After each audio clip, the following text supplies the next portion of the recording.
Anthony on satellite radio. Host Anthony Cumia and Greg Opie.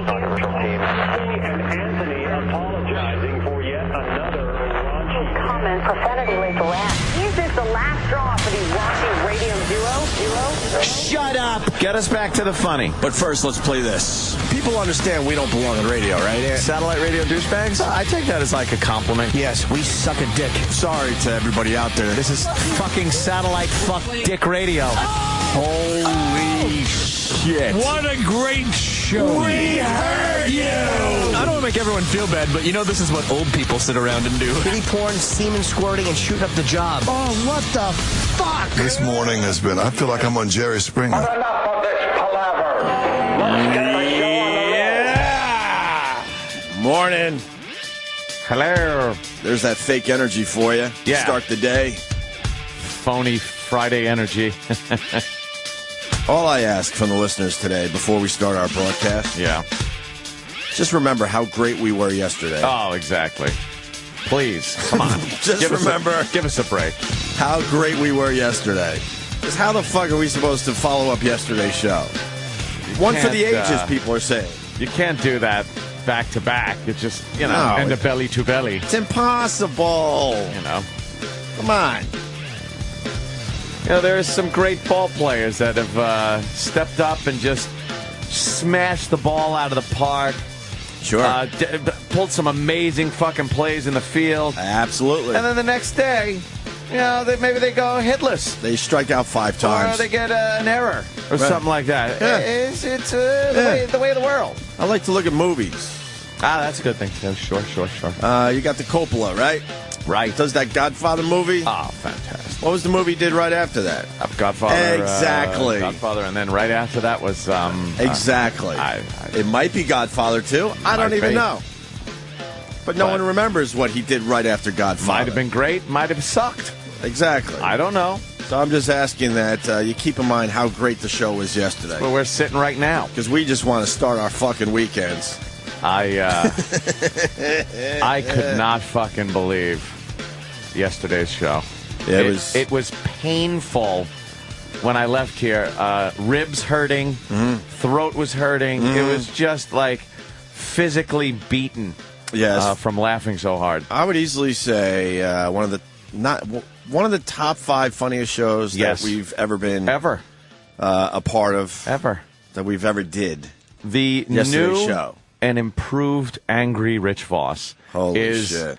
Like something I've never seen. Kenny and Jimmy and I were talking about it on the way home. Angry Rich. But that guy can hang in there. Oh, hang in there. He could fucking murder people. Yeah, he takes a beating, but the whole way he's punching right back. I don't know what happened. We went a decade or so. A decade with Rich just absorbing the impact.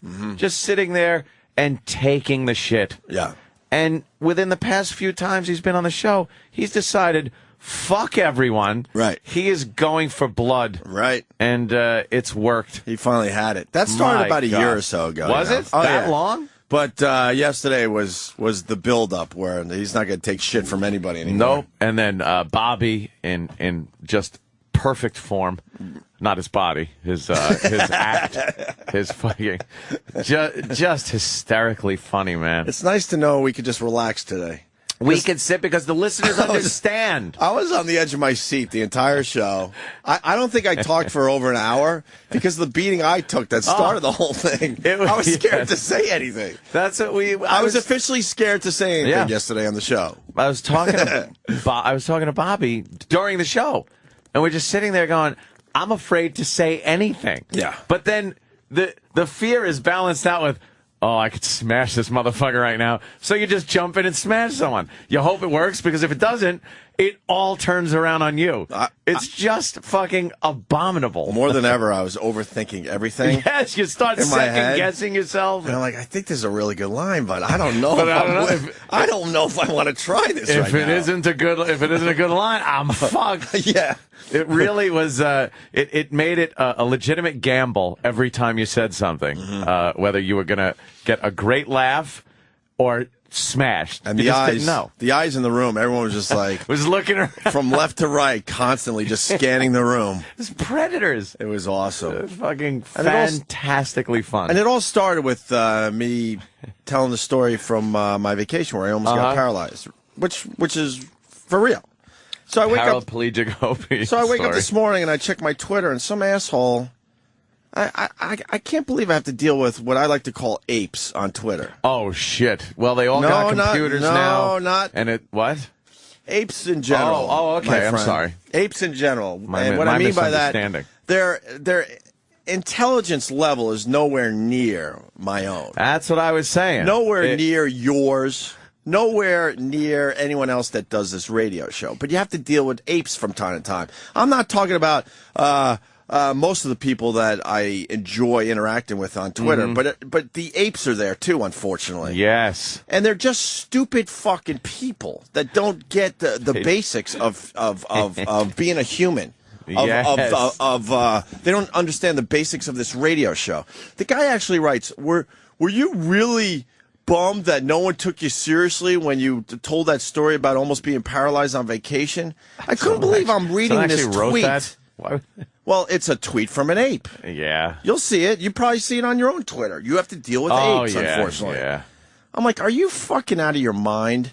I go, let's break this down. I come to the show with a story about almost being paralyzed on vacation. I'm obviously fine. Couple bumps and bruises, whatever, and a stiff neck still, by the way. And you got Bob Kelly. Look, I'm going around the room. Bob Kelly, Rich Voss, Jim Norton, and Anthony. What gives you the impression that I was hoping that these guys were going to take me serious? Yeah. Yeah, but like all of us are going to sit there and be like, "Oh my goodness, did you Did you get an X-ray?" Yeah, exactly. Thank you, Anthony. I would be embarrassed. I would be embarrassed. But this stupid ape has to write that. I'm like, you're just an ape. You don't get shit. Kurt loves calling them tweet-tards. Tweet-tards is another good... A tweet-tard. And we all have them. By the way, good. I'm talking for myself and maybe a little bit for Anthony. But no, everyone listening to me that has Twitter, you know what I'm talking about. Yeah. You deal with your own apes. Just dumb, stupid fucking people that don't get basic shit. We just block. That's all I do. Yeah. I used to try to sometimes respond. Now, just block. I got a block system that works perfectly. Perfectly. But I don't even want to explain it. Oh, is it too secretive? Not even secretive, but let people in on it. But there's a way of seeing, who's just fucking around having a good time, and I can usually tell some sarcasm. Other people that are just fucking haters that make believe they're fans of the show. Yeah, maybe they were fans of the show, but the show passed them by. Yeah, and they're hoping that we're going to go back to the old days, which is impossible. If you haven't, see, that's why you're an ape too, because it's impossible. We explain that to you all the time, why we can't do this and that and everything else. Yeah. So, but I got a perfect system for it. I really do. Perfect. I just, if I see something that I don't like, that I get a feeling about, I'll give people the benefit of the doubt, too, on sarcasm. I'll be like, all right, I'll let that slide. If I see another one from this idiot or something, whatever.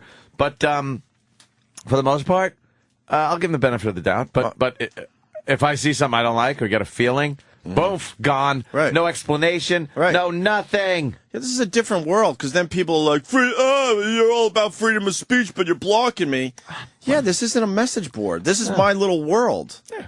This is my world on the internet. And you had the freedom to say what you wanted, and then I fucking... and you still do. I'm not looking at it. It's not like... You don't block them from ever being able to use Twitter. It's just, I'm not looking at it. Right. There's plenty of message boards that, you could go to and say whatever the hell you want. Yay. I'm not stopping any of that crap. But in my little world, which is my little Twitterverse, as they call it. Twitterverse. I look at it as my little space. A little world. Why are you going to let people in? And I want to enjoy that space with people that get it.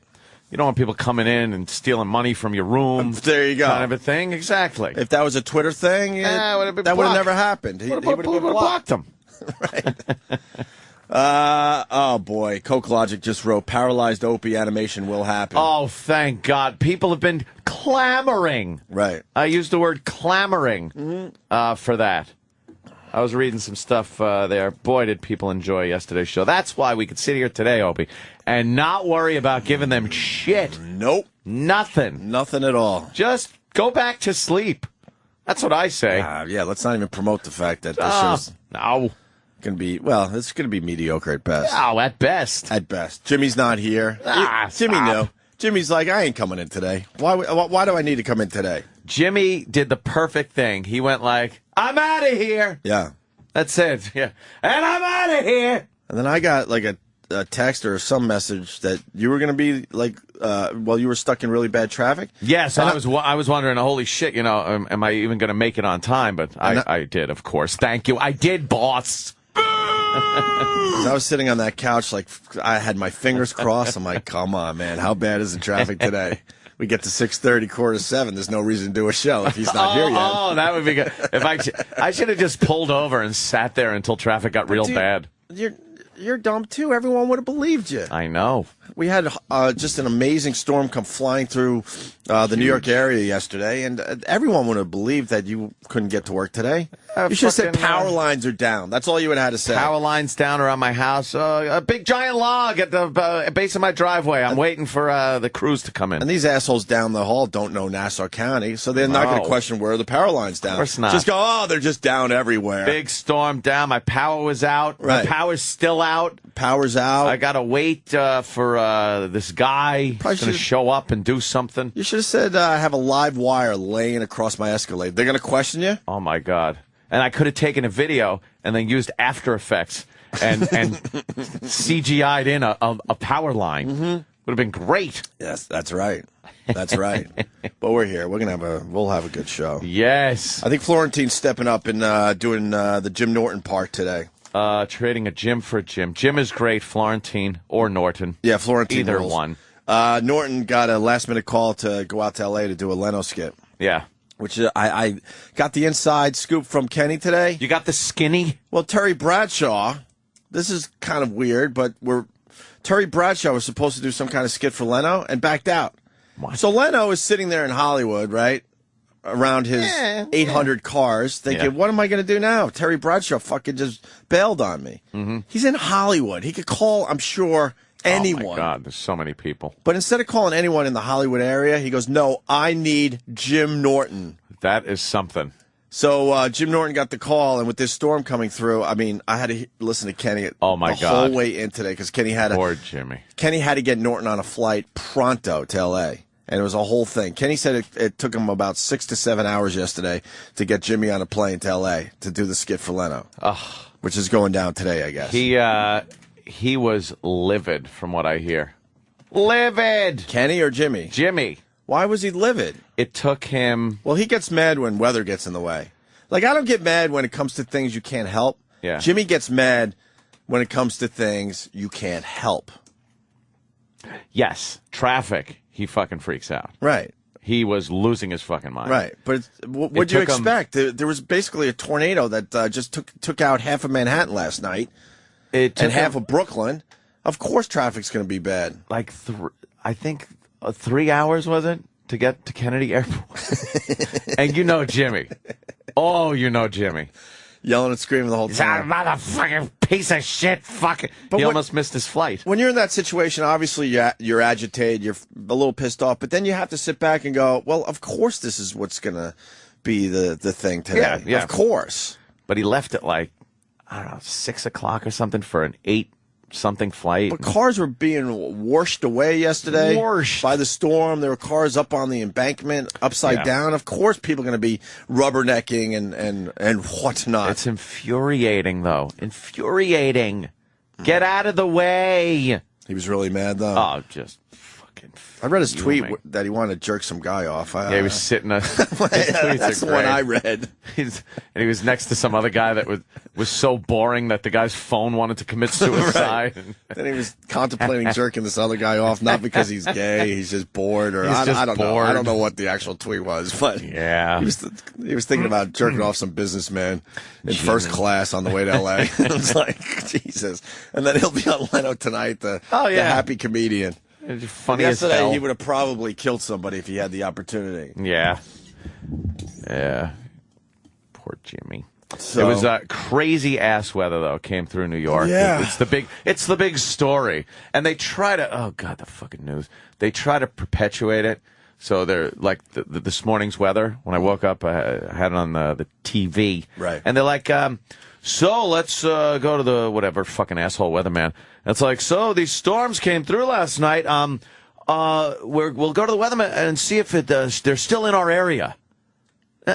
No, they're not. If they were, imagine hours on it. Things about storms like that, they come in very quickly. Of course. They're gone pretty fast. They do a lot of damage in a very short amount of time. They're not going to stick around for fucking 12 hours. No, You're not getting a 12-hour storm like that. No, these things just sweep right on through. Yeah, but they love trying to make you think, oh, it's still dangerous. Better keep tuned in. We'll tell you. You're Storm Central. Everybody was Storm Central yesterday. Yes. Even regular people. I saw your tweets. Yeah, I got your storm tweets. I got some amazing pictures yesterday. If you want to check, Was that out the window of the building? Well, yeah, the tornado passed right by my window. Yeah, they got in the. You can see if you look at the picture, you can see the Hudson River. That's my view, and you can see the funnel cloud. Yeah, I think it's officially a water spout or a water spout. Well, they're trying to find out if that was a tornado, which is a tornado over water. They call it a water spout. Yeah, there you go. There it is. That's the picture that I took right outside my window. Yeah, they're trying to get on the Upper West Side. It's just amazing. The weather center, the meteorological center, to see if it's an actual tornado that swept through Jersey, across the river, and then into Queens. Yeah, where's E-Rock? Ooh, yeah. Could E-Rock come in for a second? Finger of God. Yeah, where's the E-Rock? Here it comes. E-Rock. Yeah, a lot of people were taken by that. Yeah. Saw the picture. Yeah, E-Rock's coming down the hall. They've been talking about it on the news all day. A lot of people, cars damaged by falling trees. Right. I heard some old bag talking about that. Our garbage pails. She watched them just pick up and actually fly away over Unbelievable. Fence. E-Rock, did my picture Crazy. get picked up by anyone yet? Yeah, because I was looking. I want to beat you up a little bit because right before the show, you came in and said, wow, I saw the picture that you took outside your window, but you didn't really show any concern. Because one of them looks like it was an old scanned photo. It has edges on the side. Right. That obviously wasn't, that one by the Statue of Liberty wasn't real. Right. So I said nice photos, and I didn't get a chance to see your video yet. No, the one right outside my fucking building? The tornado wasn't even near your building. Then why this morning were you saying, wow, nice pictures from your fucking building? I didn't show any enthusiasm like, wow, those were great photos. I just said, oh, nice photos on there, and I didn't get a chance to see your video. Is he backpedaling? Yeah, I think he's backpedaling. Is he backpedaling? You're backpedaling. You just said you didn't show any enthusiasm. You're backpedaling. We did the big setup just to come and fuck you over, E-Rock. What happened? You're backpedaling.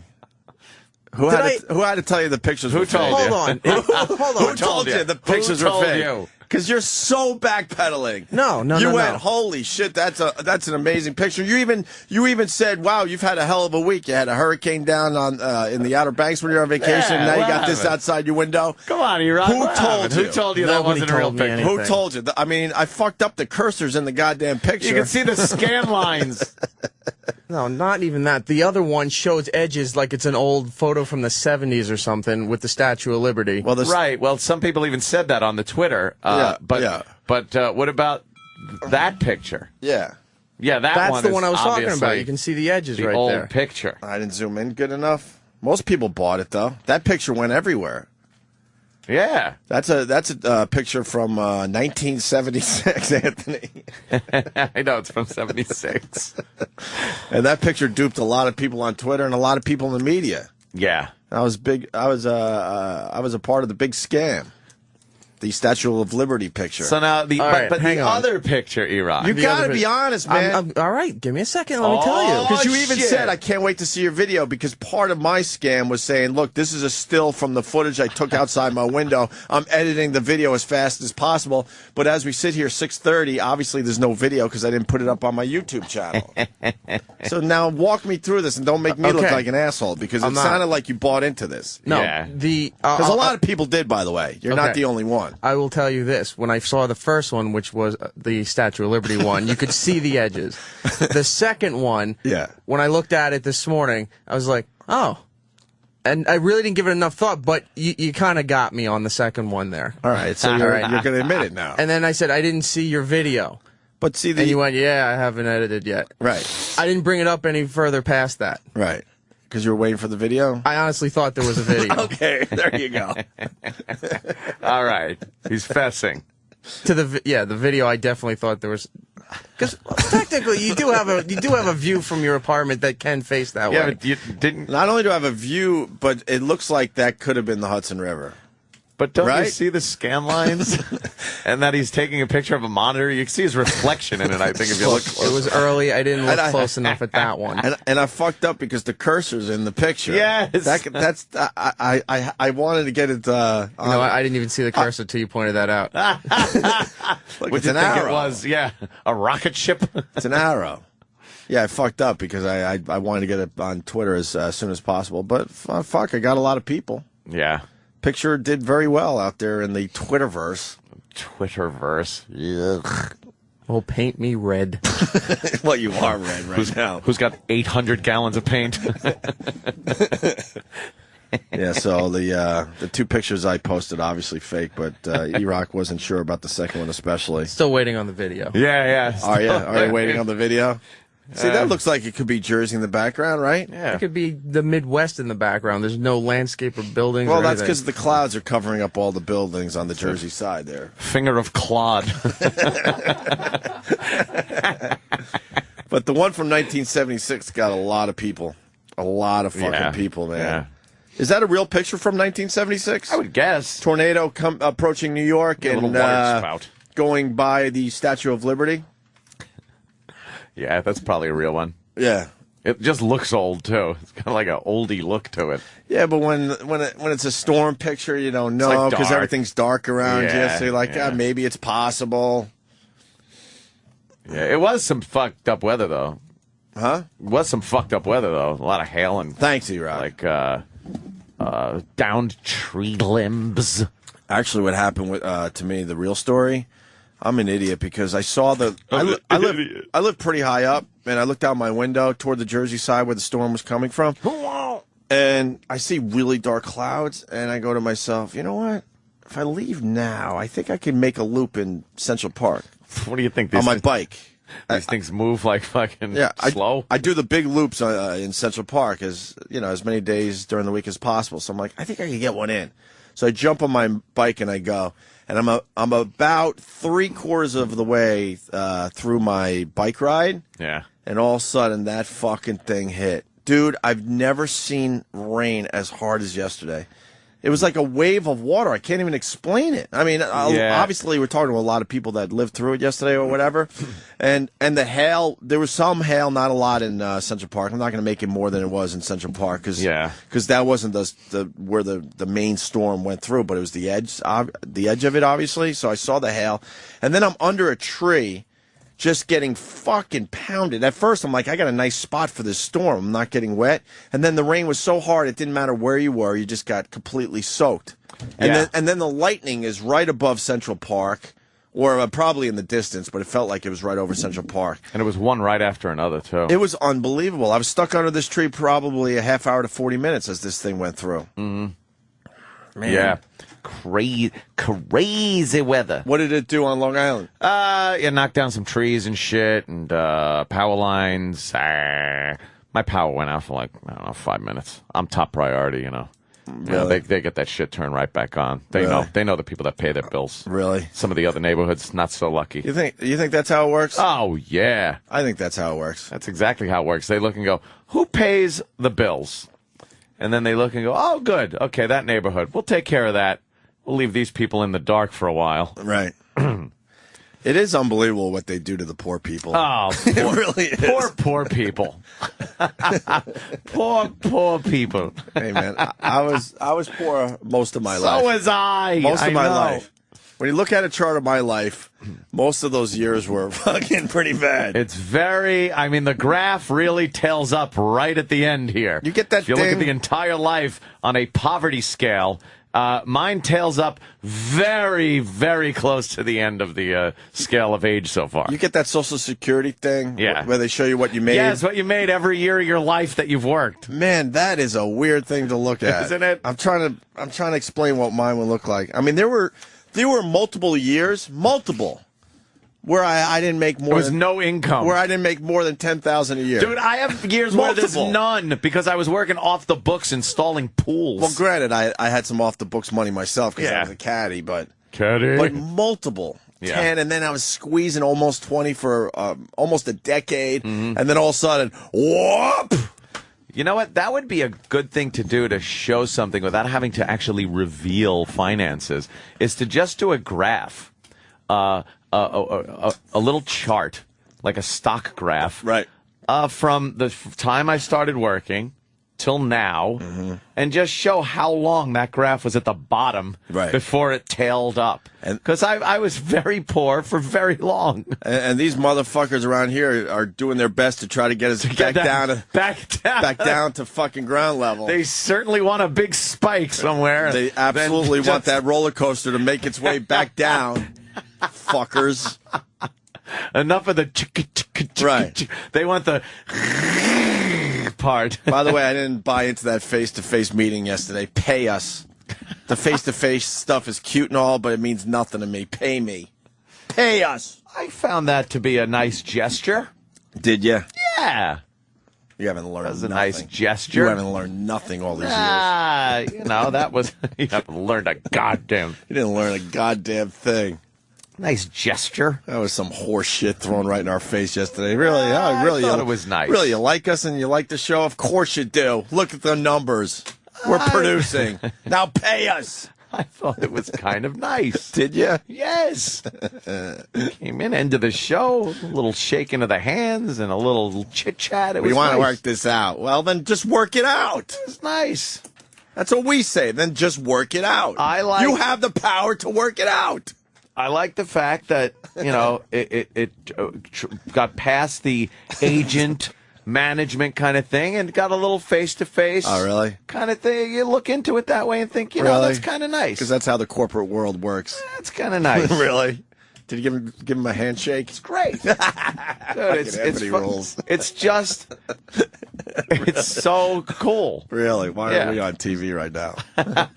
What? So glad you saw it the Just way I saying. did. Or did you? I don't know.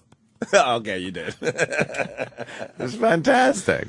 I want to work it out. Well, you're the guy that has all the power to work it out. So just fucking work it out. What does that mean? Well, just got to talk to Bob. Look at the numbers. We're producing for you. That's all you need to know. He's got to just have a little chit chat with our Look. boy Bobby. Look, I'm not stupid. I know. Eatman. I know a bunch of people knew my pictures were fake, but I did get a lot of fucking people. Oh, yeah. And the Statue of Liberty tornado picture, I helped that along big time, and that was picked up everywhere. Really? Everywhere. The Huffington Post is talking about how it was a fake picture, and now I'm hearing. Huffington Post. I hate the Huffington Post. Do you hate the Huffington Post? It's gotten so popular now. It's being used a lot online as a source of information, and I hate looking at it as, according to the Huffington Post. But now, Hate it. now I'm hearing the picture from 1976 might be an actual picture from 1948 that was What? that was pushed along back in 1976. So now that picture could be close to 60 years Can you old. tell from the Statue of Liberty? Well, the Statue of Liberty has been the Statue of Liberty for. Yeah, but when did they build that base? I know it was just kind of standing there for a little while. Do we have info on the big Statue of Liberty tornado picture, Danny? 76. They're saying it's definitely a picture from 1976. All right. Yeah. Yeah, I don't think I wasn't the main guy, but I definitely pushed that along, and that picture went everywhere yesterday. Fucking everywhere. Yeah. Because how could you tell? It's the Statue of Liberty. Right. It's a funnel cloud. Right. There's nothing in there that says what year it is. Yeah. So good for them. Dunces. I just tweeted a few things about what I was watching. That's pretty much all I tweet these days, unless I could be outside. No, then I'm stuck inside just watching television. Your tweets were funny yesterday. I was tweeting. You want to officially follow each other or what? We probably should. Well, It's like an engagement. Yeah, but I told you you're part of You're part of my funny people list. You don't do lists yet? No, I don't even know. I just Dude, lists I are follow way people. better than following people. Yeah. Yeah, because you put everyone in categories. I got a category. Categories. I'm going to start a category called apes, just all the fucking apes Oh, that I boy. have to interact with. I No, have my a category. definition of ape is different than your definition. All right. It really is. I figured that. I figured that. I don't know how to do the list? categories. Like I have a news list, so it's Yeah. all just like news people and you know that type of thing. And then I got like all the funny people, Yeah. so a lot of comedians, and I even threw like Pat from Menaki in there because he's a funny, he's a funny fuck. And I have a few others. I'm trying to think. I got world leaders. World leaders. Yeah, you got all these fucking weird world leader guys, And they're tweeting? just dumb stuff. It's really strange. People shouldn't. In a lot of languages that I just don't understand, though. There are a lot of people that probably just shouldn't tweet. Like, we're just dopey fucking radio guys, so it doesn't matter if we tweet something and it's stupid or silly or whatever. But world leaders, once you get on record like that, that shit just follows you. True. So maybe you should just lay off. It used to be you used to have to step up to a microphone and give a speech in order for people to know what you're thinking, and you could think it out and go over it with your speechwriters. And now, on a whim, some guy maybe having a couple of beers and he's a world leader can just start tweeting fucking what he thinks about another country, start a war. I'm going to try to get this up real fast. I want to see what the world leaders are talking about today. World leaders. Yeah, instead of, like, leading the world. Yeah, what are they tweeting? I don't know. I can't get to my Twitter. Because all I was tweeting was like, it was a fourth installment of Death Wish. Is it Death Wish 4? We talked about 3 yesterday. Is there a Crackdown. drop off from 3 to 4 even? Dude, it's all shit after 1. Really? Like, and 1, if you watch it now, is silly. But 2, 3, it just, but they do get worse as they go along. Because Death Wish 4, The Crackdown, they started getting the subtitle. It wasn't just Death Wish 2, Death Wish 3. Right. Now it's 4, The Crackdown. And it was about, like, cocaine and cocaine dealers. And, of course, Paul Kersey, he's there at the Paul beginning. Kersey. And he's got a chick, and his chick's daughter is this young girl. A young girl, and she goes to the video game place at the movie theater or something, and buys some cocaine, and she ODs and dies. Oh boy! I've seen more character development in a pamphlet, than what was going on in this movie. As They far just as don't the develop daughter the goes. characters. The daughter, they actually had to get a scene where Charles Bronson and the girl's mother are in the living room, and she goes, "She really loves you and thinks of you as a dad." Well, I like her. And that was like how the emotional connection between Bronson and the daughter. That's it. You didn't see them interacting really that much or anything. That was the setup, so you feel for the daughter. So you felt nothing. Of course. Aside from the fact that she was kind of cute and had nice tits when they were trying to give her a CPR. Right. On the table. They pulled her how shirt old down was a little she? bit. She's actually the girl that was in Christmas Vacation.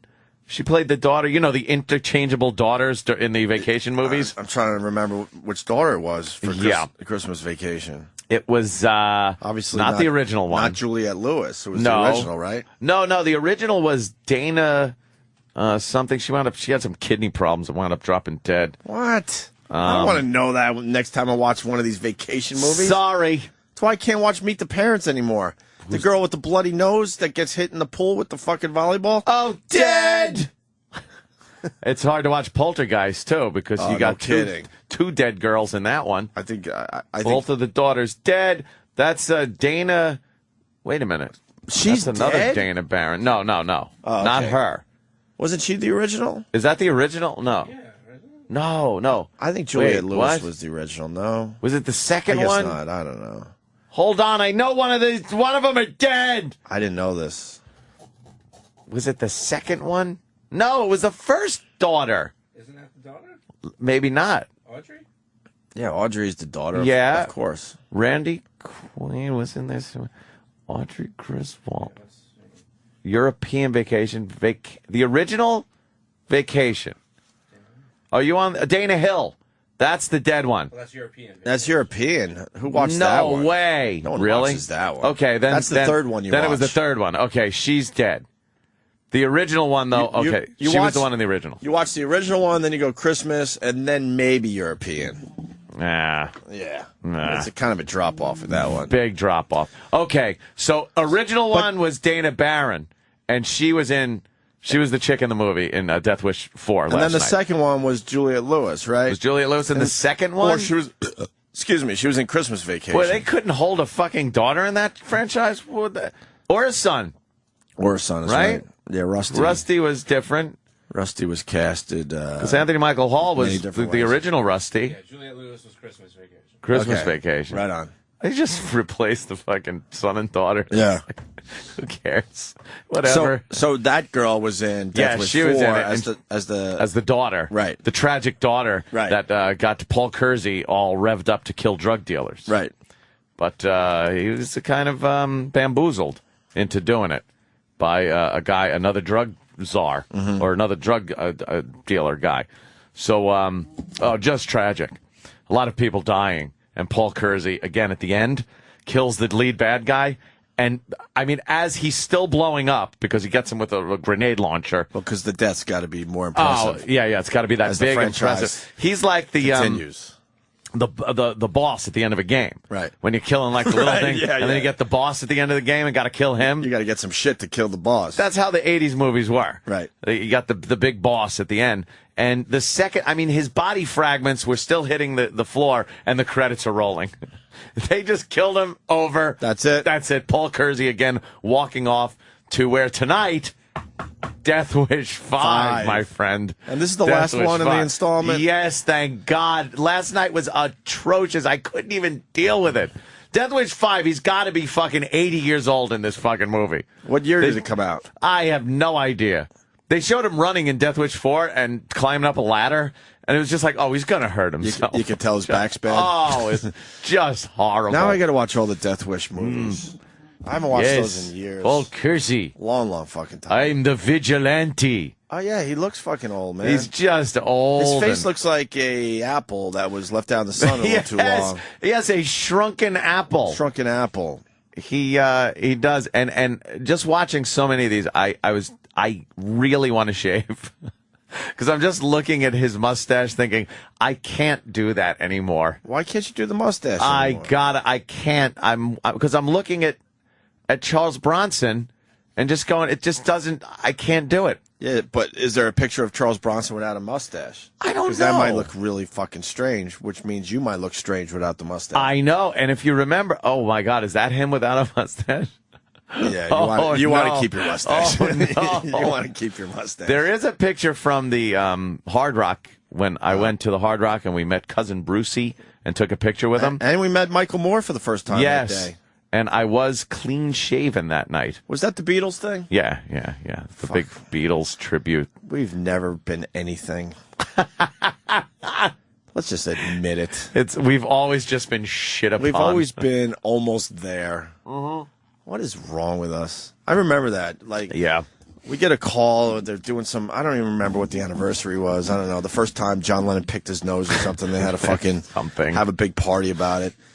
And we really thought that we were going to be hanging out with real Beatles people, Yeah. like maybe Paul McCartney or Something. you know, most of the guys were alive still, and maybe Yoko and Sean Lennon, maybe John Lennon's other son, Julian Lennon. Someone there to that commemorate he pretty the much fact ignored. that it was something. I think it was the anniversary of them on the Ed Sullivan show. Was that the one? Yeah, their first Ed Sullivan appearance. Red carpet, but of course we went in the side door. Oh, yeah. They usher us into the side door. Don't let Opie and Anthony scuff up your red carpet. Perish that thought. I've been very close to many red carpets, and then So close. at the last minute they They see steer your us badge. off. Right? You're like, wait a minute, you have no business being here. And then you realize, I don't have any business being here. No. But I just thought it would be fun. We were delusional for maybe a decade, but we know our place now.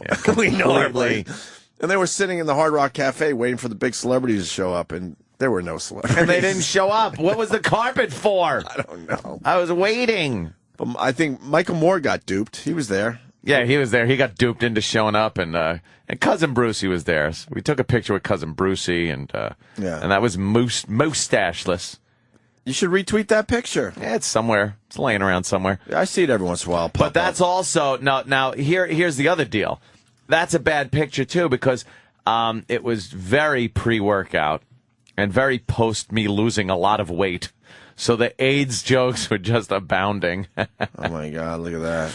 I was just there I am. That's with oh my God. What's that guy's name?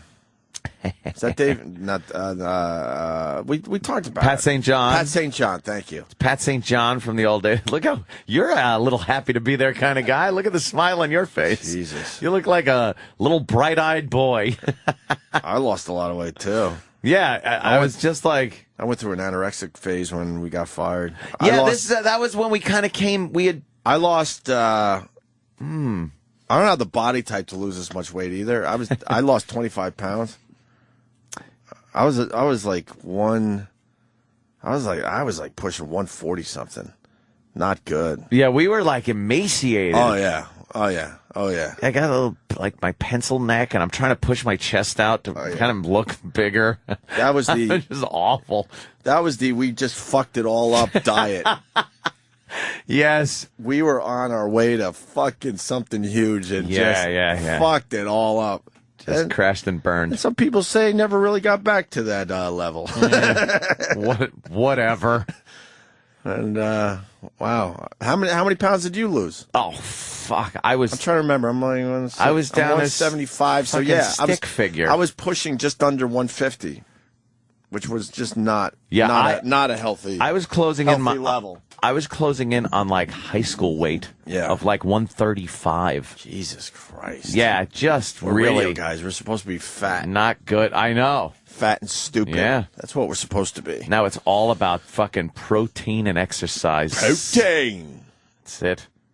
All right. Gorged myself on fruit the other day. I couldn't stop eating it. Mm-hmm. Oh, God, you don't want to do that. I had giant fruit belly for a while, and then once it starts working its way down, it makes sounds. It's like you swallowed moving rusty hinges. And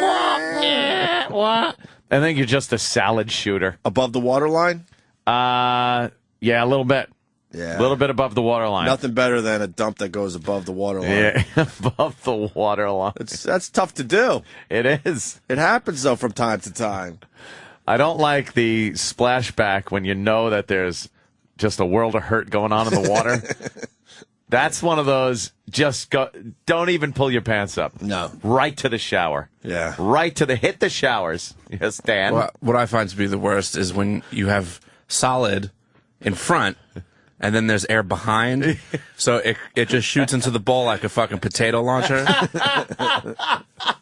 Yeah, because then you have to start wiping the back of your thighs. And that's when you just get in the shower. Shower time. You got to hit the showers. Hit the showers, people. You ever dump in the shower? Never. I haven't. How do you do that? I haven't either. Got to fucking step on it in the drain like a Play-Doh Fun Factory. What the fuck is that?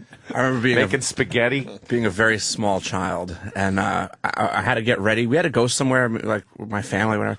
So I had to be like maybe 4, or I was a tiny child, and I was in the shower. Did you have the sideburns? You know what? Maybe I'll have to check some old pictures. So I'm in the shower with I think we had this conversation once before. The showering with your dad or whatever. Oh yeah, it's frightening. So I remember being, like I said, a small child, and I said I have to go to the bathroom because I wanted to get out. Oh no! So he thought I meant number 1, I guess. So he said, "Well, just go." And I took a shit in the shower. There you go. So he should have specified. He should have specified. I told him. I told him or so. 2. I told but you him haven't as an adult? No. Oh, literal Danny. He just took it like, all right. Yeah. All right, why don't we take a break? Certainly, I'm eating. Fuck, what are we doing today? I don't know, hanging out. Yeah. We're chit-chatting with people. We could do some Ira celebrity tweets. Ira. Going in a break. Why not? Why don't we do that? I was watching also that horrible, horrible Stan Lee Superhumans show. Oh, you don't like that show? I can't stand it and can't stop watching it. He absolutely sounds like Ira when they go back to him and he starts talking about this man covers himself in bees. and it sounds just like fucking Ira. Can we find that now? Stanley sounds like fucking Ira. Case of Steve Ditko. When he's, and it's only when he's, it might not be in a regular interview. You got to go to the show. Because when they go back to his desk and it's very dramatic. No. And he's like, these are superhumans. Art director at Marvel Comics. Yeah, he's got it because he puts on like a hammy thing. And the host, now the gay host that goes around to find these superhumans, I also noticed something else he does that is infuriating and so obvious. He talks in a voice like this. We have a man who's learned how to use pheromones to control a swarm of bees. He tries so hard to go down. At the end of every sentence. It's so obvious he's trying to be manly. This man can use a samurai sword to cut a bullet in half that is fired directly at him. It's so fucking infuriating. You just brought up something. I don't care if you're gay, but I do care if you sound gay. Yes! I finally figured it out. Why sound gay? Like the over-the-top gay voice really bothers me. It's like, why does anyone care? But I don't really care if you're gay. No, I don't care about your sexuality, what you do. But that's where I'm like, ugh. It's like, what do you do? Yeah, the sound. It's the sound of the gay. The sound of the gay is what and he drives me tries nuts. covering it up so much. This man in India can absorb more voltage than anyone else in the world. You think they talk to him behind the scenes? Dude, it's They're like, come on, man. This is a superhero show. You got to sound the part a little bit. Yeah, kind of man it up a little bit. You think you can, maybe get that voice a little deeper? He's trying so hard. At the end of every sentence, he brings it back down. Listen to it. You'll be so annoyed. See, that sucks because it sounds like we talk about the show from time to time. Like it would be a great show to watch. You know what it is? It's a fucking carny act. It's carny acts. It's the fucking guy with the nail through his nose. He's a superhero who could drive a nail into his own sinuses. And like last night they had Bee Guy. And it's like, this man is a superhero because he can control bees. He's invented his own formula of pheromones. And what he did is something that's been done 1,000 times. He puts this shit on him that like comes out of a queen bee. And then the whole swarm covers his body. Right. Now, who hasn't seen this shit? Right. That's not a superhero. It's a fucking carny act. The guy that fucking slices the bullet in half with the samurai sword. Yeah, it's impressive, but it's something, hurry, hurry, hurry. Right. Everybody step right inside for a nickel. You can see it. Sure. All right, whatever. But it's not superheroes. These are super fucking carny acts. Like the samurai thing, that's not a real one, though, right?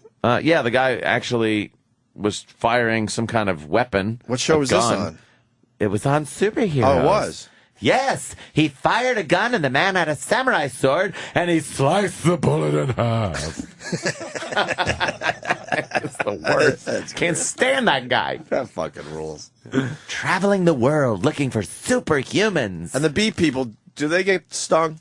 No, this guy didn't get stung. They have to get stung a couple times. Come on. Well, this guy you got all those bees on you. None of them are like. He took one bee and actually stung himself in the finger just to have the guy Daniel, the host Daniel, to smell it after it's stung. Right. He smelled it and goes, "It smells like bananas." Yeah. And it seems that when that I think this guy likes bananas. Oh, he loves the fucking bananas. How much does he like bananas? I love bananas. I'm superhuman. Look what I could do with an entire bunch of bananas. I can make them disappear. Bet you can. And he's the guy that his superhuman strength is. He's Elastic Man. He's very flexible. Yeah. And he's just blowing himself every night. I have the ability to suck my own cock. He's doing backwards sit-ups. And that's the host? That's the host. Oh, so the host could do some shit. Yeah, they had to get that's the only reason he's doing it. And he's so... Superhuman? I think this is impossible. No. You might almost say this is... I got to hear the host. Got to get the host. Yeah. So what does this lead to? Now Prepare to meet them. Prepare to meet them. Put it on your website. I'm Stan Lee. I love superhumans and homosexuals. He can lift objects using the power of his mind. I investigate a real-life Wolfman. And I find out if this man... Did he say a real-life Wolfman? Listen, can you go back? He goes, a real-life Wolfman. A Wolfman. And then listen if he goes down at the end. Okay. Well, he goes down, but... What's a Wolfman? I'm Daniel Browning Smith. As my journey to find superhumans continues, I'll test a man who claims he can lift objects using the power of his mind. I investigate a real-life Wolfman, and I find out if this man has really conquered fear. But first, the show's not live. To Say the Caribbean, wolf, please. to meet a diver who's pushing the limits of the human body. Of the human body. I'm pushing the limits of the human body. He's so gay. That looks like a great show, though. Oh God, it's, you know what it is? It's every fucking one of those shows. It's the one, Ripley's Believe It or Not. Yeah. It's all been done before. I'm here. What's he saying on the phone? Simply holding your breath. As early as 2,000 years ago, Japanese pearl divers would hold their breath to collect oysters from the ocean floor. These early freedivers reached depths of 70 feet. 70 feet. But I'm on my way to meet freediver Patrick Masimu, the first man to reach the incredible depth of 685 feet on a single breath of air. That's crazy. Single breath Patrick of air. may be redefining human limits by diving to depths twice the height of the Statue of Liberty and deeper than a World War II submarine, way beyond what science ever thought possible. I'm here to find out how a human being can survive these depths without oxygen. Without oxygen. He can't even talk. He's trying to go so low with his voice. They told him, you got to butch it up, sweetie. You got to butch it up a little, sister. Mm-hmm. Okay, I'll give it a try. All right, with that, let's go to the Ira thing that the boys started. It's pretty good. I hope we get to hear, well, we got to talk to Ira today. Yes. With the big weather fucking storm that went through the area yesterday. Clear skies today, sunshine, and 75 degrees. Put it on your website. He's great. Yeah, he is. So now we got him reading tweets, actual tweets of celebrities. Yes. Today he reads the tweets of Kanye West. Oh, cannot and after wait. the break, Jim Florentine. Stay there. And now, Ira the Weatherman's celebrity Twitter readings. On today's episode, rapper/social commentator Kanye West.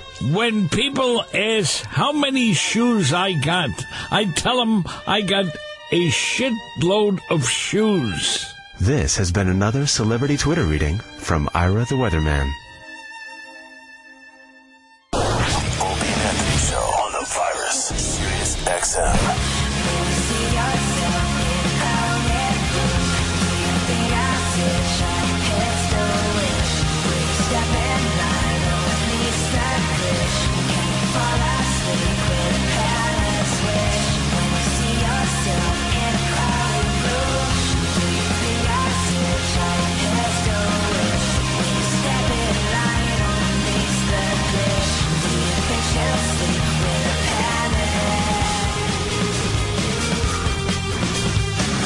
Right on, man. Silver Sun Pickups.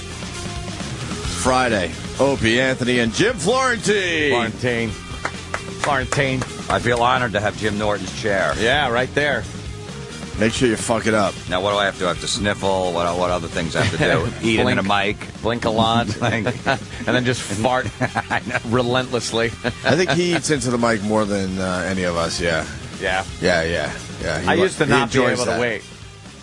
And then I had food that just took too long, and I can't sit there and do the rest of the show until the next break and just stare at the food. It's so distracting. Like, I want it. I gotta eat. No one cured me of it. I was listening to a replay and heard us eating. I'm like, oh, who would fucking sit through this? Because when you hear that listening in a car on the way in, Yeah, you hear something. It's the most disgusting thing ever. It could be the funniest thing coming out of the person's mouth, but they're trying to get a bagel down at the same time. Yeah. It cured me. I'm like, I'm not eating anymore on the air. Yeah, Oh, God. Because now my sandwich has to be timed perfectly. It's got to arrive before we go to break. The second we go to break, I got to start on it. And then I finish before the first break is over. And then I'm done. I don't have to stare at a sandwich here because, like I said, it's the worst thing. You're just sitting there going, like a dog when you put something on its nose and go, stay, stay. Yeah. All right, get it. Yeah.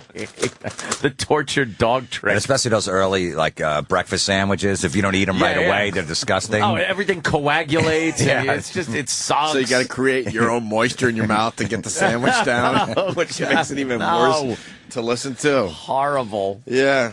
Big storm yesterday, Florentine. We're all talking about it because, we all almost lost our lives. It was yes, incredible. it was so Buildings dramatic. are down all over Manhattan. Yeah. I love it. It's people in Kansas and shit just have to laugh at us when we. Whoa, my God! It was raining and saw some hail, and I think the weather service is seeing if it was a tornado. Meanwhile, they got these fucking giant spinning monsters flinging their houses around. Right. That ruined generations. Yeah. Generations of families are fucked. And we're just, it was raining pretty hard. Pay attention to us. Yeah. New York City is, we love that. Pay attention to us. 9/11 was here. A couple trees fell. Right. You don't Yeah, understand. Yeah. I was listening to the news on the way in, and there were a lot of people on the street interviews. Well, that why they don't were we doing. get some of that? We love beating those people. You know what the up. fuck it is, Sam, though? get to work down the hall, please. I was listening. You could pull any fucking thing from John Montone was doing some on 1010 Wins, and then 88 was doing some, and everyone they went to reminded me of Chipperson, because they were trying to be kind of funny with what happened. One guy was like, yeah, it was raining, and he even sounded like Chip a little. He goes, it was raining, 1 minute, it was like getting dark, and then before you knew it, it's like someone turned on a fire hose or something. and I'm like, oh my God, they're throwing Chipperson lines out. They don't even know they are. They don't know, but Right. they sound just like Chip. Right, they're trying to sound like Seinfeld. Yeah, but no. they sound like Chip Chipperson. They sound like Chip with something. Something. And one old lady she actually did talk about her garbage pails. She goes, and I was watching, and my garbage pails flew over the fence. Into the river. It's like, who cares? Into the river. I say good morning to the river every morning. It's a spot we had to listen to. A million But at times. least there wasn't like a longer. 4-day buildup, like this big storm's coming. Yeah, true. They didn't do any of that because they didn't really know it was Nothing. coming. There Which, was no- Opie, I was following you on Twitter with the whole hurricane down in North Carolina, and you were out of your mind. It was so funny. Like, these fucking people are panicking. I was There's nothing. And then they made him evacuate. I'm the guy on the beach. I'm definitely the guy that would stay through a storm and then probably would lose my life. But I'm that guy. I want to stay and check it out.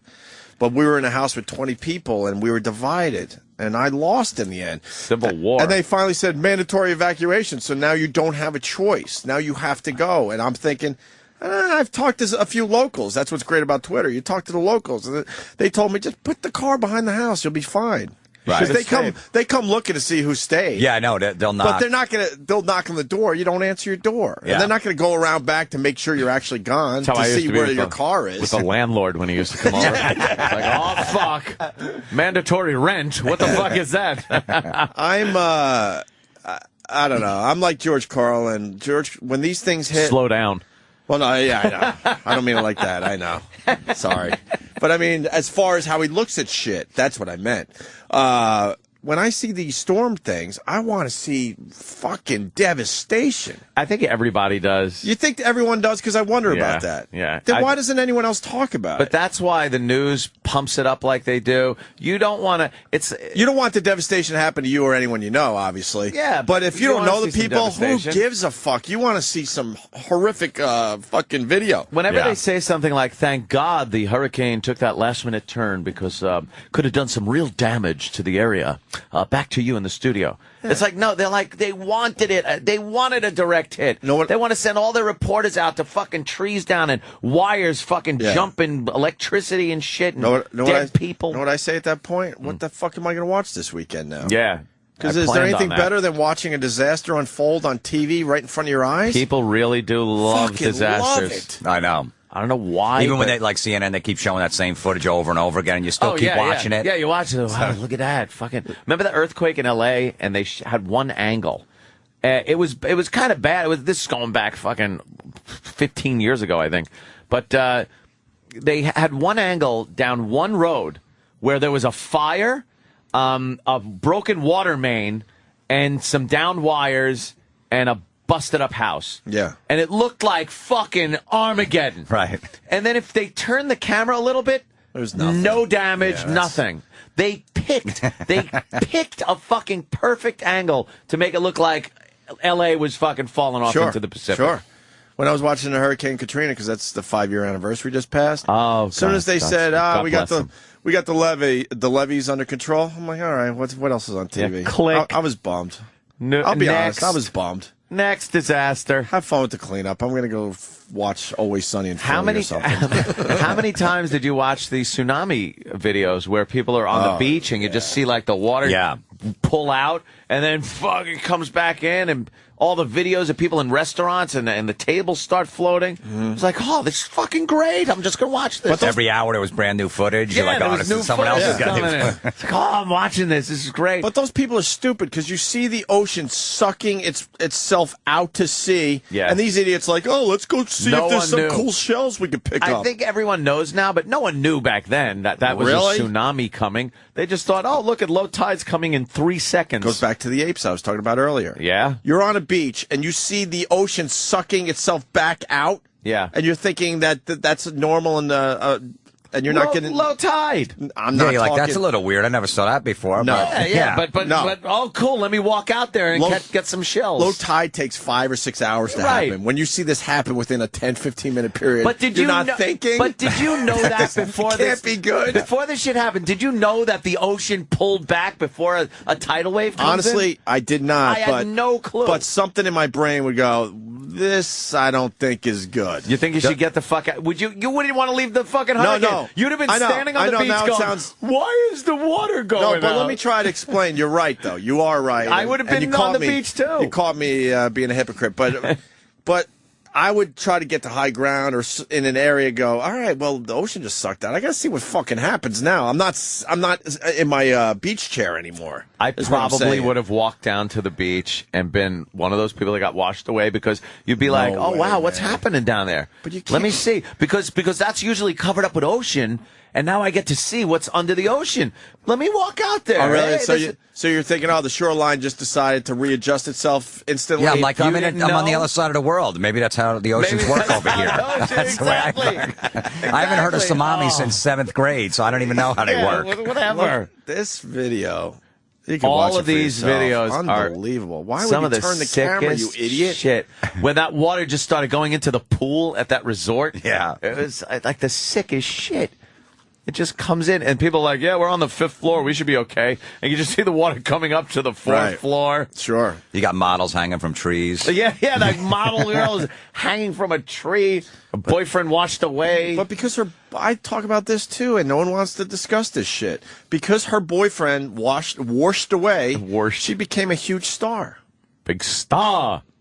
Yeah, she kind of did for a while. Yeah. She I don't know what became she's a doing huge now. fucking star. She was fucked up. This Earn Andrews, that's the big one I like talking about because technically it doesn't really hurt anybody. Because that guy was peeping her and got naked pictures on the internet, she became a huge star. She milked that thing, too. And she Oh, was yeah. on Dance with the Stars. She wasn't going to be on there if some creep wasn't looking at her through a peephole with I some, milked my some thing video. her pictures. Oh, I know. Did you see it? I got the video of that. Very hot. Did It you was- milk it? Oh, of course. It was a good one. There's something about voyeurism. Absolutely. that Always. is fantastic. Even when I go to the porn sites and it says, hidden camera, girl masturbating, I know that they set it up. Yeah, and still, for some reason, I believe it, and It's it that- works for me. Yeah. It's just, and the chick doesn't even have to be as hot as another girl would have to be in another video. Like she could be very average, but if you're just peeping in, something. And you know about it's it. fake because she positions herself perfect where the camera perfect. is, moves her legs right over. Right, gets the dildo out and starts masturbating. It's not even from a side view where it's totally believable. Like, damn, that guy can't get a good view because he's peeping. I'm with you as long as they don't look at the camera though, because they always fuck up and give a look to the camera. Like, no, man, make believe you don't know. Don't break that fourth wall. Break the fourth. No. Yeah, you're not in moonlighting. Know. Stop it. You don't know this is happening. Don't wink. I just went with a moonlighting. Moonlighting. Ouch. Bonnie in D.C., what's up? Hey guys, I just wanted to say that if the water started to suck back, Opie, you would probably just think it was a cool new place to shit. So you you'd go out there and take a dump. You know what though? I finally found someone that's going to agree with me. Who? And his name is Jim Florentine. You think so? Absolutely. You could throw this out to anybody, and Kelly it ain't almost gonna work. almost was with me. That animal. No, he said he fucking shit during hunting and people or camping, and that's normal. You find a tree, you dig a big hole at the base of the tree, you lean on it, you take your dump, you brought toilet paper with you. What's wrong it's with as you? civilized as you can Why be, would and then you fucking bury dig it. a hole. You're in nature already. Nah, because you got to cover that shit up. Nah, Florentine, have you ever shit outside? Of course. Ah, yeah. Please. I knew it. We used to have to. There was this. We worked on this this house that was all fucked up for like 9 months, and there was this big tree stump like 50 feet away with a big hole in it. It was like a perfect toilet. And I would just go there every morning. I wouldn't even shit at home. I would sit on that stump and shit with the New York Post and 50 feet from all the other construction Holy workers. Shit. See now. All right, Danny, get me that link. Email me that fucking link is fantastic. I'm sorry. What is that? Danny caught masturbating. Danny got caught masturbating? Yes, and I want to see it on video. No, there's if you're going to masturbate, it's probably best to do it away from the window. And there's just it's an open window, and some girl is just rubbing one out. Come on, she's got to know. Dude, that looks pretty good because it's from far away. She's got to know. She's got a small room. She's got to know. Look, which is fine. She's probably going with it. That's her thing. I've talked about the she's got to know. The Asian girl that lives behind me. Right. She leaves her fucking window shades up all the time and goes to bed, takes her fucking clothes off, and walks in front of the window naked. And she's like college age. And what was it the other day? We were in the yard. And now my yard's kind of lit up a little, tiki torches and some lighting and everything like that. Turn everything off. Well, we did that once. It's like it was like World War II when an air raid siren went off. You got to shut everything shut down. everything down. Yes, I can't. Come see on, light discipline, people, light discipline. Get that cigarette out, you motherfucker. Yeah. So, we didn't turn the lights out. She turned the light on, and we knew it's dark enough where she can't see out the window, even with a little bit of subdued lighting in my yard. So I'm like, lights on. So me and Danny stand up and look out, looking at in the window, and we see her walk by. It's like, oh, there she is there. And then the lights shut out, and we're like, oh, lights out. And then we sit back down because now she could probably see us. And we're like, and then the light came back on. We're like, lights on. We stand up, and then instantly went back out again. That's awesome. And we're thinking she's fucking with us now. She's fucking with us and watching us stand up and sit down. Is she hot? Yeah. She's got youth on her She got side? a pretty good body on her. I saw her once. Best shot I ever saw of her was she was looking at her computer on the bed, and her bed is right under the open window. So she had her back arched and her ass up. She was on her knees and she's on her elbows looking at her computer. So you had a good arched back, ass up shot. And I was just watching that for a while. And I saw. Did she have clothes on? No. Totally, nice. totally Yeah, naked. no kidding. Totally naked. So I actually went into my fucking office and spun my security camera around and zoomed right in on it. Were you able to? Yeah. He's got great security cameras. I was sitting too. there just fucking looking at my security camera screen. Holy shit. And just a great shot of it. And then one day she was also there, and Danny grabs the fucking binoculars. And I only got one set of binoculars, so I had to grab my fucking 50 cal with the scope on it, and I flipped the scope up and just fucking was sitting there looking at her through my fucking Barrett 50 cal scope. What's wrong with you? I know. It's She like probably thought there was a sniper. Something really sexy about looking at a girl through crosshairs, too. I'm like looking at her going, this is so hot, and I could shoot her fucking nipple off if I wanted You got to. neighbors looking at you, so now they're seeing you looking through a fucking scope. They weren't looking at me. I shut the kitchen lights out and had the rifle on my island in the middle of the kitchen, and I was looking out my window, which was totally blacked out, and her light was on, so I got a perfect view through the scope. Right. Really nice fucking Leupold scope, so nice high power quality. It was great. I had a friend of mine who had a girl across the way, same thing, would always get naked, but he was out during the day working, so he'd set his video camera up and just put it on record and put it in his window, and then when he got home, he would just scan through the whole thing. There's 6 hours. Dude, it's like fishing. To find a new shot. Hoping he got one that day. Yeah, he's like, about 3.5 hours in, I think that's even better. That is a good Going one. through the video, like, come on. Yeah, you're like, come on. Did we get lucky today? It's like watching Deadliest Catch when they get the first crab pots up. Right, when they pull it up. Come on, what do we got? Did we hit pay dirt here, guys? How great would it be if Grandma's visiting and using that room that day, though? Fuck. Got to throw that one back. Yeah, that's not a keeper. My brother, I've told the story a few times, but I'm telling you for Florentine. My brother Brett, who owns F.H. Riley's, terrific place out there in Huntington. Fucking, he had a situation where his neighbor, same thing as what Ant's going through, but these houses in Huntington, he'd lived in the village real close. Yeah. So she would turn her lights on every morning. She was an early riser, 5:30. I'm not really sure Early exactly. riser. But really early. And my brother's in the restaurant business.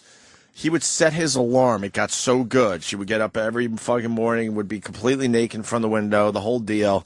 He got to the point he not only set his alarm, he would put snacks on the windowsill for the show. And the alarm would go off. He knows that she's ready to, I think it was the bathroom or whatever, ready to go in the shower. And he would just kind of peek his eyes up because, the window's only, I'm trying to remember, maybe 40 feet away. Right. Yeah. And then he would just nibble on some snacks and watch her get ready for work. Snacks. Yeah. He thought she was onto him, though, because she would give kind of looks as she was going to her car in the morning. Oh, really? When he happened to be outside at the same time, whatever. Yeah. And she would give a look like, yeah, we got a little agreement here. So it's all good. I got to wait till a little bit of winter so these things, look at this view right here. Here's the window. Oh, you need some leaves to fall. Yeah, that's her window. See, she leaves it, she's shut it a little bit. It's usually up there, but her bed is right here. There's a lot of reflection in the daytime, but at night, and look how far away this is, dude. Watch this. It's like, I'm just showing Florentine how. This is like, I zoom out, dude. How sick is that? That's like a half mile away. It's the sickest. I would break into an apartment just to put the blinds up higher. Yeah. Send somebody in there during the day. She usually does at night. She's on. She raises the blinds. She up. knows what she's doing. I'm convinced most of these girls know what they're doing. It's my yard. It's their thing. My security cameras.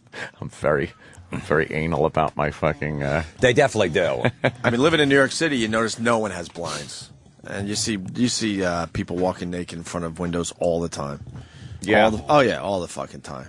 Yeah, not every City, day, yeah, but you definitely a lot. Some. So you got to think these people know that somebody's got to be peeping on them. I've known plenty of girls that have said shit like, "Oh yeah, I just have my shades up all the time. The neighbor looks." I haven't seen good shit like that girl masturbating or any of that crap, but seeing Snatch is great when they're just walking by. You're like, "What? That's Snatch." We were watching my friend have sex with this girl one time outside on his patio. Right. That's great. We had it all set up, and then at one point she went in the bathroom. Like, oh, cool. So we went over to the little bathroom and looked in there, and she just started taking a shit. And we're like, oh! And we just ran home. No, I would have watched. It was disgusting. No look at that. That's hot right there. Right? Yeah, it is. Is it the same girl? They just got different one. That. She's fucking totally working herself. She's spread eagle. Nice. God, that's fucking crazy hot. Those voyeur things. What the fuck is it about that? Boy, she is working it. To shut down the show. Holy God, crap. her arm is that fast motion? like a jackhammer. Is that fast motion? I know. Doesn't it look like fast motion?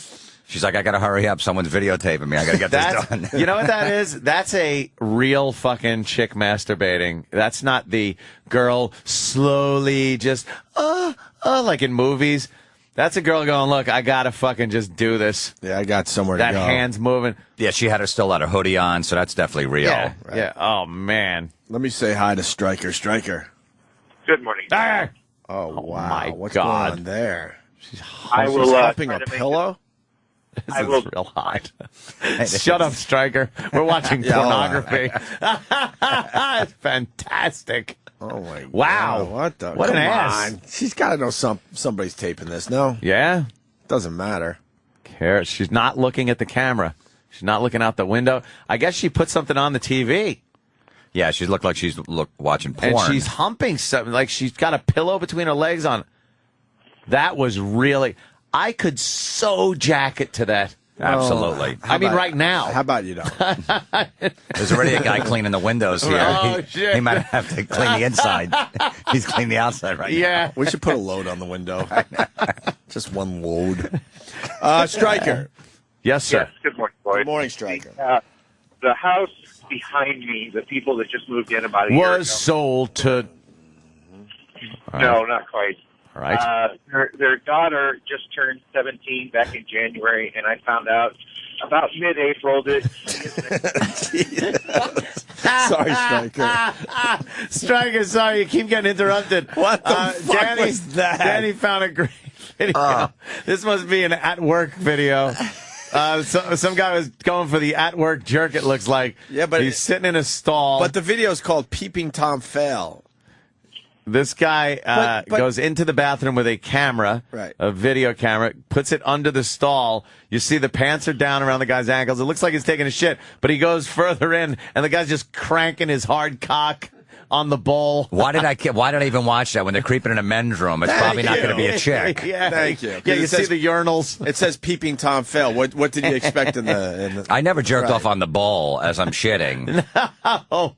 You don't want to ruin that moment with that funky smell.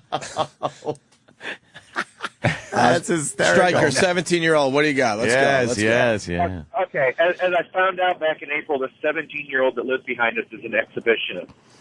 And every morning she walks around. She gets up like at 4 o'clock. She's on the swim team in the high school that she goes to. So she has to be there for practice at 5:30. How do you know so much about her, dude? Are you reading out of Penthouse Forum? Yeah, what are you doing? Get the fuck out of here. You stalker. No, because I'm friends with her dad. Ugh, you creep.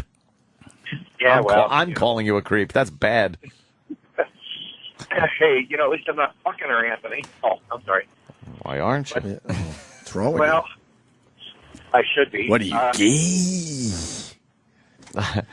gay? Gay. Go ahead, Stryker. About mid-April, I caught her one morning. I was getting ready for work, and I had the lights out in my computer room, and I have to look outside when I see the light come on, and she's there walking around totally nude. I love how you just bullshit your way through this story. Yeah. I just happen to be in my computer. You've been looking out that window every day hoping, and you finally got it.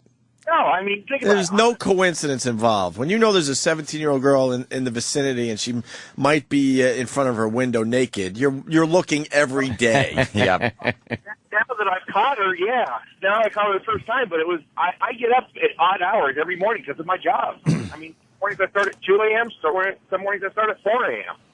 And it just could be a fluke that I was standing there getting dressed, and I saw it in the corner of my eye. I saw a light come on. I turned around and looked. It was the house behind me.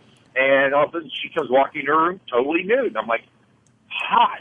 And I just stood there, and now, whenever I get up at that hour of the morning, I'm watching for her. Hot. And you're friends with her dad? Yeah, I'm friends with her old man. If you're such a good friend, you would tell her dad. Yep. You know what? You know, when you go, right. look, your daughter's walking around, maybe she should put the blinds down. But you're a creep, and I love you for that. Yeah, you're a ghoul. You look her dad right in the eye. That's a tough call. It really is a tough call. That's a tough call. Tough call. It really is. That is, what do they call it? A moral conundrum. Yeah. You have no idea what to do. Yeah, because an old man about it. You know damn well he's going to look at me kind of That's weird. a moral tug of war, right? Do you do? What do you What do you do? You know what you're supposed to do. Yeah, the right stuff. I'll tell him in the spring. He listens to maybe the devil on the shoulder. Maybe she's just going through a phase. Yeah. I don't want to get her in trouble. Yeah. If it's that bad, someone else will tell him. Right. If it's more than just me looking, someone else will tell him. You go through that shit. Not in my your own responsibility. head. Right. I wouldn't give a shit. Not at Even all. if you're friends with the guy. I think. Yeah, I mean, they moved in back in January, and All right, so my homeless association, so that's actually how I got to be friends with their dad. So you don't know him a year yet, so it's fine. Yeah, so and Barely know the guy.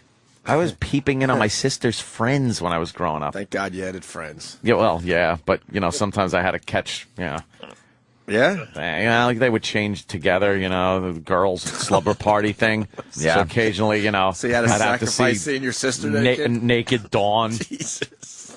But What cup size was she at that age? Oh, Dawn always had giant tits. Really? Yeah. She's gonna be so pissed. Yeah, they were always giant. Did you ever get a little confused? Never. Okay, no, good. I never got confused. I'd always keep my 'Cause tits are attention tits, right? on the friends. Were you ever like when you guys were eating later, an hour later at the dinner table, ever looking like I just saw them Saw those fucking honking outside that sweater an hour ago? No, it was really like I don't even know. I think I was like probably 10 or 11. Her friends were like 8 and 9, something like that. So it was just, it was. And she had a very rack young. at 10 already? Well, no, it was maybe a little older, I guess, at that age. I know. It was trying to change I'm trying the to think story. when I stopped. Yeah, Actually, when he did I did it when she was stop? 22 years last old. week. Right. I was peering through a window last week. While she was breastfeeding her child. One of her friends, this redheaded chick from Central Islip, was over once, I think, and I was just peering in the window like a creep. So when they got in their jammies, and then I told the story about when she had the slumber party, and all the girls from East Islip came over, and they got in their little nightgowns to play around, and I said it's time to do the headstand contest, and they leaned against the wall and did headstands. I said, let's see who could do a headstand for the longest. And their fucking nightgowns would just flop right over their heads. Right. And I'm sitting there looking at their little panties and shit like that. Okay, this is good. Oh, you're out. All right, you're going to... It's great. It's a fucking creep. That's great. You want to hear some good stories? We got some stories. Stories. A couple people saying Stryker's full of shit, by the way. So Yeah? Stryker, people might be onto you. You're Is that full a real of story shit. or not? Which one you want? Neighbor 19, sunbathes naked, watches all the time. Had a hot babysitter he used to spy on. All right, let's hear that one. Because how do you spy on the babysitter without being really this is Cody. ghoulish? What's up, Cody? What up, bro?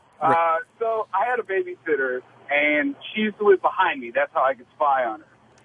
Me and my friends would sit in the yard, like fucking black ops with binoculars, trying to fucking look in her window. For years, we tried to look in her window. Never saw anything. But then when I turned 18, turns out she was a stripper at the local titty bar anyway. So we're like, we wasted all this time. We could just pay $10 and see her naked. So that's A how babysitter that worked at a strip club, huh?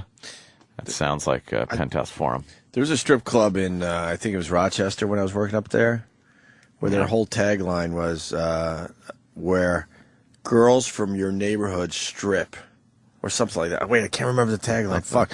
But they had a great thing going on. It was a strip club, and then all of a sudden they said, hey, did you go to school with Amber, blah, blah, class of 1994 or whatever? Oh. 94, is that bad? Yeah. 1984? 94. Right. Whatever. Nothing wrong with that. And then you look in the yearbook like, holy fuck, I sure did.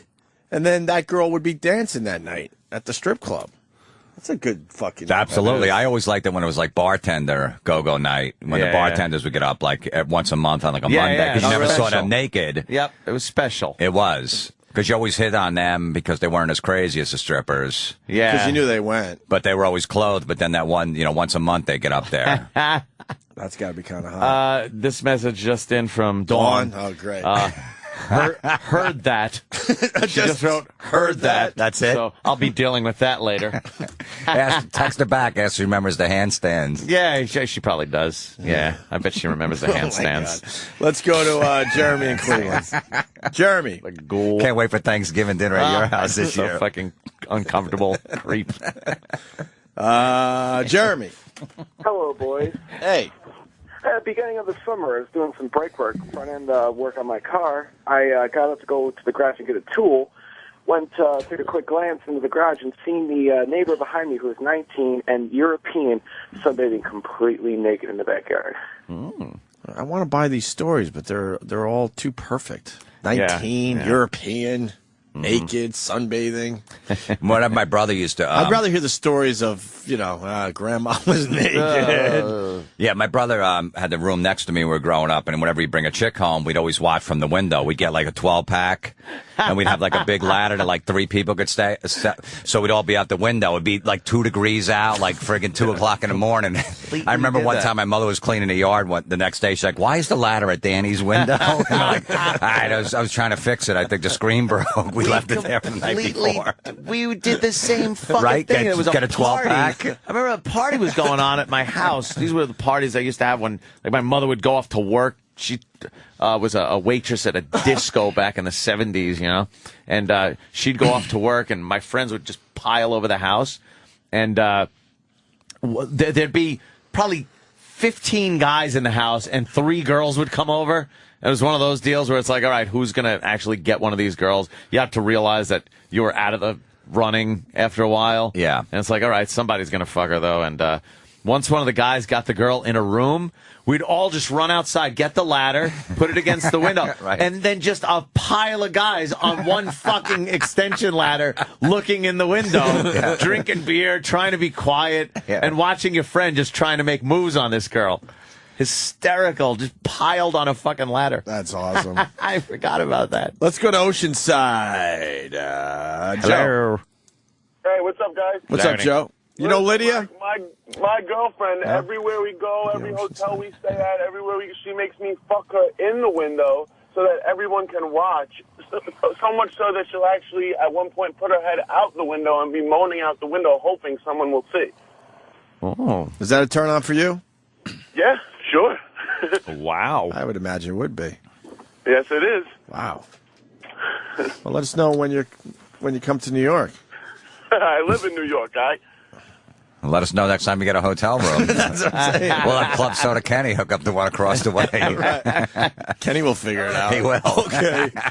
Got a Holiday Inn. We need room 136. 136 is the room you need.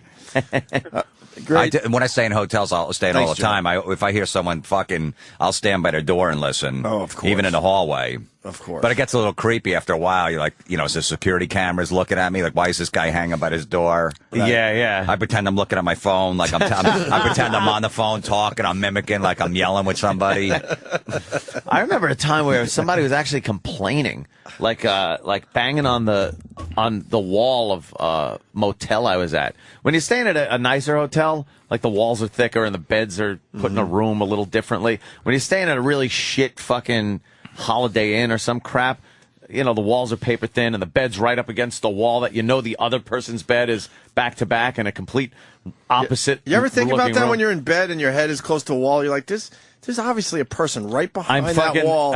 About 8 inches away from someone if else's fucking head right now. From their head while you're just pounding away or something like that. But, yeah, I'm doing my business, got a girl in the room, and I hear like, hey, and I actually yelled. I went, "Shut up! I'm fucking in here." I just yelled back at that, and he just stopped. He just stopped fucking banging and complaining. Because he wanted to hear it. His girlfriend was probably bitching. Oh yeah, I bet. So she made him say something. Yeah, say something, and then he fucking he stole the "Do Not Disturb" sign off of my doorknob the next morning, and then I got like housekeeping. And I was like, "What the fuck?" I looked, and that was his big way of getting back at me. Yeah, so I stole it off of his room later. You got me. What am I gonna do? You want any more of these? Asshole. I don't know. Are they good? Let's go to Adam in Jersey. Adam. Hey, how you guys doing? Hey, man. Hello. You guys just gave me a flashback from college. I went to school in Boston, and we had apartments real close to each other. Our sophomore year, we looked down, and there's this fat chick masturbating in her tub. So my buddies are cracking up. We grab a carrot, and we tie it to a string. Come on. I swear to God, we swing it down about 2 floors down, hit her right in the, hit her window. That's hilarious. It's funny. I believe that one. In college, you would definitely do something like that. You would do something like that. I believe that one. Because it's not good enough to just watch a fat chick like that. You gotta be interactive yes, with it. You absolutely have to. That is good. Come on, you got to know a fat chick's not going to eat a carrot. All right, Adam, good job. Let's say hi to Ryan in San Antonio. That's how it's spelled, San Antonio. San Antonio? What's up, Brian? Hey, I have a story that's definitely believable. My older neighbor was going through a divorce, and she had a new computer she wanted me to help her set up. And so we were transferring files over to it, and she had this image indexing software that basically flashed the picture up for a brief second for each picture. And about the last dozen or so were of her mastectomy. Oh, a mastectomy? Yeah, it was pretty bad. And she tried to act like she didn't see it, like I didn't see them. Oh, God. And she sort of started trying to make small talk about it, and yeah, it was pretty bad.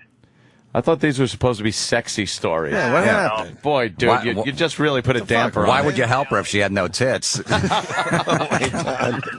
Is there even a reason to talk to a woman if she doesn't have? Oh, Jesus. I know. Jesus. I got a feeling for Jim Norton today. Yeah, so that's true. That's something he would say. You got to go deep. Go deep, Jim. Wow. I put a damper on our sexy fucking... no kidding. Bill on Long Island. Voyeur shit. Hey, what? What's going on, guys? Hey, brother. Quick story. When I had my first apartment with my wife, we just had our kid, and our landlord's daughter was like 17. They had this old house in the front, and they had those real long windows. You could just about see everything. She would walk around every night getting ready for school for the next morning, fucking buck-ass naked. Swear to God, she must have had the biggest tits I had ever seen. But that was just a quick one. We moved into the next apartment. No, I wasn't banging nothing. No, I said you're hanging. You're sitting there like, yeah, but he wanted a reaction. Yeah, biggest tits I ever seen. Wow. But my next apartment was awesome because we had new neighbors move in. Yeah. And she wasn't hot. I'm not gonna make it like it was the other stories, but she was probably like a 7. And they were painting the apartment. They moved their bed in front of the window. And I'm walking through my kitchen, and I look out the window. All of a sudden, I see them fucking railing. He's railing his girl against the window. I mean, she's holding on to the fucking window frame. And I'm like, oh. I had to stop and go to the door and just hang out there for a little while. The wife's like, oh, what are you doing? I'm like, oh, nothing. But that was it. Those are the 2 stories. Better than the mastectomy, anyway. Yeah, fuck. As he's hanging up, what did he say? Yeah, fuck you. Right. Yeah, fuck you. Best part. Poor guy. All right, this is a good one. Don't take it so personally, you cunt. This is a good one. Tom, go ahead. Hey, how you doing, boys? All right, brother. I was at Rutgers not too long ago, actually, and one of my buddies, we're at the hockey house. One of my buddies, it's one of those 20 guys, 3 girls thing, gets his religious girlfriend he's been trying to fuck for years, gets her down in his room, and we all pile up on the porch. He's got the room around the porch, and we're drinking beer, and he gets her. He's fucking her, we're watching, it's a good time. One of my buddies gets the bright idea to, through the open window, take the broom that was on the porch and start poking him in the ass as he's fucking her on the bed. The fucking big Irishman gets so pissed off, he comes chasing out. Somebody snapped a picture of him still fucking hard on, half through the window, coming out to beat the shit out of us. Down the road. Pretty good. That is pretty Yeah, good. thank you, sir. Good story, brother. Oh. Space Trucker. What does he got? Friend watched him have sex with an Asian girl. Everyone's got fucked a girl in a got a park. fucking Guy was story. hiding in the bushes watching and got stung by a bunch of bees. What? Tom in Madison. Tom. Bees. Hey, buddies. How you doing? All right. Hey. Yeah, me and a girlfriend, you know, it was one of those things where we couldn't go anywhere we wanted to go, so we picked a nice, great big park. We found a nice secluded area and threw a blanket down and let things start to happen. We were just in the middle of it. She's on top, just we're having a good time. And all of a sudden we start hearing, son of a bitch, break. And the guy comes flailing out of the bushes with his arms, bitching about bees. And it was just unbelievable. The girl immediately starts reaching for the clothes that are within her reach to cover up her tits and stuff because she was on top of me. I throw her off, but the guy actually started ragging on us for, yeah, you shouldn't be doing that out here in the park. But, well, meanwhile, he had been in the bushes. Yeah, probably jacking it. Yeah, checking out the whole thing. Jacking. That's his load probably attracted the bees. Jesus. Give me rules. Take care, guys. It was never, Hi, brother. never creepy enough to sit there and jerk off. It was just kind of cool to see. Yeah, you know, it's like if you're sitting there, standing there, jerking off, peeking in on something. That's probably where you're crossing the line. I'm yeah, thinking. yeah, that's crossing. I mean, you the would line. use that vision later on. Yeah, later on, you might be able to conjure it up and use it to. All right, but if you spank see one that out. one that lives across from you for like a half hour just masturbating on the bed, you won't. Just a half hour straight, you won't do it? Trying to think. You'd probably right would. across that. No, I'd rather just concentrate on looking at it. Try to figure out a better view or something. Yeah, it's something weird. It's not like I'd rather just put porno up on the fucking screen and that's a little easier. But there's just something cool about watching it. Not so much about jacking it and watching it. Like I was watching her on the bed and shit and wasn't getting a hard on or anything, but it was just cool to watch. Yeah. There was something just fun. Opie, what was that? You plugged some website like camera phones where chicks take pictures of their camera phone. I used to go to it, but I forgot what it was. Might have been Anthony's, actually. It's a great site I where think these crazy chicks just take pictures. Taking pictures in the mirror. On the mirror. Of themselves. Camera One of the mirror or best something. Yeah. Horrible news. That site went down or something? Update on that. That site went down. Really? Yeah, because they're not sure how old the girls are and this and that. Oh, I love that site. What was it called? Girl Camera Mirror. Anthony actually turned us on to it first, then I tweeted it, but yeah, I think that thing went away. I think it was Girl Camera Mirror. Something like that. Let me see, because it was a great site. Yeah, a lot of the guys in Philly love that site, and they over vacation like bad news, man. That site went away. I'm like, what? Then I'm thinking, yeah, it's got to be because they're not sure how old some of these girls are. Yeah. So, well, wasn't that what makes it good? Unless you're running that fucking website. Yeah, unless the other guy running it. Right. Then there could be a problem. It's good for everybody except that guy. Oh, He's it's trying to now an sleep at ad night, wondering site? when they're going to knock on his door. That it's like when you download a clip of you watch a clip of like on YouPorn on one of those sites, and they say like college girl or whatever, and she's getting fucked, and then you're thinking in the back of your mind, man, if I ever have to get my computer fixed or the cops ever look at this, like I didn't know it just said college girl, so she's got to be over 70. Could I get in trouble for looking at this clip? That's always in the back of your mind. What's wrong with you guys?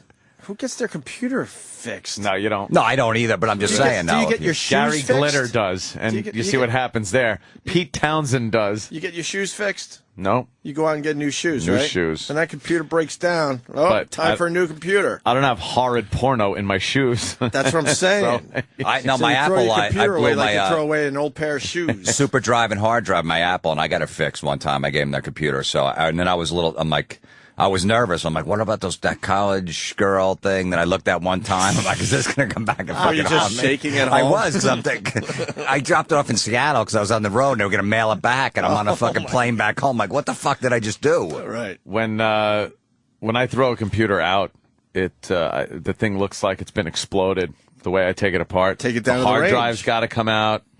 Yeah, the best thing is just to take the hard drive down to the range and just blast it with a .50 caliber. It's amazing when someone commits a crime and they know they're eventually going to get caught, and they still have their computer there, and the cops come like 2 weeks later. Yeah. It's like, why wouldn't you just completely destroy that computer? You can get one at Best Buy for $300. I know. And you keep the same with all the evidence on there, the fucking threatening emails, They the whole never plot.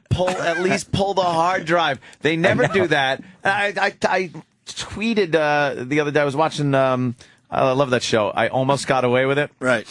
And it's these guys, and they talk about how they got caught. They were fugitives for a while, and then they get caught. And one of these guys got caught because he tied some bitch up with duct tape, or a guy, and killed him, and then took the duct tape home. and put it in its drawer. It's like $3.95 at Home Depot, you dumb fuck. And they matched up where it had ripped. Right. And where the tear was on the roll. No kidding. It's like he didn't even tear off another little piece so it wouldn't match.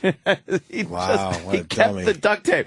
And yeah, the hard drive thing, it's like, if you know they're kind of onto you, wouldn't you just pull your fucking hard drive and throw it in the river or something? I throw my computers in the Hudson River. Is that what you do? Yeah. Throw them in the river? The entire computer. Speakers and all. Fuck it. Who knows what those speakers could fucking uncover? Like if someone's hammered one night or whatever it is, and you go to a kiddie porn site and you're looking at pictures, the next day you should get rid of your computer. You should just get rid of your computer. Just fucking dump it. Take your hard drive out, fucking drill holes through the hard drive, and then just explode it. Take it to the range, Take it to the fucking firing range. Should we take a break? Sure.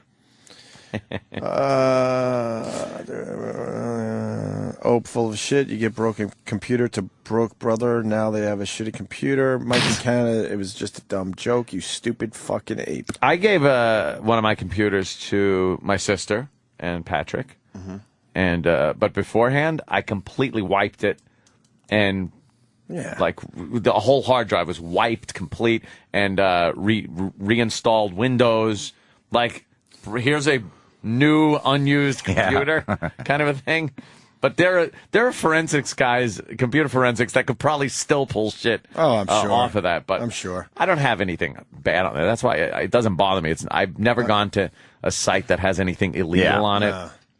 And, you know, they look for people that are using their credit cards and fucking trading shit. And back in the old early AOL days, it was all about trading.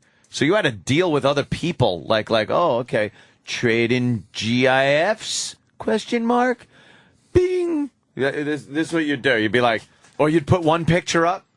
You're like, all right, let me. If you even had a picture, did you ever go in those rooms and have nothing to trade? You're like, fuck, they're on to me. It was early on in fucking internet porn, so yeah, even getting one picture. And then if someone was hard. stupid enough to send their picture, then you stole that and said, all right, well, I got a picture now, and resent it in the same fucking room. It was just more. And you finally got one. You get one picture. You'd send it out to the room, and then you'd wait. You'd sit back and just hear, "You've got mail. You've got mail. You've got mail. You've got mail."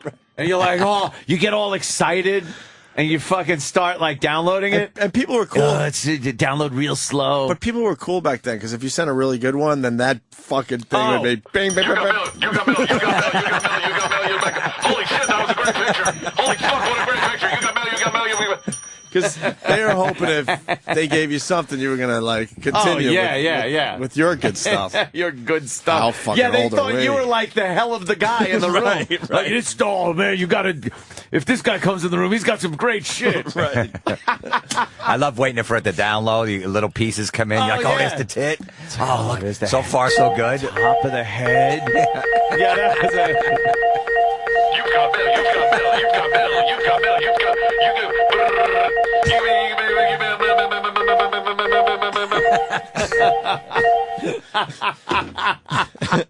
Yeah, it would start off with just like one.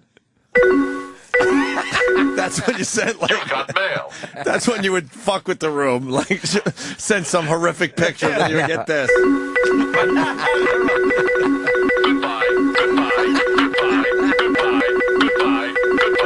Goodbye. Goodbye. Goodbye. Goodbye. Goodbye.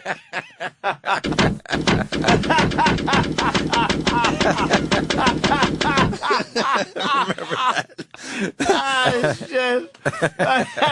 Because in the end, you're always just trying to make the joke, so you would just go, all right, let's see what we can do with this room. Just some horrific... Some asshole sent me this picture. No, this is, you know... You've got mail. You got to bait You've them. got mail. You've got mail. You've got mail. Right. Let me send this fucking thing out. Goodbye. Goodbye. Goodbye. Goodbye. Goodbye. Yeah, clear a fucking room out. Those old sound effects were great. They were so telling. Watch the room go from whatever it was. I don't even remember back then. 200 people to 3. 3 fucking creeps. They're like, wait, what? Got any more of that? Yeah. You got any more of that? That hemorrhoid, the first roid I'm still picture. here. I remember one time when we were working up in Boston. Yeah. I went back to Long Island for the weekend, and I went over to my brother's house on a Sunday night, and we had, we did our show at 3 in the afternoon the next day. So I was going to leave really early in the morning. My brother had an Apple, one of the early Apple computers, and he was hooked up to AOL. And all I did all fucking night was, and then through the day, to where I looked at my watch and went like, I'm just going to make the show. All I did was look at porno for almost 24 hours straight. Because it was amazing back then that you could when do it first this. hit. Yeah, it was amazing. And I'm just driving, exhausted, tired with blue balls because I couldn't jerk off at my brother's house because he was like home. You got to do the road jerk, man. What? You don't jerk? You never jerked off while driving? I've never jerked and drove. A lot of long fucking rides home from Geneseo, Buffalo, and Rochester. Man. Friends don't let friends. That's a jerk boring and ride. Yeah, you need because your fucking leg would get stiff though. You just hope no one was around. I know. You got to make sure that no, truck. When you're fucking the trucker's always whizzing by. You got to pace it. Really? A drive jerk? Yeah. Oh yeah, because it gave you extra energy. Concentrate. What do you mean? On something. It's a lonely highway. Have you ever driven to Buffalo? There's nothing. No, I mean, in the how way. do you like even concentrate on jerking? I don't while know. you're driving? You kind of figure it out. Do you really look at the road when you're driving?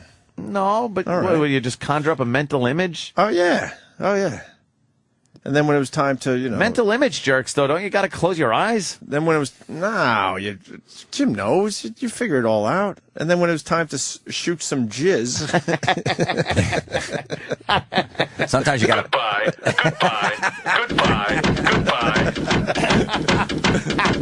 Sometimes you got to pull over when you're gonna drop. When it's gonna come. But because that leg would go a little stiff, you would see your fucking speed go up a little bit. Yeah, absolutely. I try to put it on. I try to put it on cruise control so I can keep my foot away from the brake, so I don't slam on it and go through the windshield. Right? You've never done that? No, I think most guys have. I've never really done the do. drive jerk. It's weird because really do. when when you come at home, you want to go to sleep, but on the road at like 5 a.m, it was like drinking 3 Red Bulls if I came. Oh, okay. It must be short-lived, though. Then you get kind of tired. So I'm good for like another 2 hours. It gives me some energy. Wow. Did I tell the grandma blowjob story? Uh-oh. I hope not yours. My dad, this is 93. My dad was having open heart surgery in New Haven, Connecticut, so we had to drive back and forth a lot, and then we started getting shitty motels, whatever. But one of the rides up with my grandma, and I don't remember who else was in the car. I think maybe my sister, definitely a brother. And all of a sudden we see this car going really slow in the granny lane. Oh, no. And it's so obvious someone is getting fucking head. Road head, yeah. And I'm like, what do I do? My grandma's in the fucking passenger seat, but you got grab the back of her head. You got. I'm like, but you gotta look, right? Right. So I finally said, fuck it. I was in my old Honda. I was like, fuck it. We gotta check this out.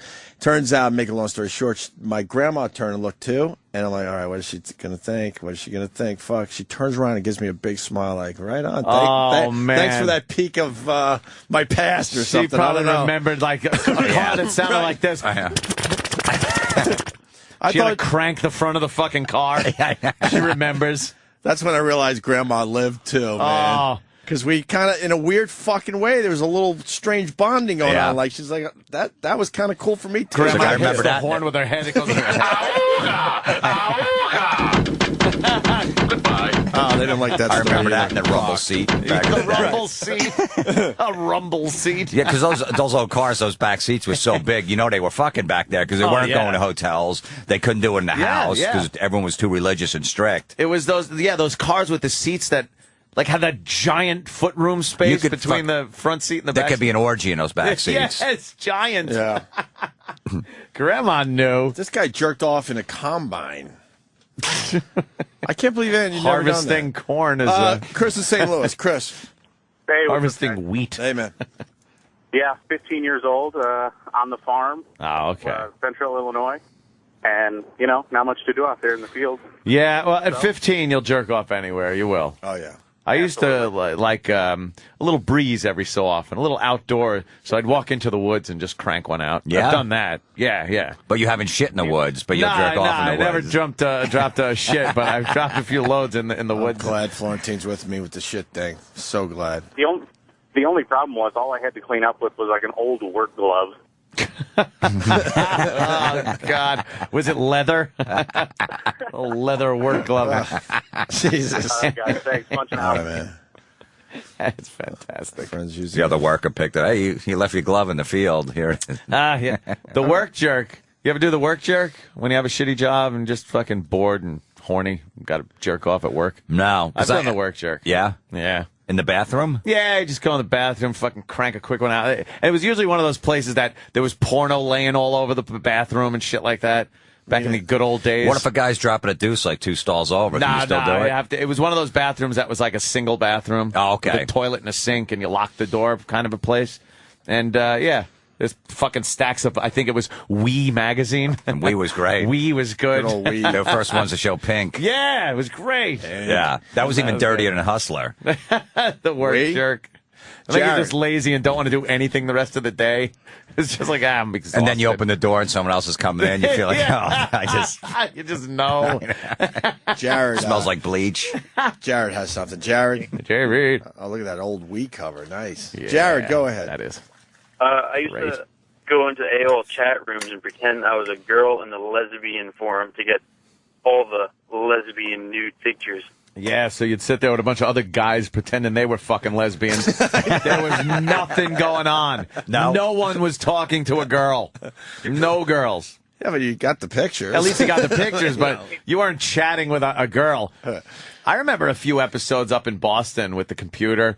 Like, there was one fucking computer up at AAF. We sat near the salespeople, right? Yeah, the salespeople. There was one computer that everyone used, and it was on the other side of the building. The broadcast part of the studio was one side, offices was another. We'd get done with the show and go back to the computer area and just look at porn for hours. And Bruce Mittman thought we were keeping in touch with our fans. Yeah, that's what we're doing. Keep it up, boys. Through chat rooms where you'd have to type something in, and 10 minutes later they might get it. Right.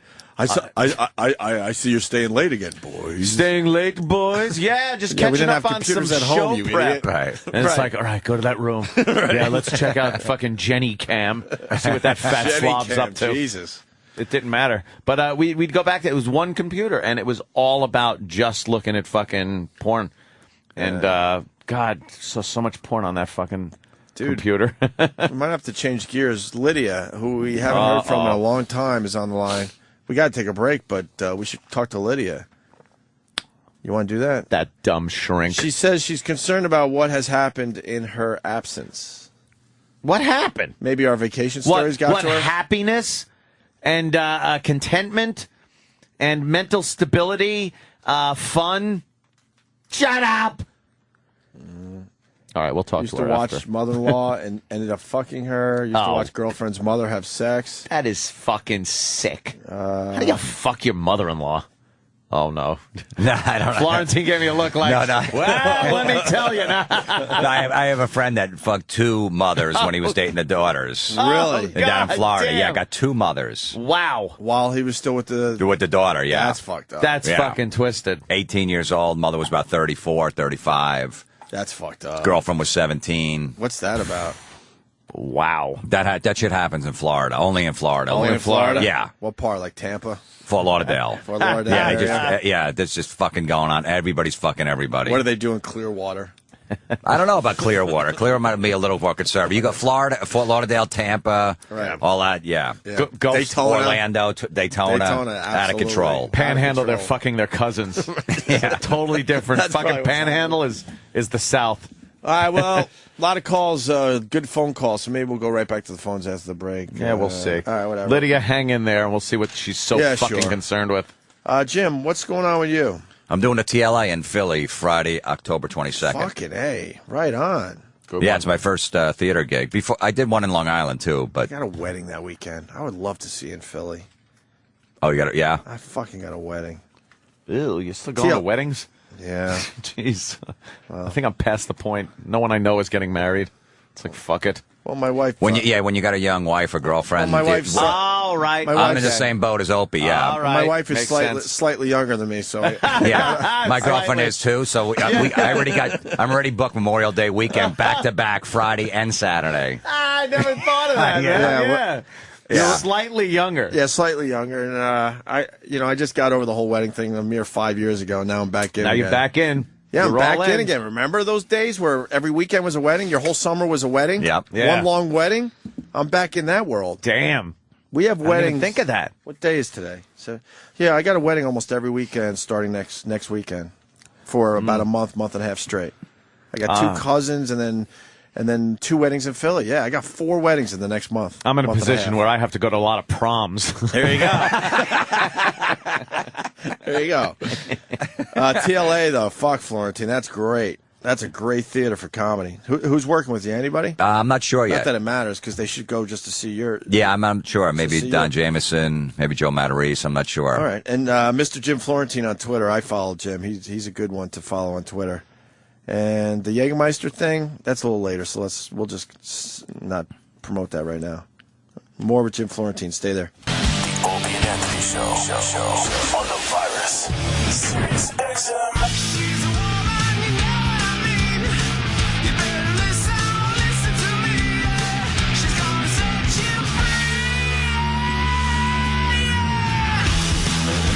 Wolf Mother, Jim Florentine in studio. Let's take a peek at Leno tonight. Norton's going to be on tonight. He got some kind of emergency call yesterday. He had to get out of here. An emergency call From Leno. Personally from Leno. Leno's like, I need you. Terry Bradshaw backed out of some kind of bit. And instead of Leno finding someone local, he said, fuck that, get Jim Norton on a plane. That's pretty That is cool, an huh? odd thing that Jim Norton can replace Terry Bradshaw for something. Right. Like, I don't understand what that could be. They're not quite similar. Right.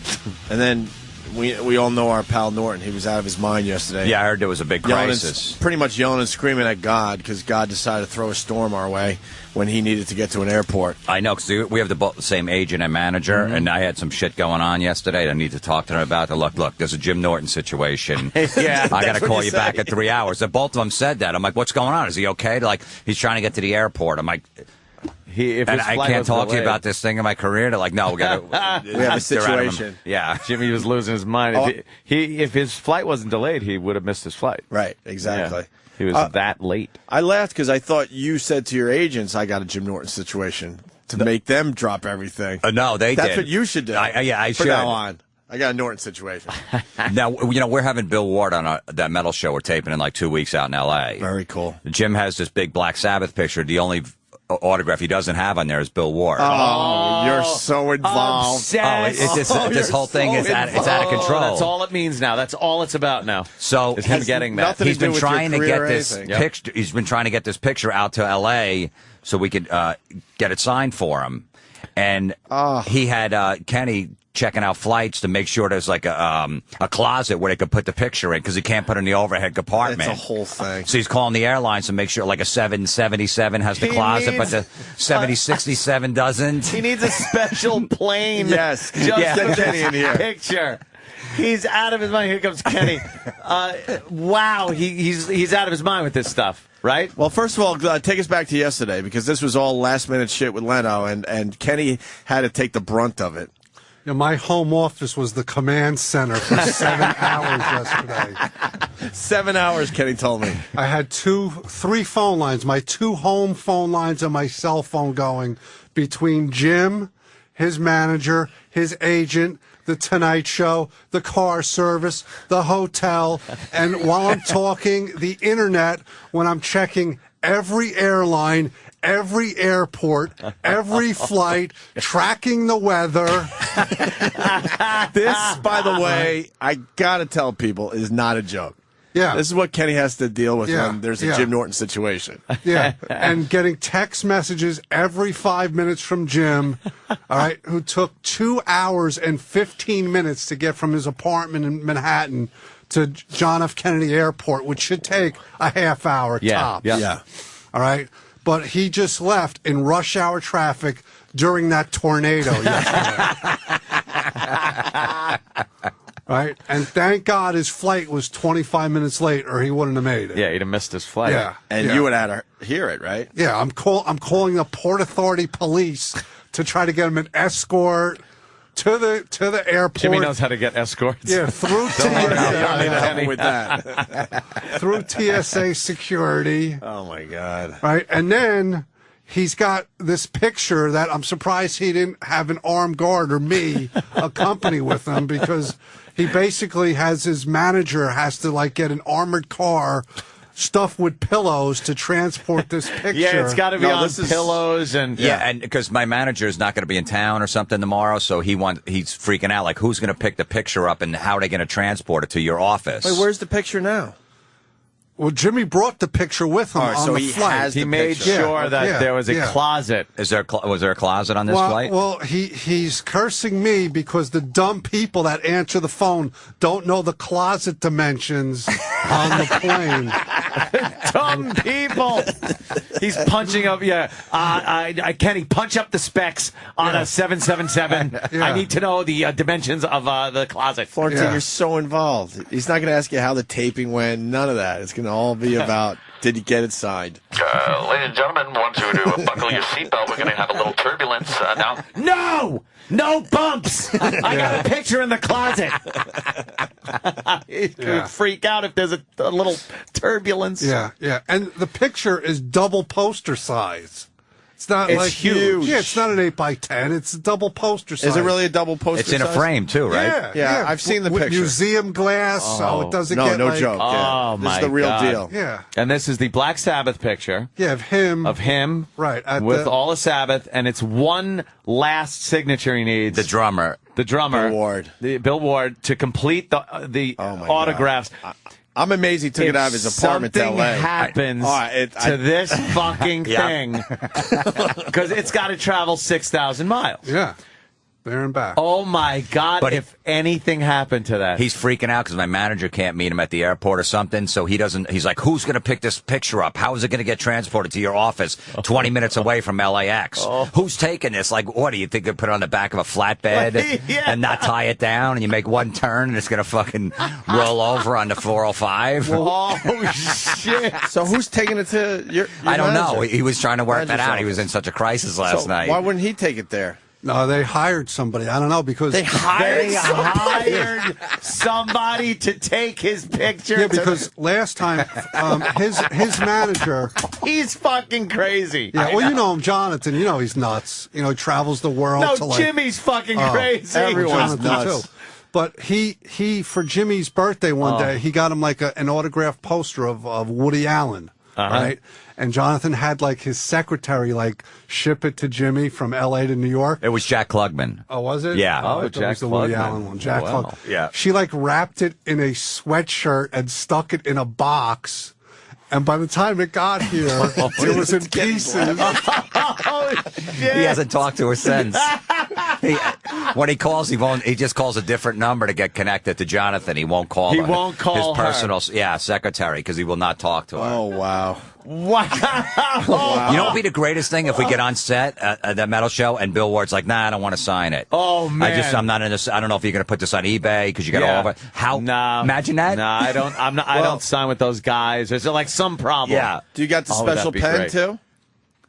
Well, I don't. Right. You need the special pen. You better talk to Norton. It's got to be a Virgin Sharpie. Right. See, Kenny knows. It's got to be Virgin. Yeah, it's Yeah, gotta you be can never have been used Have on Bill something Ward else. just sign it with a horrible fucking pen. A ballpoint. That's just some horrible, real thin that you looking. can't see his signature at all. And you have to test the Sharpie to make sure it's an even ink flow.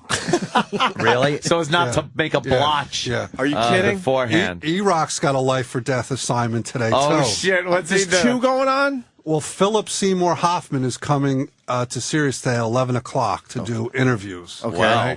He's a very fine actor. I got to hear it right from E-Rock. And then, Kenny, obviously, you'll fill in the blanks. But E-Rock just ran down the hall, which is kind of strange Running. to look at.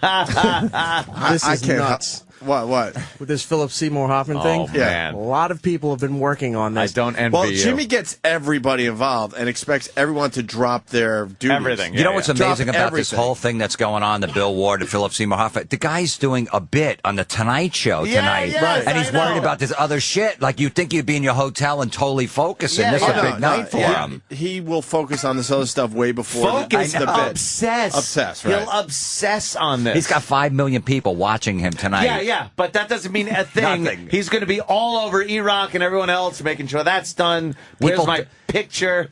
Comedians die to get on the Tonight Show. Right, It's right. the biggest break in show business. Yes. You're forgetting this, too. He only likes to go out there so he could eat sushi at his favorite sushi place. And get the miles on Continental. Yeah.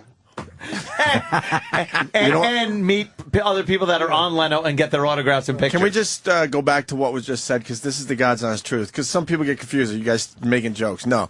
He books trips to L.A. just to go to a sushi joint. That I have been to twice, and it is amazing. It's in a dumb strip mall. It's a shitty place. Oh, that place? But this, yeah, I know which one. Sushi. Yeah, with the hunchback guy. Huh? Zawa. Yeah. Yeah. If you're in the LA area, it's the only place to get sushi. But he will book trips specifically just because he obsessed about the sushi at this joint. Fucking I. Yeah, that's the Tonight Show is secondary. That's just the it reason really is. So, E-Rock, to go out there. Why is your assignment nuts? Well, this has been going in the planning stages for a while because there's an always for a A-list while. celebrity who's going to be here today. Oh, we already said who it was. Oh, okay. So Philip Seymour Hoffman's going to be here. Now, going through publicists and talent bookers and all this other stuff, it was said that he wasn't taking any photos, not signing any autographs, but somehow it got through that Jim Norton would be the only one. He's always the only one. The only one who would be allowed to get a photo. So this was the big deal. Jimmy tells me yesterday he's leaving for Los Angeles. He's got to do the Tonight Show. So Kenny will have something for me to get signed. Now, originally, he was not going to sign anything. Right. They just made the exception for the photo. So now the photo exception has to be changed to an autograph exception. Autograph exception. What do you think it would be like more of a hassle for Philip Seymour Hoffman? The signing or the photo? I would think signing would be easier.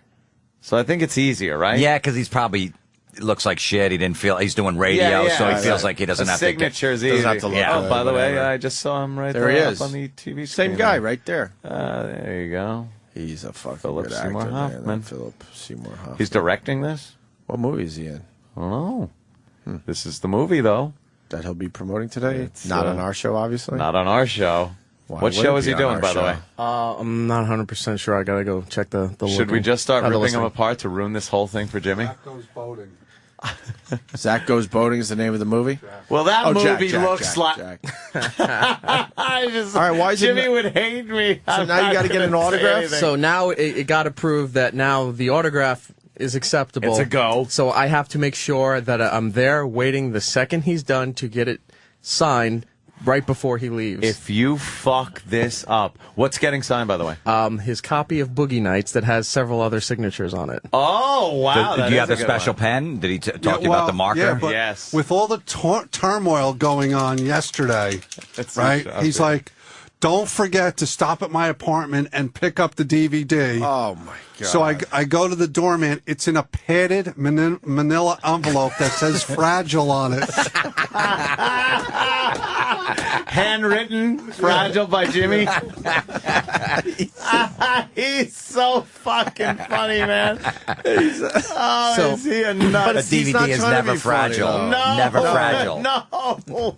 I've never gotten a DVD in the mail and it broke. It was broken. Never. No. Are we allowed to look at the Boogie Nights DVD right now? I can't allow it. He's sweating. Come on, I really want to see who signed it. Who has signed it already? I didn't look at. I think Heather Graham signed Heather it. Graham. Sure, she was here. I didn't look at the other signatures because I was Trying to think really who trying else not to touch it. Mark Wahlberg. Was Mark Wahlberg I don't ever? think we No, ever I saw never had Mark him on. Wahlberg. We've had him on the phone. Riley guy, John C. Riley, is that his name? Oh yeah, he might. Yeah, I think Riley he signed it. Jesse Riley's great. Right. So there's two things going on. There's a few signatures. Burt Reynolds. On there. I picked up the black ones in the back, but I grabbed the silver one just to bring it here. Silver. But these are the special kind of pens. Yeah, it's like a spray can. Spray paint can. Yeah. You got to shake it, and it's a silver thing. And those are very dangerous. You could get a great signature, or you could ruin the fucking thing. If you press too hard, the shit just pours out onto whatever you're trying to sign. As Jimmy has instructed me over the years when Yes. you get these new ones, because I've done this many times with Uh-huh. him. So you get the new pen, and usually he likes to do it because he doesn't trust me Of doing course. this. But I'll hand him the new pen, and he'll sit there and he'll go like this. Dab. Oh, really? He does a quick, fast scribble. No, this goes on for almost 30 seconds. Like, he's just sitting there scribbling this just to make sure Well, that smells good. each side, because if you get it pointed at one side here, it could dry out, and then all the ink is on the top. Oh, so he's shaping the point so that if it's a brand new marker, you go to sign, it won't smudge. Yeah, it won't smudge, or sometimes thick. it won't. The ink won't come out if you go too fast. Right. So you'll miss half the signature. So that's an got it all evenly figured out. distributed amount of on both ink, sides, or whatever that is. and then it's closed back up and not to be used until. Quarantine. Please sign his and, DVD. And if you're sitting there, please sign it for. As Philip Seymour Hoffman, please do this for us. Wow. I don't know. It'll be one for the ages. We've been friends for so long. I don't know if I can do that to him. He would, you guys have been friends forever. He would not talk to you like he doesn't talk to the secretary. Absolutely. It would be over. They would. It would be like, motherfucker, He fuck would tell him. the manager, Fuck agent, him. get rid of him. Fuck Florentine. If he's not- You fucking cunt. You're a cunt, Florentine. You would just be that guy. Yeah. Wow, there's two Don't fuck situations. this up. there was one time, I forgot who the celebrity was, but Jimmy and I went down there with his photo to get another photo and get the photo that he had signed. The person was coming over, but then a publicist or somebody went to talk to that person. Interference. And so we had to wait a couple seconds more, but Jim turned to me, he's like, put the cover back on that marker. It's drying out. So I'm sitting here with the photo like this. And not only, he has the photos professionally done by this photo lab, really, high-tech stuff. And it's sort of on a cardboard mount. So that you don't have a newspaper or magazine. It's not flat. Yeah, no, it's perfectly flat on a piece of cardboard.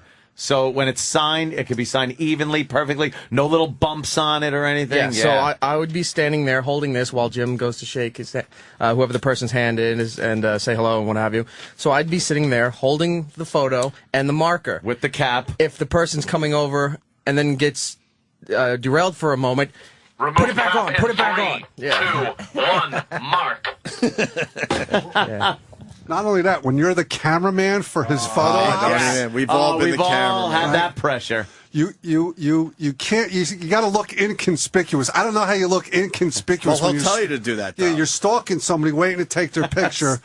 You can't turn the camera on too soon because even though if he has 100% battery, you can't waste it. And then you got to like do dry Apollo runs. 13. You got to. We've all done the dry runs. We've done Metallica backstage. I remember, like, all right, Hetfield's in that room. So, Jim, you stand by the door like you're coming out. Let me take a picture to make sure the lighting's good. So I would be walking out the door and coming that way, and we're looking at it. He goes, nah. You'd have to be the Hetfield like stand-in. Yeah, so he's like, all right, we got to get Hetfield over here because the lighting's better. So not when we won't get him right when he comes out of the door. Yeah. About the halfway in the better. Yeah. Wait till he takes 5 steps. You remember when we were at Giant Stadium backstage, 2 hours after the show, getting all the guys' pictures? Were you at that one? No, I was at the Newark one, the Prudential Arena with him. Was it Prudential Arena? I thought you were there because it was the last time I ever hung around with Norton backstage because I couldn't take it anymore. By the time we got to our car, there was no cars in the lot. That's how long we had to wait. He'll wait until the sun's coming out. I know. An hour and 45 minutes for Ace Frehley, and he ran out the other door. We were sitting there. Thornton, you weren't there? I was sure at you Nassau were. Coliseum for Metallica Okay. Godsmack. I thought you were there for the last time I went through this. So how mad was he at Ace Frehley that he left? Oh, we were sitting. It was the House of Blues in New Orleans, and they treat us to dinner. They have that and VIP tickets, and it was a great show and everything. And then they bring us backstage, and we're sitting in the green room. We're the only 3 people: me, Norton, and Marina Franklin.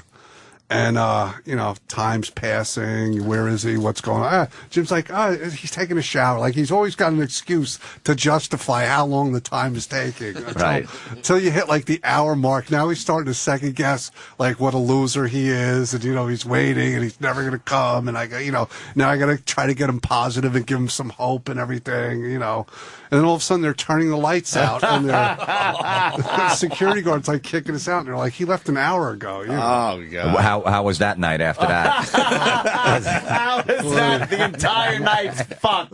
To talk him off a ledge. He probably went back to his room and emptied the minibar. How many times did he say "fuck Ace Frehley"? Yeah. All of a sudden he hates Fuck the him. person. No wonder Gene threw him out of the band. Yeah. Right.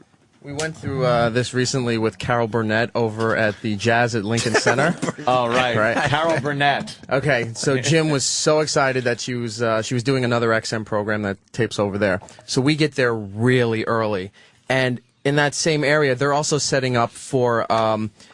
It's that thing where the networks display what's coming up in the fall. So Discovery Channel was there and a couple other things. So we're walking by, and right in the area where we're supposed to meet Carol Burnett, they're setting up Oprah Winfrey's dressing room, Mike Tyson's dressing room, all these other people. Shit. And he's like, oh my God, we have to get this fast. They're going to kick us out of here. Oprah's right there. Like, he's freaking out about who's these rooms next to us. So we're waiting for Carol, and Carol is a little bit late. Not a lot. I'd say maybe 5-10 minutes past the time she was supposed to be there. But we had gotten there so early that Jim was freaking out that she wasn't going to show up. They were going to kick us out because they're setting up this TV. Like, he's pacing back and forth, driving everyone nuts. And he's trying to rationalize in his head where she is, what's going on, what's the delay. Finally shows up. And here's the other problem with taking photos with Jim. I'm glad he got this new camera that he's been playing with, because his old one, the silver one, the flash takes a little bit longer. Oh, that's the worst. So you sit there and you hold it, but you have to wait for the flash to go off. When it finally does, you have your photo. But that's nothing you can do anything about. Yeah. And if you've probably seen it in the studio a few times, he would sit there, come on, like it's not going fast enough for him. Come on. And he also goes, oh, I think I was blinking. Can we get another one? So he does the 2-shot, and he did it with Carol Burnett. Both photos came out fine, and then he got annoyed because somebody else asked him to take a photo. Didn't know who Jim was, but it was working for the company. He said, hey, could you take a photo? And Jim was just staring at the guy, like dead-eye, no expression on his face, and then hands the camera off to me and walked out of the room. He should have done the old chop their heads off picture. Yeah. But now you can't do it with digital pictures. It sucks. Yeah, it's you press the button. I got scolded once by Norton. It was Camden. We were doing a live broadcast. I think it was Ozfest. Trying to remember who it was. I think it was Rob Zombie. I'm not sure, but we were getting pictures with everybody. It was a really cool thing. And Jim, I was camera guy, like we've all been. And he scolded me because after the picture was taken, that I should have known that the glare was going to come back off the window that they were both standing in front of. And he was all bummed that we didn't do our dry run and see how the window thing was going to interfere with the picture and blah, blah, blah. And that's all I heard for at least an hour or two. Oh, fuck. That was the famous had to be photoshopped picture, right? Yes. I mean, the picture was perfect. You could see Jim. You could see if it was Rob Zombie, I believe it was. The glare. I hate the glare. But he was obsessing with the glare that didn't take away from anything. And then it was famously photoshopped. Yeah, he figured out how to take the glare out. He should just really hire a professional photographer to go follow with him around everywhere. With an amazing camera, and he'll know the angles, the lighting, all that stuff. He'll snap 50 of them in 5 seconds. And then he has a whole roll to choose from. It's like his headshots. We'll send you the contact sheets tomorrow. You know how long it would take him to choose a picture and get? He's a madman. Selena Gomez was here about a month or two ago. I remember that. So he got it set up, for him to get the VIP picture. Yeah. And they bring her out to the lobby. But I guess some of the bosses brought, their little teenage girls here to certainly they're did. tweens. Yeah, to get their picture. So there's, like 20 girls out there waiting to get their picture with Selena Gomez. And here I walk in with Norton. And they're all looking at her. Yeah, I think I got a picture with her, too. Yeah, she's pretty hot. And that's another thing. Jimmy's taken a lot of pictures, or had a lot of pictures taken on his camera of me and people in the studio. I don't think I've ever seen a one. Oh, really? He usually sends them? Yeah, He's never sent one. You gotta remind him. He's absent-minded. I don't think he's ever sent me one. No. Yeah. He will. He's probably got a camera full of me. I think he secretly hates me for not getting the Randy Johnson secretly picture for him. No, you secretly hate me. Oh, shut up. The Randy Johnson photo that made his book, where Randy Johnson blew him off. Oh, that's a great one. I think he really wanted me to try to risk my life and run in traffic to get on the other side of the fucking street. To get the front view of Randy Johnson walking away from Norton. I think he holds a grudge to this day over that one, too. Yeah. I thought I was bad with the pictures. We have all these metal guys on our show, and no matter how many times they're on, I always get a picture. I got 6 with Rob Halford. I've gotten 20 with Lemmy over the years. I just have to get an updated one. Yeah. And I just hit up Lemmy and Halford were on the same day. This was 6 months ago. First show, second show. I got Lemmy earlier. I got Halford. So my guy, fine. And then at one point, I see them both talking to each other in a dressing room. I'm like, if I can get a fucking picture with Lemmy and Halford at the same time. So I had to go back in there and interrupt their conversation. They're like, enough with you already. Oh, shit. You were Lemmy that was guy. only had 1 Jack Daniels, so he was fucking cranky. And I said, I don't give a fuck. I was supposed to be back on set. I'm like, I got to get in, and I got a picture with him. I don't care if I pissed him off. It takes 2 seconds. I want to get pictures, but sometimes it's too much work. Dude, I couldn't do what Jimmy does. I was just as guilty as Jimmy with out in L.A. With Chris Cornell. With Chris Cornell. Yeah, it happens to all of us. I was just as guilty. I handed my phone to my girl there and said, the second I start walking over and I'm even in frame with him, just keep snapping. Just keep snapping. I go, I'm going in the pool. He's in the pool. I said, I'm going to swim over and we're going to have a conversation in the pool. I go, just snap, go around the pool. So I was doing the same fucking shit Jimmy does. It's like, just keep going, get every different angle. And I'm on purpose kind of holding my hands like, hey, I'm having a real conversation here. We're in the pool and, just don't stop snapping. But I want 50 pictures. I got to defend you and everybody else in the room. The difference, we all have those moments. We got someone we want a picture with and you'll do crazy shit. Absolutely. But he does it with people that you shouldn't care about. Yeah, I know. Like Selena Gomez, if I had a picture with Selena Gomez, that would be kind of cool. If she was walking by and I could make it happen, sure. Right. But not waiting around for someone like Selena Gomez, to get a picture.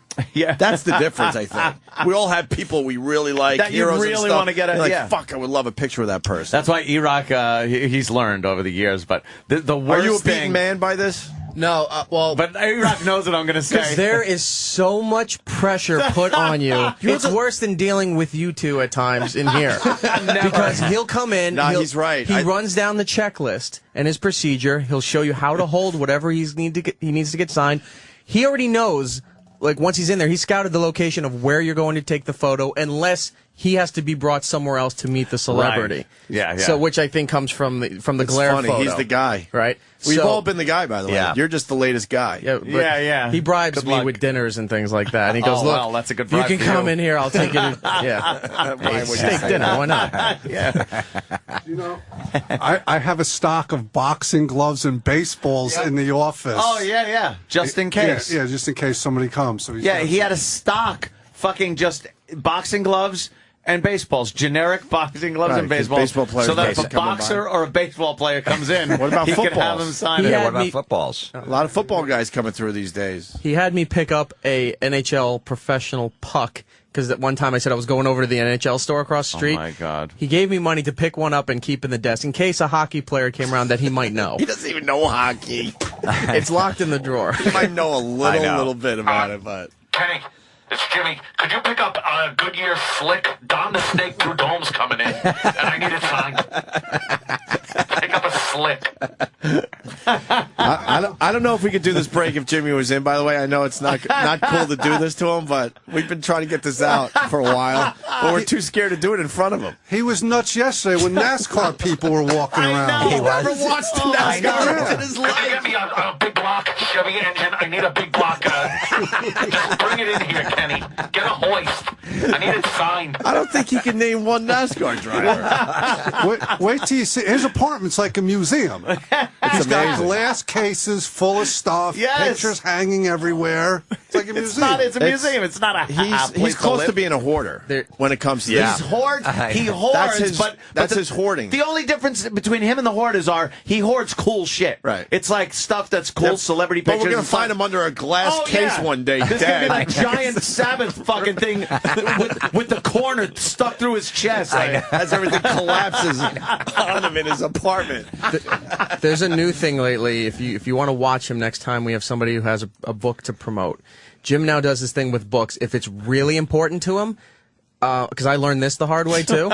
If it's really important to him, the cover of the book has to be signed, not the. They usually open up inside to the blank page and sign and everything. Now, how is Jimmy going to display that in his museum? Exactly, because in the museum that makes sense. A few people get to sit. He wasn't here one time. A few trannies and maybe a friend every once in a while get to see this amazing collection of his.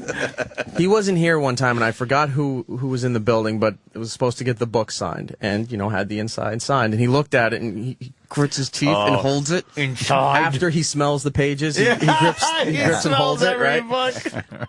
Then he goes, "Thank you so much," and he's like, "I really wish they would have signed the cover." And I go, "I didn't know. You didn't say that. Now I know, because when there's a book to be signed, where do you want it signed? Inside is fine," which means he wants the book, but he's not going to display it. It's not going to be If it's got to be on the cover, that's going to be put into a glass case in his house. No, I'm not crazy with getting like signatures of everyone in here. Like Ope said before, if it's somebody important that's cool to me or something, I'll do that. Yeah. But in the old days, E-Rock used to do something that I wanted to fucking kill him for, because I don't care about probably 90% of the people that come in. Right. I don't need photos with them. There's like shit. Like hot girls, I like getting pictures with hot actresses and shit like that. That's kind of cool. But most of the people don't care. E-Rock used to come up right in front of the guy and go, "Anthony, you want a picture?" And now I'm sitting here, and you know me, I could sit here the whole fucking show, right on my ass and not get up. I don't care. I'm doing the show, whatever. And now I got to be like, "Yeah, E-Rock, yeah, I want a picture." Well, what started out as with this, who gives not a shit knowing, actor? Thanks. Right? Because I was just making sure you got a photo that you didn't want. Later became, "I'll do it because that's the only way I could get back at you for being yelled at for something." Yeah. So it'd be like, "Hey, you want a photo?" And then Ant would sit there, "Sure." I'm like, "Yeah, okay. Thanks, E-Rock." Because you can't say no at that point. Then it's like, nah, this unimportant piece of shit, let him leave. I do it to D-Boy now, because when I bring certain people into his studio to get You want IDs, a I'm like, "Can Derek get a photo?" And then he gets all these photos with people that he has give no a shit interest about. in. Oh, good. Hey, Rick in California, I don't have time to go to the phone right now, but he says Bob Kelly had to suck a dick for a steak. E-Rock only had to take a picture. Oh. There you go. Yes. Poor call Bobby. back to yesterday's show. I got Marilyn Manson was at this award show, and I wanted to get a picture with him. That's Big a good Manson one. fan. Yeah. You know, it's a tough one to get. Yeah, sure. He's not out in public, and he was just blowing by everybody. So I knew he went in this one room. He was presenting an award. I knew he was going to come out that door. So I had my friend stand. I go, "Look, I'm just going to walk with him because there's no way he's stopping because there's people all over. Yeah. So just as I'm walking, just snap it. I'll ask him, but just keep going back." Good we strategy. were practicing it. So it was just like Jim Norton. So he comes out, and I go, "Hey, Marilyn, can I get a picture with you?" He wanted nothing to do with it. Supposedly you can't call him Marilyn. If you call him Manson, he'll talk to you. Oh, I didn't know that. He fucking made up his name. Up. So I said, "Hey, and this is the picture. Look how fucking miserable he is." Oh, Look, let me see. Look at you. You're like, It looks like you're going, "Just snap it." That's when we were walking. Look how miserable. Wow, he is miserable. God damn. It's got to be said, Florentine's a mini Jim Norton. You get into this a little bit, too, don't you? Well, there's certain people, but with certain he people. hates you. Yeah. That's hilarious. Holy fuck, hates man. you.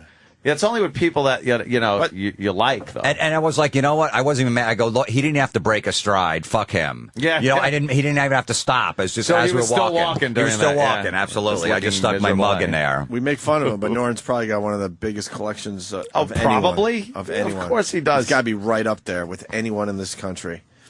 Yeah, well, that was hundreds and hundreds of things. Hundreds, thousands probably.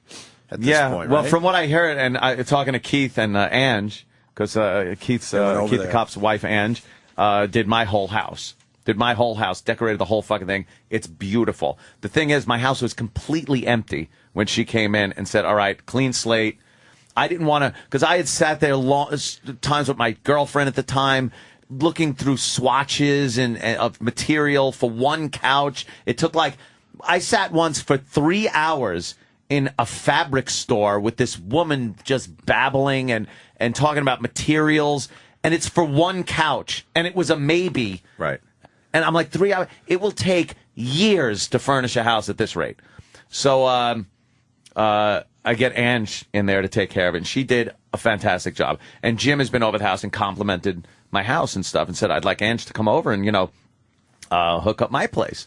So she went over there with Keith, and Keith just sits down. He's got his, friggin' PSP he's playing with on the couch as Ange is talking to Jim.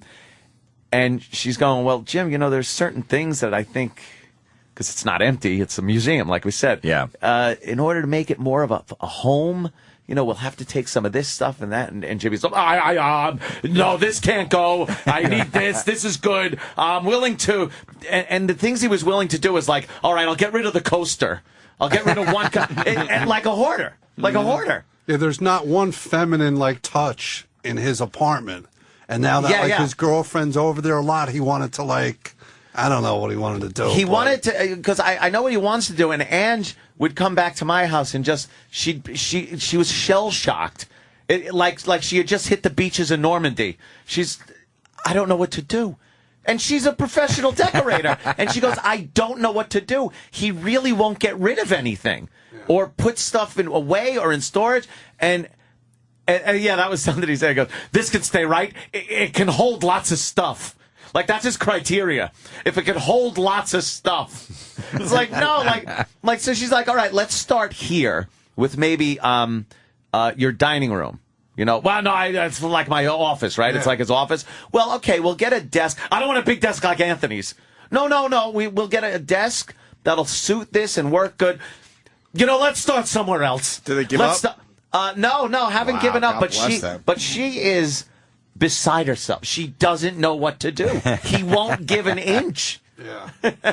He needs to get a house and just make a whole room the museum. That's what he needs. That's what it needs. Yeah. His place is not big enough to have a museum and a house. A museum in the middle of the whole thing. If he wants to live in the museum, that's fine. And then I heard, this was great because Keith told me this. It's like, you walk in and there's the bedroom. And now if you want to have a bedroom that I guess a guy in his 40s and you want a kind of a classy, nice bedroom.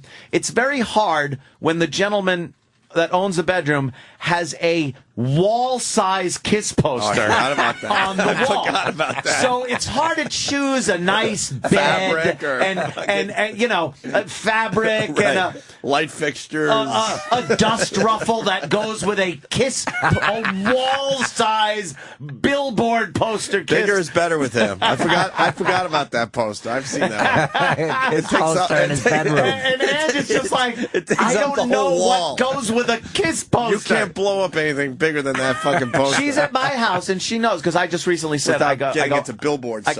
I go, Ange, I really could use like a new bedroom set because it's like the first thing I got when I moved in, and I got like Raymore and Flanagan crap instead of like really kind of nice furniture. Everything else in my house is really nice furniture. So I'm like, let me change my bedroom set and get something new. And Ange will just be like, all right, she knows what I like.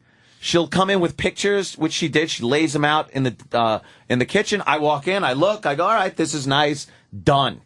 So she's spoiled with working with me.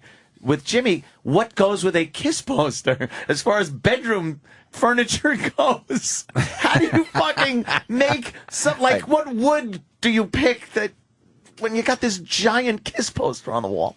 That's awesome. It's our little Jimmy.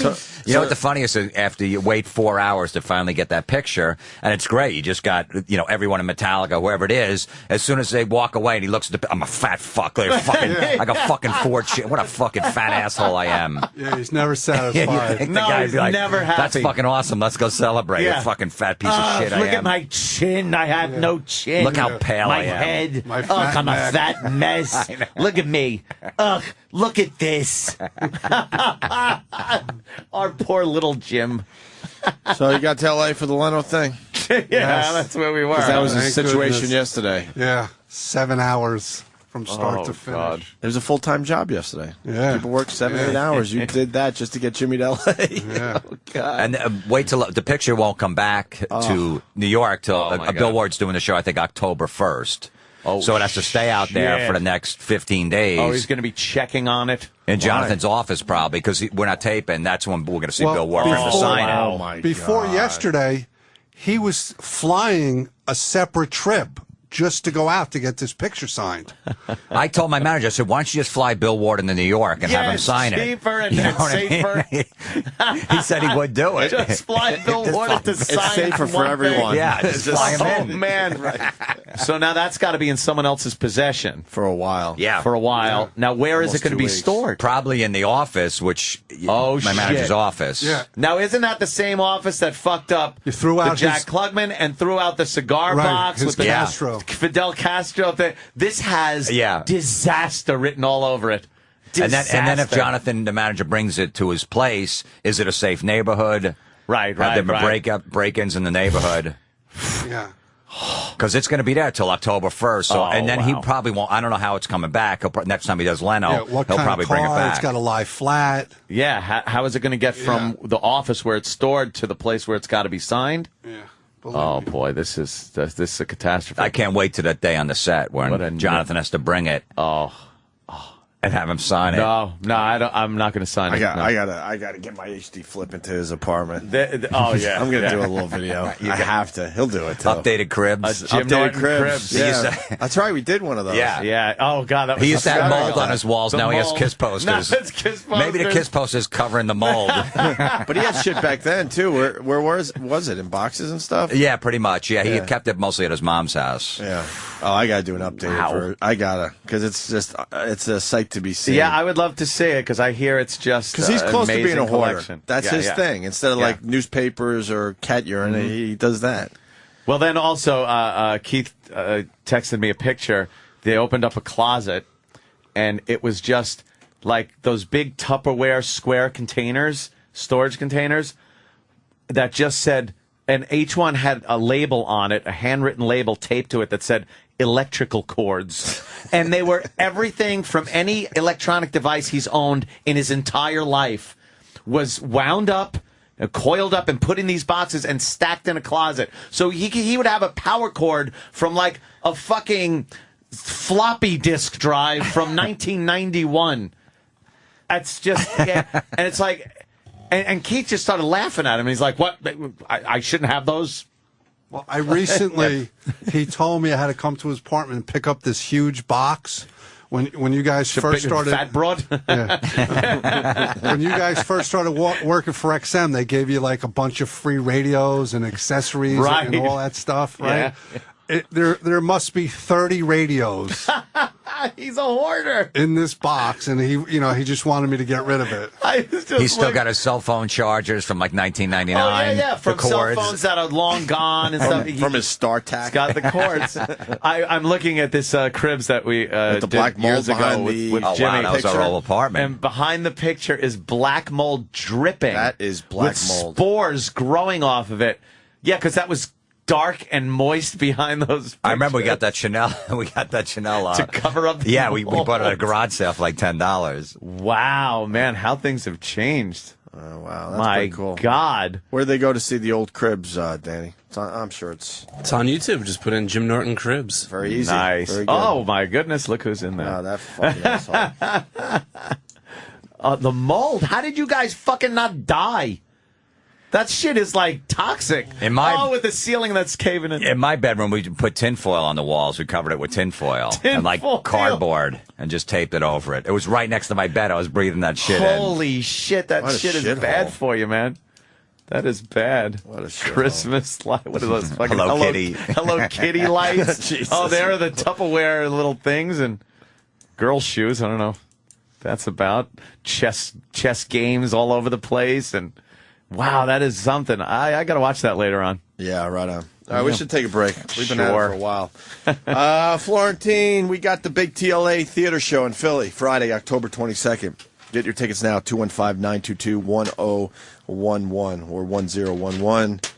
Mr. Jim Florentine on Twitter. You know, you keep everyone updated where you're going to be, obviously. And I'm doing this whole Jägermeister tour. It's happening now. There's just a local show at Nassau Coliseum. But I'm doing a whole month tour. I'm on tour from Slayer, Megadeth, and Anthrax. What do you do? In arenas. I'm doing 5 minutes in between each band. God damn. It's going to be brutal. Oh, fuck. That's you haven't done one yet? No, it starts next Friday in Dallas. That's a tough gig. Dude, Slayer is the band where not even bands want to go on before them because their fans are so angry. Oh, shit. What are you, crazy? I'm out of my mind. Why'd you take that? I don't know. I'm like, he's like, I don't know. It was fucking great money. I'm like, fuck it. I'm going to be in a bunk because traveling across the country. Oh, you are going to get shit thrown at you. It's going to be brutal. Prepare for water bottles just thrown at your Big Jay Okerson just did a Jägermeister tour, a smaller tour with Korn and a couple other bands. And he said he had to do the 3 5-minute sets. He said the first set, they kind of like you. It's early. Second set, they're like, all right, if this guy's cool. He goes, by the third set, they fucking want you dead. Yeah, they're like, enough. Or don't fucking push it. Yeah, funny, so imagine going from 4,000 seats or 3,000 to 15 to 17, like Nassau Coliseum, for one more set in front of Slayer. Good luck to you, bro. It's a bad one. And then I'm going to try to sell merchandise afterwards after they just threw shit at me. Spitting on you. Loogies. Hey, we got some tickets to give away to the Jägermeister Music Tour. How do we do this? Oh, okay, not open to listeners in Canada, California, Washington State, Tennessee, Virginia, and Utah. All winners must be 21. Sorry, you can't come. So how do they figure this out? Oh, take call. If you know the Jägermeister Tour is coming to your city, I guess. All you Jägermeister, Slayer, Megadeth, and Anthrax fans, call in right now for a chance to win 2 tickets to the Jägermeister Music Tour, a Jägermeister Schecter guitar. Ooh. Did I say that right? Yeah. Schecter, yeah. Okay, good. Jägermeister PV amplifier and Jägermeister tap machine. Oh, Jägermeister boy. reminds you to drink responsibly. With that tap machine, drink responsibly. Good luck. I got one in my house. Dimebag Darrell used to have a Jaeger machine in his kitchen. Oh, in the kitchen? Right in the kitchen. I've been to parties at his house. At least mine's at my bar. He had it right in the kitchen. He's got it in his kitchen. Yeah. We used to have one, too, and it ended with a naked girl on the sidewalk as people are trying to come to work Puking and crying. Really? Puking and crying. Yeah. Guess what? That was the end of our Jägermeister machine. That machine went out of the fucking studio. But in all fairness, I'm sure she had something else going on before she came in and did a little Jaeger with us. Absolutely. Because the Jägermeister machine worked very well for us. See me trying to save the client? The Jägermeister machine worked very well for us for many, many years until that incident. But I think the girl, like I said, was already doing her own thing. I got before one in she my came house. by. It's great. Doing chilled shots of Jaeger. Love that thing. Fire it up. Press the button. And you hear little pumps out just freezing nice cold chilled Jaeger. But I'm not allowed to do any irresponsible drinking jokes. I'm No, like, come on, of course that's not. you're taking away half my act. 90% guys in their 40s. What else am I going to talk about? Irresponsible drinking. We had the machine in our office at NEW. They thought we were just insane over there. Yeah, we would do shots in between. Some of the sales guys during having a really commercial bad break. day would come by. Yeah. During commercial breaks, run back to the office, shot, wash it down with some beer, back to the show. Afternoon drive ruled. Yeah, sure did.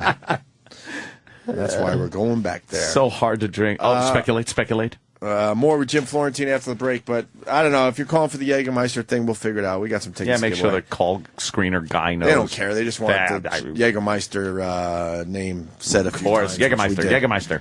Opie and Anthony Show on the Virus, Sirius XM.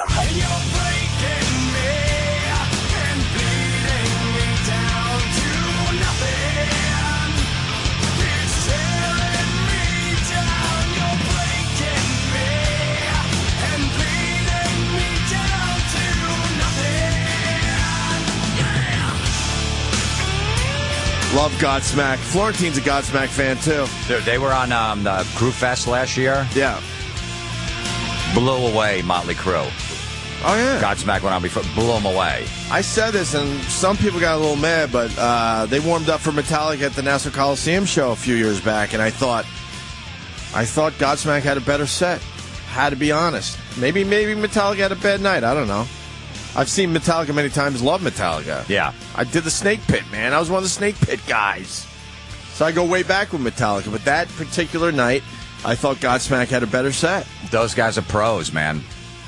Yeah, Sully rules, man. And Sully's got a solo album, right? Yeah. I got to check think it's that called out. Avalon. It just came out, or it's coming out next week or something. You haven't heard yet? I haven't heard it, but I hear it's it's different from Godsmack. Yeah. Right. But every Right. band says that, and then you get the record. It's only like 2 songs that are different. This album's completely different. You're expecting, whatever. Like the last album, it's not going to happen. And like it's all these 10 and 12 songs could have been on the last record. Right, yeah. You did something different on 2. Stop it. I like when Godsmack and Sully just slows it down a little bit. I don't mind that at all. I love man. the acoustic stuff they do. You liked, right? Yeah, absolutely. You like Good Times that they did? Good Times, Bad Times? Yeah, That was right. off, I think, their greatest hit CD. They threw that at the end. Great Their version song. of Good Times, Bad Times, Godsmack. Very good, man.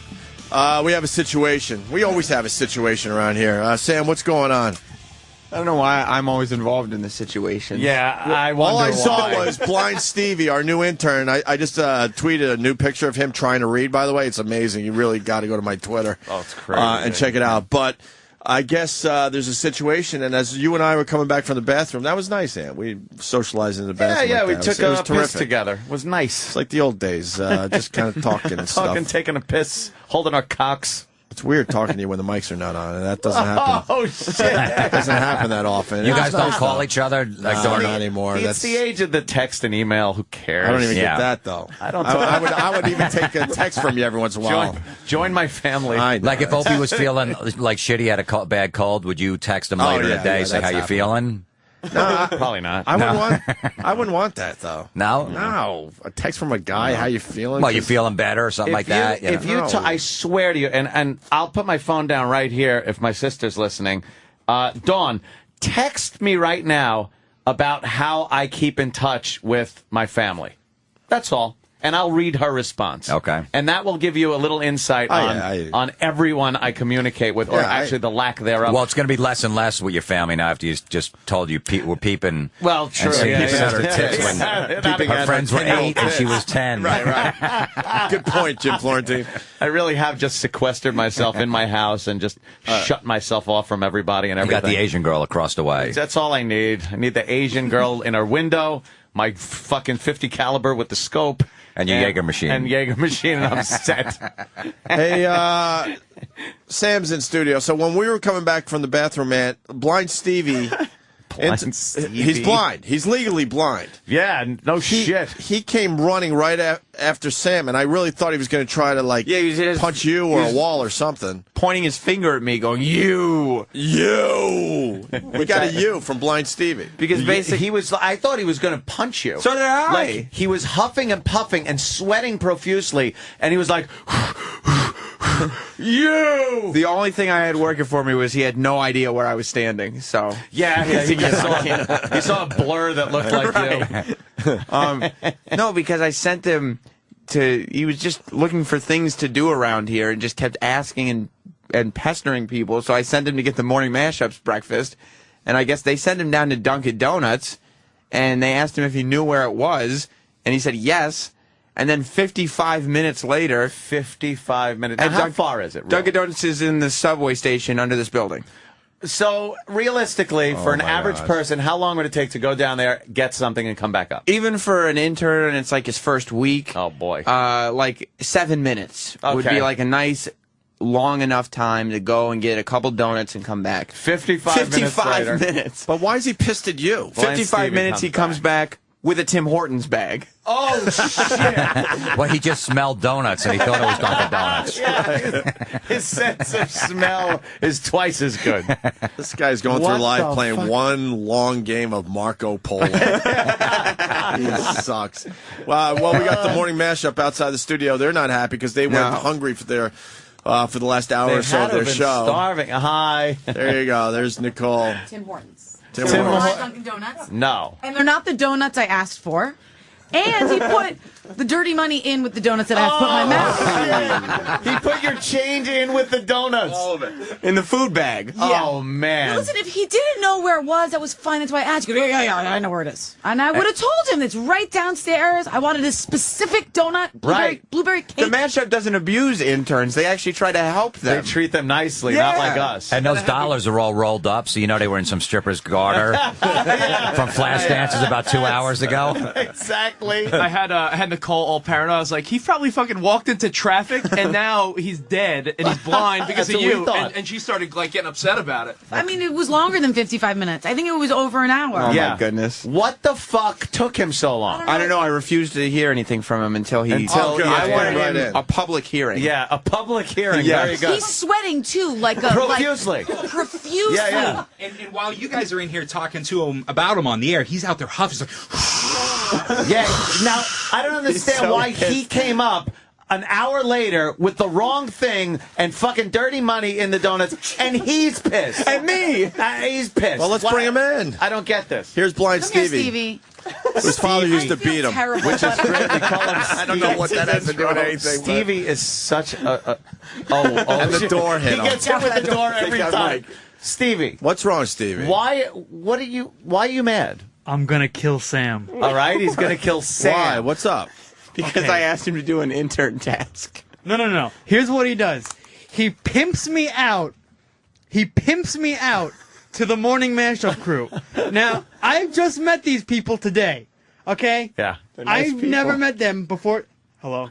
I've never met them before today. The outrage of me introducing to other people who work here. I'm not done yet, to Sam. help them network. Oh, no. An intern actually meeting other people in the industry. Wow. So now he knows Ooh, the that's host crazy. of 2 morning shows. Yeah, This is awful. That can only hurt. Oh, me and my conniving ways. That's not the whole Sam. story. That's not the whole story. So what he does, he pimps me out to them, and they ask me to run an errand for them. So they say, okay, can you go to Dunkin' Donuts and pick us up 2 blueberry donuts or whatever? So far, this doesn't sound too bad. Well, it'll get worse, trust me. And Nicole said, get something for yourself if you want as well. I didn't. Oh. Bitch! I didn't want. And I mean, the nerve of us thinking he should run errands. He's already been here 4 days. I know! Wow! No, so here's what I did. I get out. Right. I get out of the studio.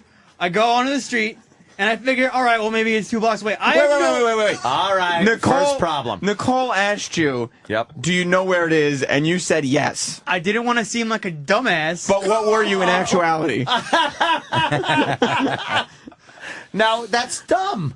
You It's a said you don't dumbass. want to seem like a dumbass, but you're being a dumbass because why didn't you say, where is it? She wasn't, you think she would be, oh, dummy. She would tell you where it was. Because I figured she was going to send me somewhere out on the street, not in a subway station. I've never been in a subway station. So you thought you would wander Oh, around the streets God. of New York looking for Dunkin' Donuts? Well, there's so much crap in New York. I figured one was Doesn't bound the to whole turn world up. look like a dark tunnel to you anyway? I'm sorry for sending you on this errand. It's not your fault. Well, I feel damn. it's my fault. No, you were just pimped out. To Yeah, them. whoa. Pimped out. These donuts. No, Yeah. And this money. Some tells me you look like you enjoyed I'm not donuts. touching it or eating it. I'll take the money. No. I'll take the money. Fucking hepatitis money in there. He's like wet. I'm gonna. Thank you, Nicole. Why are you sweating? Yeah. Because I ran back. I knew that I'd taken a long time, and I'm thinking, well, Sam, Did you Over an run hour. 50 blocks? I walked all around. I pretty much covered like a 2-mile radius around this studio. And I figured, well, Were you Sam- just panicking? Yes, that too. He must have just been panicking, walking around like, I'm fucking this up. I'm fucking up. Do you have anyone's phone number who works here? I called the big Every kid with time the he Yankee dialed, he cap. got another country. John, right? What? Yes, The Dan? kid who was here yesterday with us. He's not here today. Why would you But I call know. him? He Here's doesn't what know I he's did. not here. I He saw a blob that looked like I him. texted him and I go, well, listen, where's Dunkin' Donuts? Because I need to get donuts for these people. And he goes, in the train station. So I figured he was talking about Penn Station, and I'm like, fuck that, I'm not walking that far. I just walk around randomly for an hour. There's How am I only one supposed to- train station here in New York Yeah, City. why didn't he call 411 on his phone and ask where the fucking nearest Dunkin' Donuts you is in could've done Midtown? that. What kind of phone do you have? Do you have A a phone? regular dumb old cell phone. It's not an iPhone Who or puts anything. out the dumb old? Wait, it's a regular dumb old cell phone. Let me see. Oh, Can you that use- explains it. Holy shit. Wow. Can that do anything like pinpoint location or No, find none a of Dunkin' that. Donuts? Even It communicates, that's all it does. worst case bastard. scenario. Oh, Jim Norton's got a power cord for that. Yeah. Need a power cord. Worst case scenario. He doesn't have anyone's phone number. A human being with any sense would think, oh, I'm interning for a radio show that accepts Phone callers, and Call the person who answers the phone works for the show. Call the show. So if I call 866-WOW-1-WOW, I'll be connected to Troy. And I can ask him where Dunkin' Donuts is. But see, I've had some problems Let's in the see. past couple of days. No, getting answers But from don't Troy. see. Right. Because he called himself Derek a couple of times and started that whole confusion name game with me, with whatever. Like Dunkin' Donuts and Tim Hortons? Yes. Look, I went to Tim Hortons. Watch out behind you. Oh my God! You I'm not. see his face. I'm not even happy with Kenny today either. Kenny isn't even getting Oh, Kenny's not very happy with you. What did Kenny do to you? There's a whole story. There's a fucked whole up. story that happened immediately before this one happened. I'm in the office with Sam, and we're just. Are you sure? Yes, I'm sure. Could've Right, been anyone. Sam, I was there, right? I don't remember. It could have been anyone. You know what? Yeah, see, he's been doing this all day, pretending he doesn't know anything, right? So we're in the office, and he's talking with me, and we're going back and forth. And I know I gave him some new bits that I had, and he read them. Oh, So if we want to do Stevie bits, we got lots of all them. right, cool. Oh yeah. Oh, thanks, Sam. So anyway, What? exactly. What are you mad about? He's not mad about anything. Well, we He is realized 5 stories deep. Yeah. You're 5 stories deep. We still don't know what happened. So what did Kenny do to you? Donuts. Oh, no, okay. Why are you wanna mad at hear me for the donuts? Okay, the donuts, I'm mad at you because first of all, why would you send me to a Dunkin' Donuts in a train station? Because it's right under the building. It's the closest one. Yeah, but I didn't know. I don't know that Okay, they have Stevie, Dunkin' Donuts in a But train. you said you subway knew station. where it was. Stevie, How is he to blame? you I were didn't wanna asked if you seem knew where dumb. it was. You said you didn't know where it was. Or you said you did know, but you didn't. You realized once you were outside that you had no idea where you were going. You walked around for an hour because you made the mistake, and you know you made the mistake. So, Stevie, are you mad at Sam, or are you mad at Stevie? I'm mad at you because first of all, I don't know the city, and He's you mad at pimped, Stevie. you Well, pimped Sam, out the he's blind mad at intern to Stevie. other shows. Oh, now he's bringing up his handicap. And he there should, it is. He should start by But he being mad knows at God, that. by the way. What? You should start by being mad at God. Oh, Yeah, I didn't make you blind, Stevie. It's not my fault. Sam, this is not the time to make jokes with me. And you're right. Wow. I'm starting to get a little No, nervous. not on the air on a comedy show. God forbid. Yeah. Not the time for jokes. But I'll tell you what, Stevie. It's fucking Stevie. It rules. He's amazing. If you'd like, if it will make you feel better, if we can be friends again, I will stop introducing you to people who work here and can possibly help you with a career. Hold on, I hold will on. never do the that subway's again. not bad because aren't bats good in caves? Kenny. You should have just went. It's not the bats that I'm afraid You of. should have clicked and used sonar to find Dunkin' Donuts. Stevie, don't you think if you're legally blind and you don't know too much about the city, you probably just wouldn't walk out and eventually hope to find a Dunkin' Donuts? Like just bump into one. All the other places that I've been sent to are only like a couple blocks from the studio, so I figured But it this was was in actually general the same block, But but this- one downstairs. Uh-oh.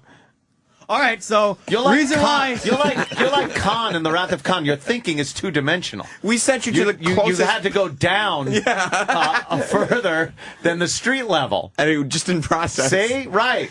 But there's It's like four the Atari directions. Nebula. Right. There's 4 directions you could have went when you went downstairs.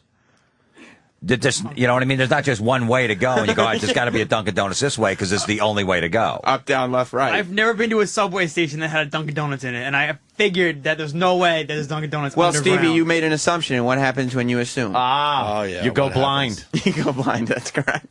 I'm not gonna go through dirty subway stations looking for a Dunkin' Dirty Donuts. sub- That No, never Stevie, even crossed my You mind. didn't have to go through, you said you knew where it was, which would mean you wouldn't have to look for it. You'd just go downstairs to the Dunkin' Well, Donuts. I said I knew where it was because I figured I'd find it eventually anyway.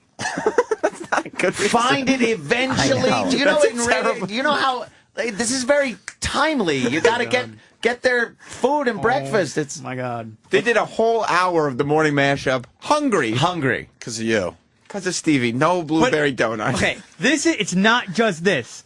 Why don't we tell Sam? Why don't we tell what happened in the office when you called 911 on my cell phone twice, and now there's cops. There's cops looking for me now. Are they looking for you? Yeah, I because don't know what happened. You should ask them where the Dunkin' Donuts was. Yeah, there you go. Wait, what's They would this know. about, Sam? Here's what happened. I'm bad with cell phones, and a lot of times when the interns, every time we have a new intern, I ask to borrow their phone, and then for some reason my finger slips. I don't know how these phones work, and all of a sudden it's calling 911. I don't know what happened. I No, have to give here's it what back he to did. him. He was on my Facebook page and wanted to know why my profile picture wasn't actually of me. So what he did was he took my cell. He goes, "Can I see your cell phone? I'll take a picture of you." And he takes a picture of me, gives it back to me, and it says calling emergency or calling 911 or whatever. And I'm like, Sam, how did this happen? Sam is an asshole. I don't know. I said I don't know how it happened. Yeah. Yeah, he doesn't know, even though I saw his, finger clearly hit, that No, button. he clearly knows how it happened. I tried to save the picture, and all of a sudden it's calling 911. So what happened? The cops came? No, so then he takes it, he says, "Here, I need to see this for a second." I go, "What are you doing?" "I'm wiping my fingerprints off the phone." Because I said I was going to blame it on him if the cops came for me. And then I get the phone back again, and it says emergency again. And he's calling 911 again. And I'm like, Sam, Why did you fall for it again? Yeah, why would you give me your phone? Yeah, again? why I did don't you give him the phone again? I'm trying to be, because I got to do what he said, because he's my superior. I can't just say no. Oh my God, he's no one's superior. Yeah, Stop. You could say no. You can't see my phone. for future reference. Kenny's your superior. Would you let him look at your phone? Can he have your phone? Well, Kenny. Oh my God. No, he no, just no, said, no. well, Kenny, and he looked at the fucking wall. I know Kenny does look like a wall at times. So I'm showing Sam my bits, and I printed them out, and I show them to him. No, not my tits, my bits. Your bitch tits? His tits. So I show him the stuff that I printed out. Sam. It was all Kenny, very good, by the way. And Kenny is just sitting in the chair against the window, and he's like much like he is now, slunched over. No, he was protecting the host. Is what he was doing. He was securing the premises. Okay, yeah, okay. Just like, cops are on their coffee break when they spend, 2 hours at Dunkin' Donuts. Kenny, you gonna take that? There's no time to crack jokes. Yeah, come on. I'm trying to be serious right now. I know, So he's sitting there and he's got a pair of scissors in his hand, and Sam has holding the paper up and he's reading it, and I see, like a shark almost, his hand with the scissors in his hand start creeping toward the paper, creeping toward the. No. Because here's what happened. He puts a little snip in the paper, a little minuscule snip, wouldn't have done anything to the paper, and then. Holy shit, he's crazy. He's nuts. He's totally crazy. I'm wound nuts. up. Yeah. I'm nuts, right? I'm nuts. I just made this up. So. I was gone for an hour and I'm nuts. I know, because you just being sarcastic. You just looked around for a Dunkin' Donuts thinking you'd bump That into is one. crazy. What beard story? Tell the beard story. Which one? The one from before. No, it wasn't really the story. It's like, why don't you, ladies don't like the beard. You should go to Dwayne Reed, get a razor, shave your beard. I'm like, why would I want to go to Dwayne Reed? I have razors at home. Yeah. So that's really So why it. would you tell that story? I don't know. Why you asked me to tell that story? No, tell the story. What story is It there? can't be the one you just told. That's not interesting. It's the other one. The beard story. I The just beard told story. I told you the beard story. No. The one from before that. Tell that one. Okay. Is it the one where we were looking at my Facebook? Right. Oh, Jesus. Oh, that's not a beard story. That's So it's the other one. That's the why are you a virgin story. That's Sam's God, going I'm on my exhausted. Facebook What's profile. going on? He it's just goes like on what's and going on. on? I don't This really is know. this. Don't you love it? He amps up like he's getting ready to tell you the most outrageous thing that could have happened. And then it doesn't go anywhere. It's nothing. He hasn't finished one story. My mind is going a million miles a minute because I just want to kill Sam right now. That's all I want but to do. nobody can figure Sam out did why. nothing wrong by For the way. once. For one, and believe me, I would jump on Sam in a second. He's a little cute twink. Thank you. Get it? No, I would be all over Sam as far as Yes. criticizing him because I hate Sam. Right, you've done it in the past a million times. Of course. But this time he's completely in the right. I just asked you to go to Dunkin' Donuts for the call. I don't know You about were wrong that. by saying you knew where it was when you did not know where it was. Blind Stevie, you want to kill Sam, right? I was trying to impress them. Well, me and Ann are Sam's bosses, and I think you should be able to kill Sam. So why don't you do that right now? That's actually a good idea, Opie. No, I go think ahead. I want to kill Sam Why don't right you take now. it out on him physically? Jim, you got to see this. It's amazing. Half his shots don't even come close to him. Well, yeah, I want to see this. Yeah. No, I'm going to strangle him. All right, if- go ahead. I give you permission to strangle Sam right now for what he's put you through so far with your internship. And do you agree? Absolutely. All right. Yeah. Go ahead, Stevie. This is your chance. Bringing you on the air and asking you to get breakfast. This is your chance to strangle Sam right now. We have given you our permission.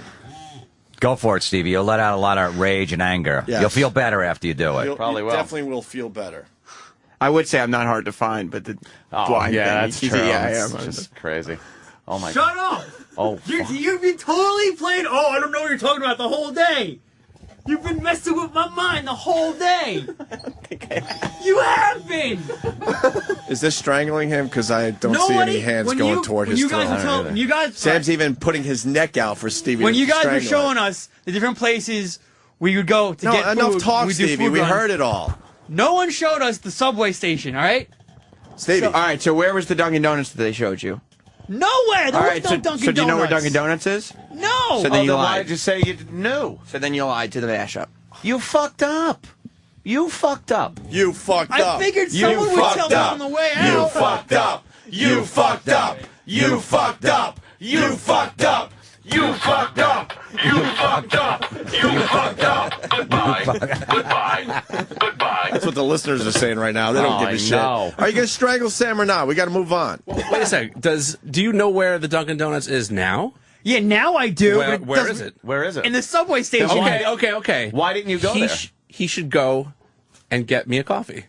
I don't think he could find the Dunkin' Donuts. I bet he's. I know where the Dunkin' Donuts is. I bet you he cannot find it. But Danny, if you send him to Dunkin' Donuts, he'll want to strangle you. I bet you still don't know where the fuck it is. I bet you he won't find it.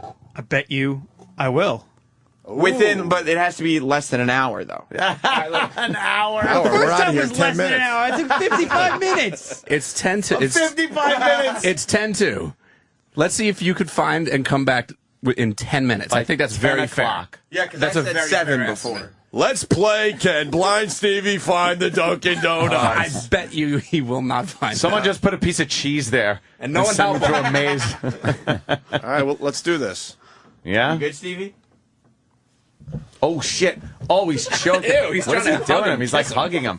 He's got him in a. He's giving him a noogie, I think. What was that, Stevie? What is this? Really- Third grade? Next time I'm not holding back. That was very homoerotic. That was. He like grabbed him in a very. Pulled Sam right to his cock. He I did. know. That was really. You did. Yes, you did, queer. I put him in a headlock. That was a headlock. Stevie's a queer. Stevie's a queer. Ah, Stevie's a queer. Can I give me, The clock's ticking, buddy. give me the money? All right, we're going to play Oh, Can He man. Find the Dunkin' Here, Donuts? queer. That's Nicole's mic. No, it's Find me not hers coffee anymore. today. All right, go. Let's. All right, hurry up, go. queer. You know what we should do? We should Yeah. print out some money in a printer and give it to him, so he just hands counterfeit money over because he couldn't be able to tell. That would be hysterical. That would actually be hysterical. Arrested for fucking counterfeiting. I know, we should. Or give him Monopoly money. Monopoly. Just fucking give him anything. Give him that stupid money should with a totally picture of do his that. own face on it. We should have photocopied a $100 bill and cut it out. Oh And yeah. have him hand it And to just him. have him hand it to him. Give him one of those $1 million bills with George Bush on them. He wouldn't know, man. He wouldn't Oh, know. that'd be great. As they're just fucking shoveling him into the back of a police car. Hey, Tommy Tiernan's here? Fuck, we're running God late. damn, He's that's been waiting funny. a while. That sucks. Can we bring him in? Oh. Where's he playing this weekend? Is it Caroline's? Comics. Oh, comics. Sorry. Oops. You want me now? Don't want to make that mistake. Yeah, Tommy Tiernan, very, very, very funny guys playing comics this weekend. Great club comics. As he walks down the hall, I got to say, I felt a lot of guilt because there was a lady that got acid thrown in her face. Remember that Yeah. story from when we were on vacation? Yep. And she went on CNN and she was talking like a mummy, like, and I laughed my fucking balls off in Yeah. front of people that don't really understand me or the radio show, and I felt like a real fucking jerk. Turns out today that she did it to herself, so now I don't feel bad She anymore. did it to herself. Why did she do it to herself? I don't know. It's breaking news. news. But she was on CNN giving her exclusive interview, making sort of was kind of lighthearted about it, kind of, and I was laughing. I thought it was hilarious just because she sounded weird. That shit's hilarious. And I got really a lot of dirty looks, but now that I know she did it to herself, I don't feel the guilt anymore. Yeah. Is that good or Cares. what? No, There he absolutely. is. Tommy! Hello there. How you doing? Can I sit here? I Take really, a seat. I gotta apologize. Like, we made you wait about a half hour so we could talk to this dopey I blind heard you kid. shouting. Heard you were annoyed. Oh, this Yeah, this dopey intern blind is, kid. I'm sorry. yeah, he's blind. Really? And we don't care. And we don't. Yeah, we really don't, We don't care. He said he knew where Dunkin' Donuts was. He didn't know. He was lying. We don't even have donuts in Ireland. They've been outlawed. Really? Catholic Church have banned donuts. Oh, because they look too much like vaginas. It's the hole, you see. Yeah, There's too yeah. much temptation. Too much temptation. A lot of guilt. A lot of Catholic guilt. Yeah. Yeah. God damn. That's one place I really want to go. I've never been either. Guilt. Yeah. It's guilt. Guilt is a land. good. Yeah, No, church. we go to Let's guilt go all the church. time. Guilt is a good country. Yeah, Ireland just to me seems like Yeah. the place to go. Why is that now? It's a very small place. Because You know? I know, but that's kind of like I like that kind of quaint thing, and I love pubs. Oh, yeah. And I love Guinness. So for me, that sounds like a no-brainer. Well, I was My ass there. bored last night, wandering Yeah. around New York, so I went to Hogs and Heifers. Right. There's a bar. Yeah. There's a bar. And you get some Guinness there. Girls with leather bras and Getting up on the stage, bikers or and up on their tap shoes. It was great. It was, getting up on the bar and dancing. Yeah. Yeah, any civilian girls get up there? Because I know the bartenders do that. No, it was just me and a load of guys. Oh, yeah. It's kind of gotten to the point there. That's the problem with those places. When those places start out, there's Right. girls, you know? Yeah. Coyote Ugly, same thing. Yeah, same thing. And then it turns out to be a shitload of guys, and these poor, harassed girls that work there that have to go up. You know, they got the owner with a bullwhip that gets them up there, and they just want to mix fucking drinks for these savages, and they got to get up and shake their ass for these monsters because no regular girls. Yeah, no regular girls are in the crowd anymore because they think it's just a fucking. There's about meat market. 14,000 bras. Hung up on the wall. It's kind of like once there were women. Yeah, it's like cave paintings. Yeah. Because they used to get regular girls that would get up on the stage, and one of the things they had to do, I guess, was take their bra off and flip it over the thing. And now it's jock straps and maybe there's shorts. Maybe there's the equivalent somewhere in some country where women go to a bar like that, and up on the wall there's like underpants and socks. Yeah, that'd be sexy. Skid marked Fruit of the Looms. Yeah, tighty whities. That's great. There's something about bra that's kind of sexy and fucking cool, and you think, wow, the chick took it off and she was wearing it when Once she came they were in here. men. Yeah. Now it's just piss-stained fucking guy hadn't changed his underwear in 3 days. It doesn't work the same way with guys and girls as far as that goes. So where are you going to be? What are you doing? I'm over here for 2 nights in comics. Comics, yeah. Around the corner from Hogs and Heifers. Yeah, Right. Night in the Meatpacking District. It's a great comedy club. Yeah, So that is nice. And Cool. then back to Ireland on Sunday. So that's why I'm here. How does the how do you like the American audiences? They like your stuff. I don't really like them at all. Oh, they are assholes. I'm not a big believe fan me. of people. Yeah, something. Most good. comics aren't. We're not. Well, you've gotten in some jam-ups before because Hey, of that's my your, style. That's your my offend and leave. your love of everything. That is kind of cool. You could get an ocean away. Yeah. But people are too fucking touchy and politically correct. I mean, obviously you had some problems with. You talk about some Down syndrome people. Yeah. And then they got all pissed off, and then But isn't there something kind of delightful about being the autistic person in the room and just kind of saying whatever comes into your head? There's such freedom there, and letting people with full brain power deal with the consequences. Yeah, they have to. You just described our radio show. That is exactly it. Yeah, let the people down the hall deal with it. We have autism. Yeah, I can't tell you how many times they said, I just said it for the radio show. Don't worry about it. Because the parents had the kid out of wedlock. It was a mistake to begin with. So you know what? Fuck you. Now I'm going to ruin your life. There's something delightful about driving a bus that has no brakes. Yeah. There's just something wild about it. Now, did you get shit in Ireland or America about? Everywhere. Everywhere. Yeah. Because America's super uptight about that stuff. Not Papua New Guinea. Yeah. People there have been remarkably tolerant. Right. But they're short as well, the Papua New Guineans. Right. It's very difficult to annoy them. They seem like a happy folk. Yeah, they're short attention spans, as well as legs and arms. And what were the consequences of some of the stuff you've done? Like, I know there was some kind of Holocaust problem. Yeah. People don't like What are the Holocaust consequences of it? Yeah. I'm here with you. on this shitty show instead of... we hear that. We've done the same thing. That's why we're sitting here instead of maybe being retired already. Do you know people who say these things like every moment, everything in my life has led to this moment? Yeah. That's it. There are a few crossroads that I probably should have made a left, made a right. I know. I ended up here. That Robert Frost poem, I took the road that leads to the left, and that's made all the difference. So here I am. Glad to be here. Destination radio. Yeah. You have reached your final destination. Yeah, everything seems that in my life, in my career, everything is based on a consequence of something awful I've done. It's just nothing good. It's just based on consequences of things that have gotten me in trouble. Well, I used to have a line about that. It says, career is the word they use when a car goes flying off the road and ends up in a field. So that's how I look upon my career. Careering from one field to the next. I thought it was careen. Is it careen? Close, okay. close. Is he not a basketball player? Why? Careen. My car careened off the road. But American, I abdulled off the highway. American audiences, though, they no problem with the depends where you are. translation. I always thought as a comic it would be hard to go either American comic going overseas or from someone from overseas coming here.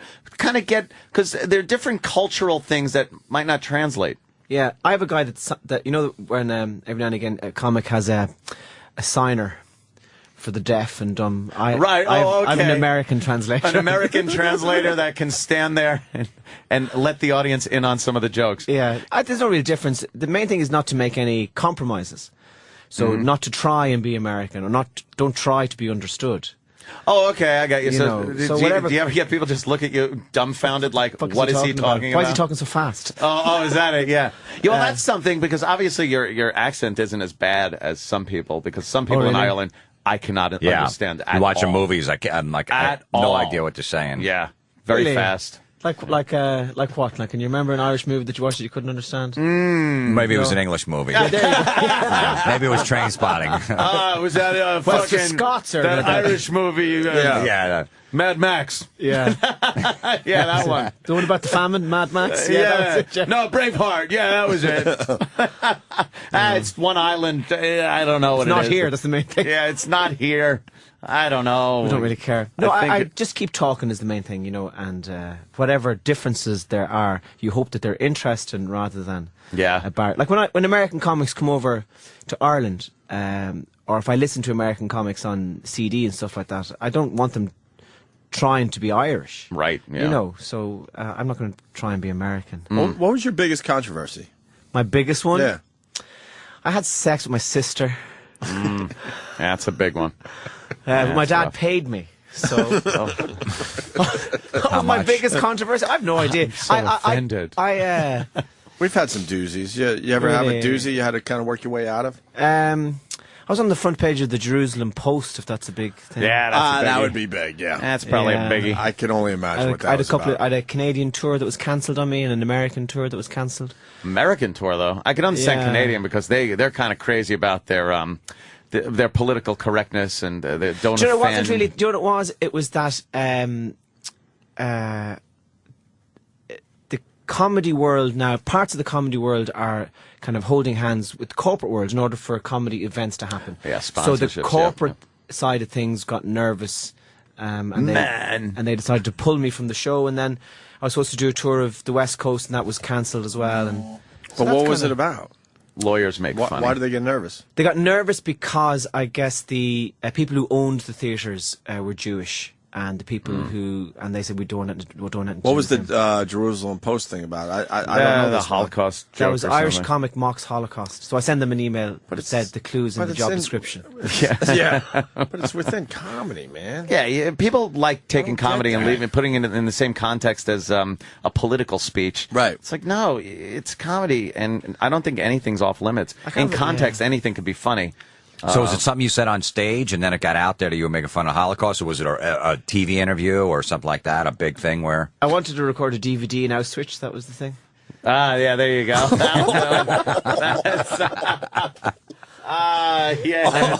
Whereas I'm dressed in a uniform and the crowd are dressed in pajamas. Yeah. Oh my God. That's what I wanted to do, but that's what I never heard that. Yeah, I didn't hear that. That's great. That's a tough nut to crack. Is it really? Tough to get sponsorship on that one. Now, Florentine has no problem with that. No. Why? In the name of comedy, Jesus. Wow. I probably dug myself another fucking hole now by saying that. Don't worry about it. You're just trying to make people Not many laugh. of them in show business. Oh, don't really? worry about it. Okay. I think you're fine. Yeah, you picked the right group to go after. The Eskimos run show business in New York, don't they?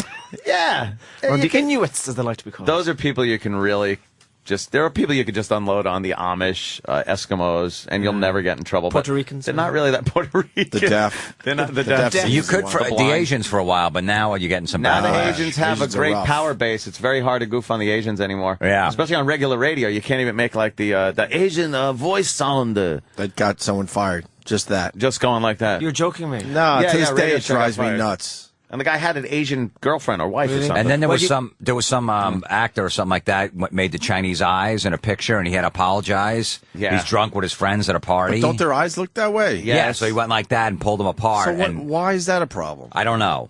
Because the world is crazy. You know there's an Asian radio station right now, and the guys go, you know who you really fuck with? You know who you can really fuck with? You can fuck with Whitey. You can really fuck with him. White man. Very easy to a goof on. Yeah. But when the guy comes to my door with the fucking order from the sushi place, it's always $20.22. Like he's not going $22.22. Never. So you imitate that. Why do you get fired? For that? I'm imitating somebody the way they sound. Why would that get get it. me in trouble? Don't get it at all. I don't get it. People are just, I don't know, there's a culture of fear, isn't there? And it's Do all- you think they're it's more all- conservative in America or Ireland? Or where do you think they're most conservative, the country? No, I think America is just full of so many extremes. Like you can have a radio station like this, and you can have a bar like Hogs and Heifers where anything goes, and but you also seem to have this huge Midland conservative reactionary thing as well. So I wouldn't say America is one thing or the other. You have both. Okay. I would say in Both terms of loudmouths yelling at each other. in terms of countries that are conservative, I'd say the Vatican is probably Yeah, that's a good one. Right out there in the square. There's no Opie and Anthony show in the Vatican. Where a couple of priests are going around, go, I'll tell you something, who I'd like to fuck. I'd like to fuck. Okay, tell me all the saints you want to fuck. That's a good one. Yeah, one of our bits cost us 2 years. That was fun. That's a good one. What are you going to do? 2 long years. Yeah, we got fired for a couple of And years. that was an Irish cathedral, St. Patrick's. Cathedral. Oh, look who it is. Oh, we got to get him in. Yeah, he's got to get in here at some point. He has to. In Ireland, let's see. How famous are you in Ireland? Who would you say in America version that's a good of question. you are you? Joe Biden. Joe Biden. You're second most famous person in Ireland. This guy. Yeah, you're pretty famous. Yeah. Pretty famous over there. Yeah, that's got to be something. It's all right. It's a small place. Though. It is a small place. Irish people are very, Irish people are very. We don't take fame very seriously, so it's not That's like cool. it's not like there's paparazzi or stuff like You that. could walk around and people just like call you a Yeah. fucking cunt or something. Even better. Yeah. Compared to you two, how famous are you? Hey, slow down. Well- You two is like the most famous people anywhere. That's true. I'm Well, sorry. Ed, you're right. No, but how do you talk about your own fame? Like, how would I describe my own fame? Like, that's almost impossible. Really. I have no idea. Do you hang out with you two at all? I have when you leave Ireland, Bonnett's quite small, and he's been cloned. Probably He is everywhere. He is everywhere. It's As you're amazing. leaving Ireland, you get a tiny Bono. Oh, that's cool. You get to take one with you. A little Bono. Nice. For your own. And he's in my pocket. Would you Yeah, he's adorable. Look at him. Here he is over there. You can see him on my hand. Little Look. guy. These are hack questions. Now, I know these are hack questions. Nah, it's like I'm just curious. Yeah. How like famous he is. This is like somebody from somewhere else asking about cowboys, I bet. You know what I mean? What's it like cowboys and Indians? Right. Oh, fuck. What was that potato famine all about? Right. Yeah, kind of rough, right? Hey, that's why we're here, isn't it? Yeah, that's what I hear. The That's, Irish came over because of the potato famine, and everybody was pissed. Well, the thing about it was that we had a population of 8 million. Mm-hmm. 2 million people died. This was like 150 years ago. 2 million people died from the famine. 2 million people emigrated. 1 million came to America. 1 million went to England, and they only stayed in England because they thought it was America. That's the famine is. Yeah, it's nothing to goof on. Everything is to goof on. There's no words. There's no. I got this little fact. He's second only to you two in Ireland in ticket sales. Really? That means he's a fucking That's a big hit over That's there. a pretty big fucking. Yeah. He didn't All want right. to. He didn't want to say that himself. All right, yeah, So Danny okay. did a little research. So if you just walked around the streets, everyone would. You are kinda really know who famous. You How, are. how does it feel? You had to wait an hour to get on their show I because we know. talked to a stupid intern. Talking to a blind What's intern wrong who, with by us? the way, is very late with the fucking No, coffee. he's coming back now. Yeah, well, he's late. Do you like making fun of blind people? This is your chance, man. This guy Yeah. is a fucking winner. Is he actually like? Is he? He's legally blind. Yeah, you'll see blurry. Oh, you here see you go, blurry here you go. stuff. Hello there. And time. Oh, Stevie, say hi to Bono from you too. Stevie. Bono from you too. Stop by. Hey, Stevie. Hi. I told you. I told you that's how blind he is. Wow, it's like Napoleon Dynamite. That's not Bono, is it? He's not Bono. I'm Bonish. Bonish. Oh, that's Bono. Yeah. Listen to the accent. Of course it is, Stevie. We get big fucking stars in this show. Oh, I didn't know how you wanted it. So. You don't care that's Oh, Bono there? You're going to give God. Danny the change back? We talked to Bono? Where's the change in the coffee? No, it's right here. No, right here. He says. Do you have like, a question for serious. Bono before you leave, Yeah. Stevie? No. Where's the Dunkin' Donuts? You don't have. This is your big opportunity. You don't have Yeah. one question about you two? while we Okay, have him in here? You know, you guys are picking on him so bad. He's gonna fucking lose it one day. Come in with a gun and just shoot True. you. Oh, I dream of that fuckers in the day. head. True. Aren't you? Someday. You know, coincidentally, my new news piece has a thing on the guy who killed John Lennon, who was in the news recently. What does that have to do with you too? Well, because they say I look like Mark David Chapman. Is he due to be released soon or something? Chapman, is he still in prison? They said no again. He'll be there forever. Yeah. Really? Yeah. There's just certain people that'll never get out. Manson's another one. Charles Manson. He'll never get out. Yeah. Like, and he didn't even really kill anybody. What was he? He was just very suggestive. Yeah, very suggestive. Oh, could he spin a yarn? Oh, boy, wow. Why don't you? Yeah. Tex, I got something for you Yeah, here. how do you get life for? Why don't you? Why don't you? That's a great point. It was horrific what happened to those people, but you know, you can't come on. put the guy that was the why don't you guy. He's the why don't you guy.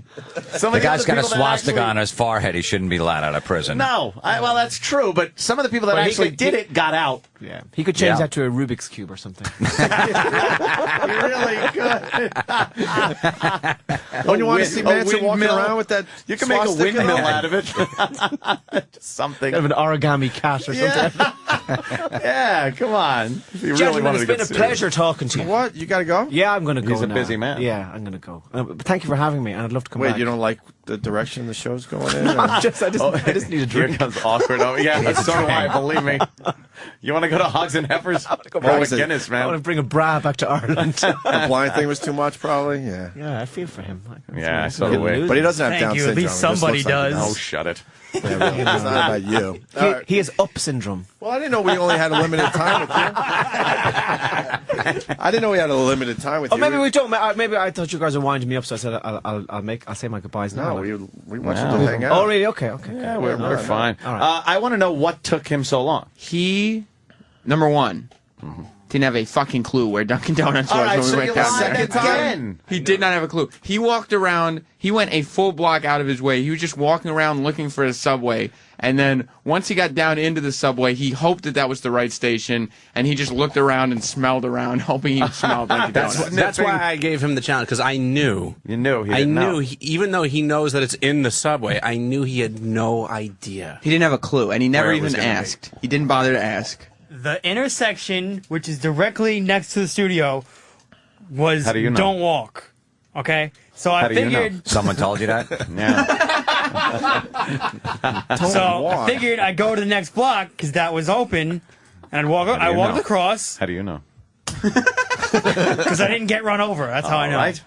So He did run across the street, Yeah. though. He didn't know. He wasn't sure. no, I Yeah, wasn't yeah, sure. sure, It just It was turned gonna run green. out. No, I was gonna run out, so I figured I'd run, beat it. So I went. So then I walked down to the subway. I walked down. I looked. Just turned green. And I saw the Dunkin' Donuts colors, and I could smell it, The so I knew I was colors and close. He's got to look Smell for it. colors. Except he Instead went. of signs. He went a full you walk out of this building. If you walk straight and across the street, you can take. That's the subway entrance he chose. All right, which is the most inconvenient entrance. Yeah. To choose outdoors, but It wasn't that bad. if he had known that was his entrance, why would he come out of the building, make a right, make a left, and make another left? Because I didn't want to wait, because I had to beat the 10-minute mark, which I obviously didn't do anyway. No, because you didn't know where Dunkin' Donuts was. Yeah, you had no idea where it was. But you said you knew. Well, I Again, was also for the trying second to lose. time. I was also trying to lose this guy because he found me with a camera, freaking me out. I just happened to be going downstairs. He just happened to have a camera pointed at me the entire time. How do you Why know? why don't we send him to Dunkin' Donuts for a third time now? and see if he can get there. Yeah. See if you could do it. See if you could do it before the Yeah, end of the 'cause- show. You know what? Was that Patrice O'Neill? Where? No. Oh, they all look alike. Oh, my God. I wasn't even going for the joke. I really thought that was Patrice O'Neill. He I'm came like, out. Why didn't he come in and say hi to us? He came out of the subway station and he got to the corner and he started looking around. So even after Dunkin' Donuts, he wasn't quite sure how to get back. Holy shit. I saw you looking I around. wanted Yeah, to how do you find smell the for a radio quickest station? way. Know what's weird? Tommy Tiernan is feeling sorry for this guy. Yeah. The guy that wanted to record a comedy album at Auschwitz is really feeling for this kid right now. Made the front cover of Jerusalem Post. And I see it in his eyes. He's like, I think I found my fucking line today. Yeah. You all right with this, Tommy? I'm hanging in here. You're barely though, Yeah. right? That wasn't Patrice O'Neill. It was Glenn Beck. Oh, wow, I yeah. walked past there. Well, that's how little Stevie sees him. It doesn't matter.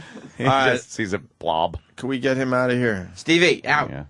Stevie, We got a you- big you Comedy lied, Star though. studio. You lied. Don't Twice. lie. He lied Don't twice. get in the habit of lying. If you listen back to our shows from the past, you'll realize we don't like lying interns. He said he's sorry. Oh, look at he's walking with his head down. Does he really bounce off the walls when he walks down Yeah, the hall? watch. I Watch want when to he see walks this. down the hall. All right, he's walking down the hall. He's He's a little starting straight. dejected. Wow, he's pretty dejected. Oh, See, he's he's going starting- right. He's going starting right. going right. He's veering. Now he's going. All He's right, veering now left. go back left. Oh, he's going really right going again. right. Holy shit! That's got- like me driving home All right. on a Saturday night. All right, now there's people that are walking toward him. He's. All right, yeah, he just bounced off the glass because somebody came by him with a cup I of just hit coffee. the glass again. Yeah. Well, You and gotta now wa- there's that railing down there. How many got- times did he hit that? You got to see the video of him walking to Dunkin' Donuts. He came within a fraction of an inch of walking directly into a planter. That poor fucker. Jeez. I Just feel get one of bad those for him. blind person canes or something. He should get a cane. Let's give him a German Shepherd. Yeah. Oh, that would be cool. That'd be cool, right? Get They him a allow fucking dogs up guide here. dog. Guide dogs are allowed anywhere, I think. All right. Yeah. It's the law. It's the law. What, you want to meet Ira, Tommy? Who's Ira? Yeah, we. Is Ira a boy or a girl? By the way, Tommy Ira. Tiernan, really Ira's a an guy. amazing comic. Will be at Comics this weekend. Yes. COMIX. C. It's COM MICKS. That's very. I think it's comics, KOMIX, NewYork.com, NY.com It is, right? the website, yeah. COMIXNY.com. Yes, come mix. Ira. Good morning, Opie and Anthony. Good God. morning, fellas. Oh, jeez. It's the other guy's dad, is it? This is the epitome of the guy that probably put your picture on the cover of the Jerusalem Post. Maybe I did. Shalom, shalom. Shana Tova. Shalom. Is today a Jewish holiday, sir? Yes, it is. Why don't you Tonight- tell us a little about it? Tonight it begins Yom Kippur, And what Day is of that? Atonement. And what does this entail? We throw away our sins. And where do you throw them? We threw it in the water last week, the bread. What? How does this work? Come on, So help then us out. We throw the bread in the water. Everybody brings bread, and we throw away the sins that we had. You got any good sins that you're throwing away? That's a great Yeah, how much question. bread- Very good sins that I threw away. Could you tell us one sin you threw away? One sin that I threw away. Yeah. Well, everybody does things all wrong, so you throw them away. Well, But what are your sins? What am I definition of sins? sin. Yes. What? Give one sin. One Like, sin. have you jerked off? Or you masturbated? Because that would. That's one sin that you have to throw away. Oh, it must have been a lot of fucking bread now. Oh, a lot of bread. Loads of bread in the water. The seagulls were flying. Jesus, this guy rules. Shit. All right, so you did that last week. Now, what is tonight? Tonight, Yom Kippur. What is Yom Kippur. It's a fast day. it? You have to fast? Yes. Now, what is that about? Why do you have to fast? Because we're repenting from all our sins. Why all this guilt and suffering that you Well, put on we yourself? have- The we- Jewish people put a lot of suffering. Like every holiday is about let's deprive ourselves of this or that. It's like, why are the holidays of celebration? It is very, very important. To Very suffer? important. How about you have a good time We're holiday? not suffering. A little bit of fasting is What's very, with the very unleavened good. bread? Come on, that's, leaven that shit. It's good leavened. You know what? What? Next week, it's another holiday. It's called Sukkot. And what is that? Oh, we learned about I this have that one. on the bottom of my car. It don't rust. You know what? Next Thursday, I'm going to invite you over to the Sukkah on That's 42nd the Street Yes. and 6th Avenue. That's where they're going to have a sukkah in That's the where they have to park. live outside. In Ah. tents. Yes. See, I know. How long do you have to fast for? I thought you said cocksucker. From tonight, Yes, I'm from still here 7 in spirit. o'clock until tomorrow, 7:40. What? 7:40 p.m. Yes. So over 24 hours. Yes. You cannot eat anything. Cannot eat anything, no water, no nothing. So what's in the Can't bag? even anoint yourself. What do you have in the bag right there? What? Some salsa for later. What happens? What happens if your girlfriend or your wife wants you to eat her pussy? No, no. You can't even eat that. You can't even Why eat can't that. you eat pussy? No. Why? Not allowed. Why isn't it allowed? Is that in the Old Testament? That's in the Testament that you can't do it. Is she allowed to give you a blowjob? No, not tonight. That's considered eating? Yes. If she swallows. Yes. So now you're going to fast. Do you load up before you have to fast? Do you eat Yes, a lot? I do. I eat around 4 o'clock, 4:30. You get it right in under the wire. Yes. And then what do you eat? A shitload, right? Yeah, boiled chicken, soup. Boiled chicken. More suffering. More suffering with the Jewish people. It is not suffering. Why don't you broil it and baste it a little so the skin is crunchy? You're supposed to boil it because your throat doesn't get dried. What? What about flavor? Flavor, so you... Fuck flavor. We don't need flavor. Fucking Tommy Tiernan. You don't need flavor? What? Your Jewish holidays, they're all about the suffering. They eat those Ira. plain crackers. Yeah, Yes. the matzah. No They're not even crackers, no saltines. matzahs whatsoever. No matzah. That's for Passover. Yes. And Passover is about another thing where it's just suffering bitter herbs. That is right. And unleavened bread. How about a big cake? A big cake? Yeah. Come over to the sukkah next week. You could enjoy yourself. Wine, scotch, Yeah, everything. Manischewitz. Manischewitz I'm isn't even very inviting good both wine. of you to come. Oh, really? Yes. What day? Next Thursday and Friday. 2 days. I gotta go. A I sukkah. gotta go with Ira. Are there hot chicks It at the begins sukkah? around 12 o'clock, the food, and it's beautiful. It is good food. It And is wine? Gorgeous. What kind of food? Give me a little menu here. What kind of food can we look forward to? Oh, chicken, whatever. Boiled? Boiled? No, roast chicken. Roast chicken. You'd enjoy yourself. I would. What about the girls now? Are there girls there? Loads of women. Loads of women. Can you get these drunk Jewish girls? Can you get them drunk? Well, sometimes yes. Yeah? And are they goers at the They're sukkah? nice. They're very, very Is nice. sukkah a good place to pick up girls? No, you don't pick them up. What do you mean? What do you mean? Just in case they're single, then you could talk to them. Well, what is this? It sounds like a ritual. More suffering. Why can't I just pick up one of the Jewish girls? Okay, come over there next week. You're invited. Yeah? Yes. You gotta go now, Ed. He gave you the big invite. Oh, I'm there. You really should go. Believe me, every day in my neighborhood is sukkah. I'm the only Catholic in my entire Jewish neighborhood. Go there in one of your uniforms. I'll go there in some of my collectibles. We will invite You call them collectibles, I call them your uniforms. My collectibles. Yeah. Well, I was a fan of a certain era, let's just say. And I do have a few collectibles. Yeah, maybe I should leave a certain hat at home. You'd enjoy it. I You'd would? enjoy it very, very much. All right. Is that a celebratory holiday, And unlike all we these suffering? celebrate. Yeah, what is this celebration for? We celebrate over there for 8 days. But what is it a celebration of? All the suffering? After the suffering, Yeah. then What's the we celebration? celebrate. What do you celebrate? Like I said, Christmas. Christmas, I know, birth of Jesus is celebration. What is Sukkah for? Sukkah is for people to get together. For what? To start sinning again. To eat. To start sinning right to after. be That's what I'm happy. thinking.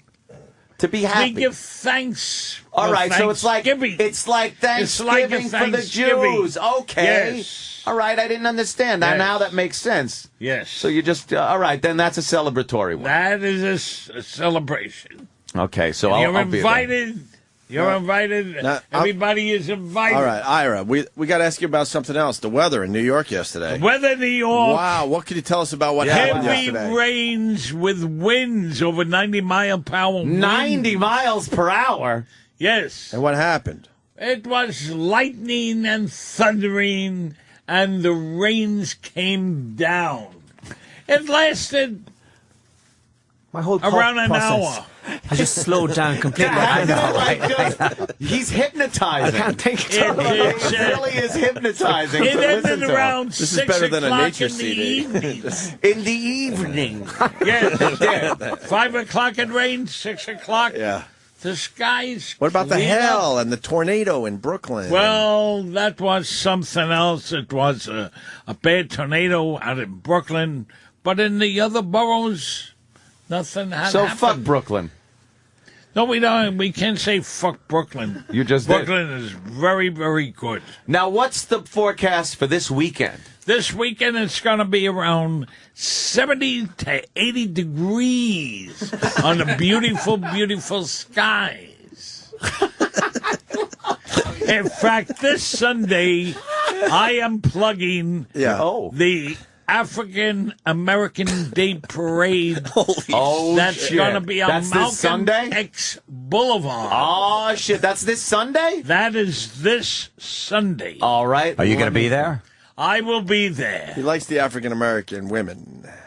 The African American women are very, very beautiful. I hear you're the grand victim I of have the parade. regards from Laverne Johnson. Her website is working.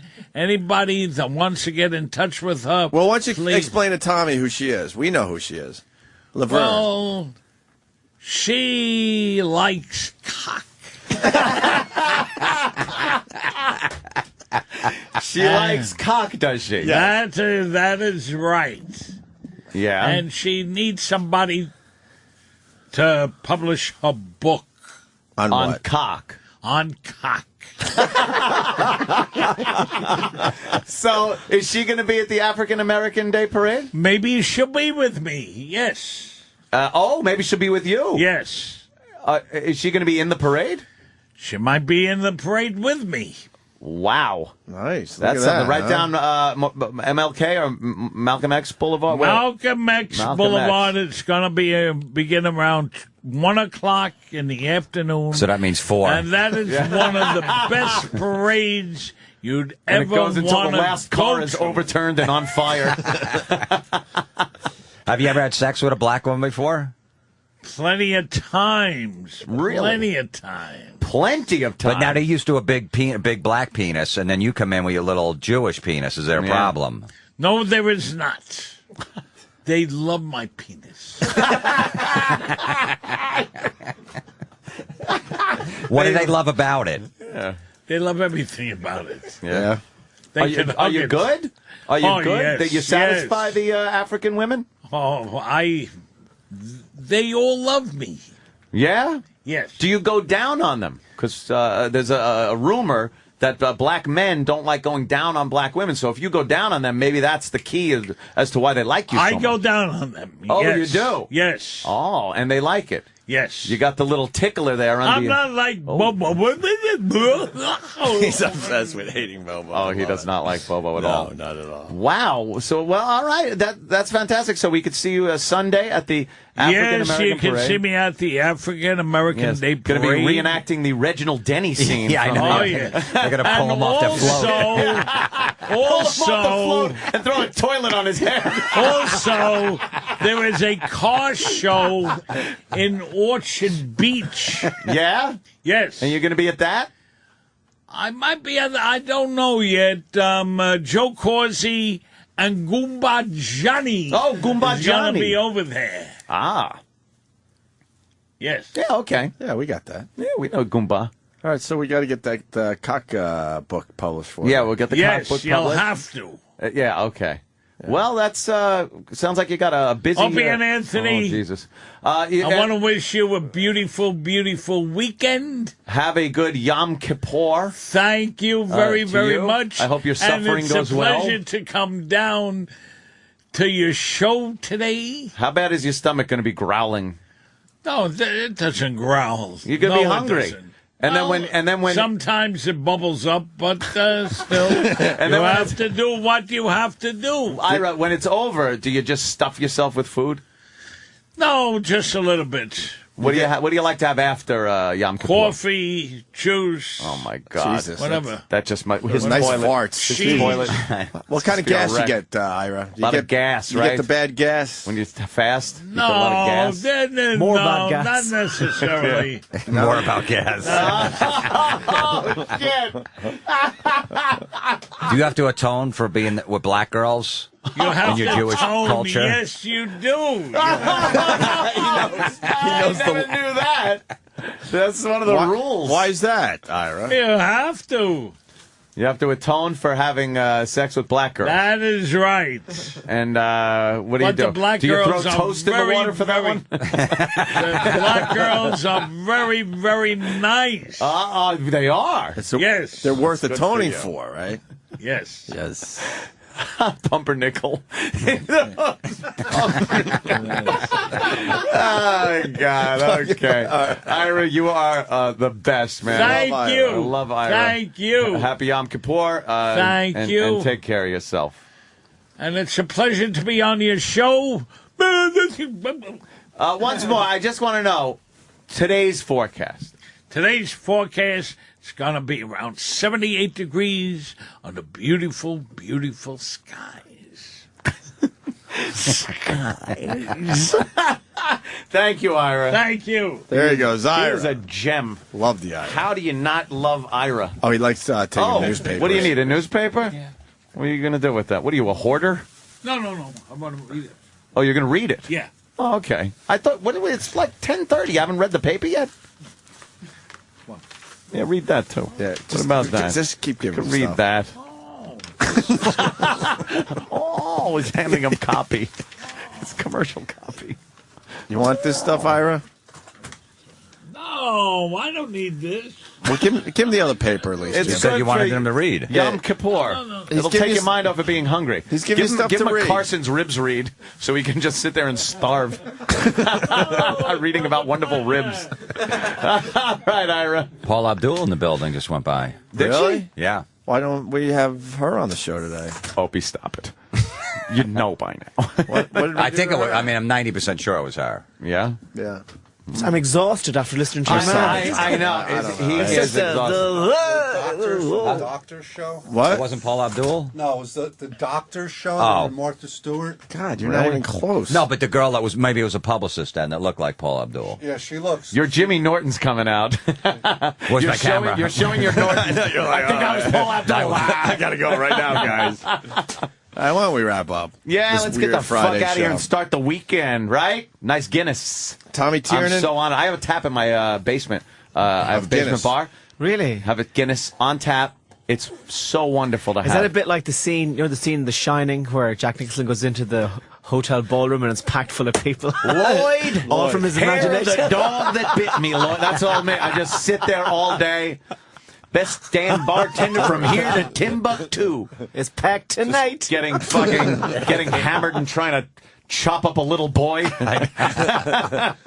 All right, Tommy Tiernan's going to be at Comics this weekend. Make sure you go see him. How do they get tickets? I don't have your plug sheet in front of me, unfortunately. Whose fault was that? I'm going to blame it on. I know Yeah, it's it's comicsnewyork.com, KOMIXNY.com. And the club is 14th Street, and 9th Avenue. Right. Yeah. So if you're in the area, please go see Tommy. He's a great comic. Guys, thanks for having me. No problem, man. Sorry, got a little weird. Cool there, hanging but with you. This is what we do Yeah. on Fridays. We just I know. kind of fuck Actually, off. we did such, and this is the truth. We did such a good show yesterday that today we just figured we'd give him shit, and it turned out really good, though. It turned out to be a yeah. good show, but we were expecting just to give him shit. So they got, that's the situation they got we were in. A little better than They shit got a little today. better. They should be fucking thanking us up and down today. Up and down today.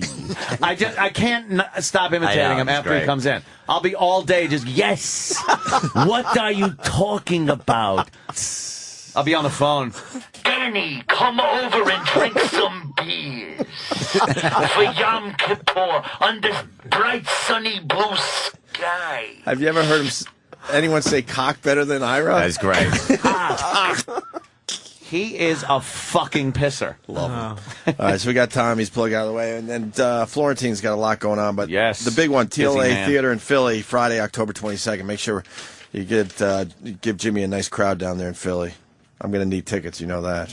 Absolutely. The Philly gang. So. And then Mr. Jim Florentine on Twitter to find out all the other dates. Mr. Jim Florentine.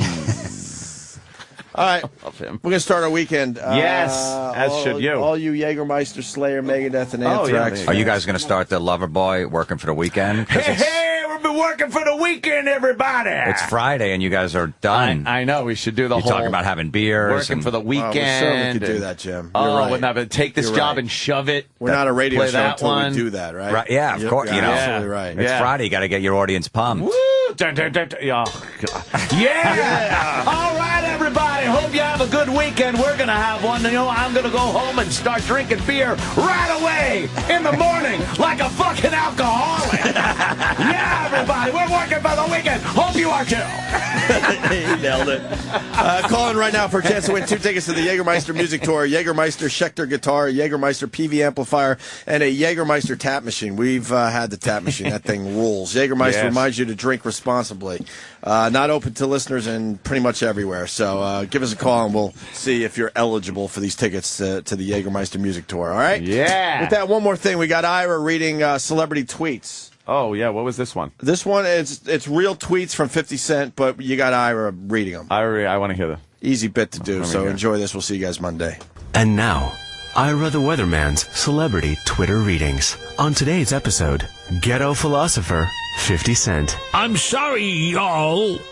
I had to take a small break to get my balls licked, but I'm back and I'm feeling good.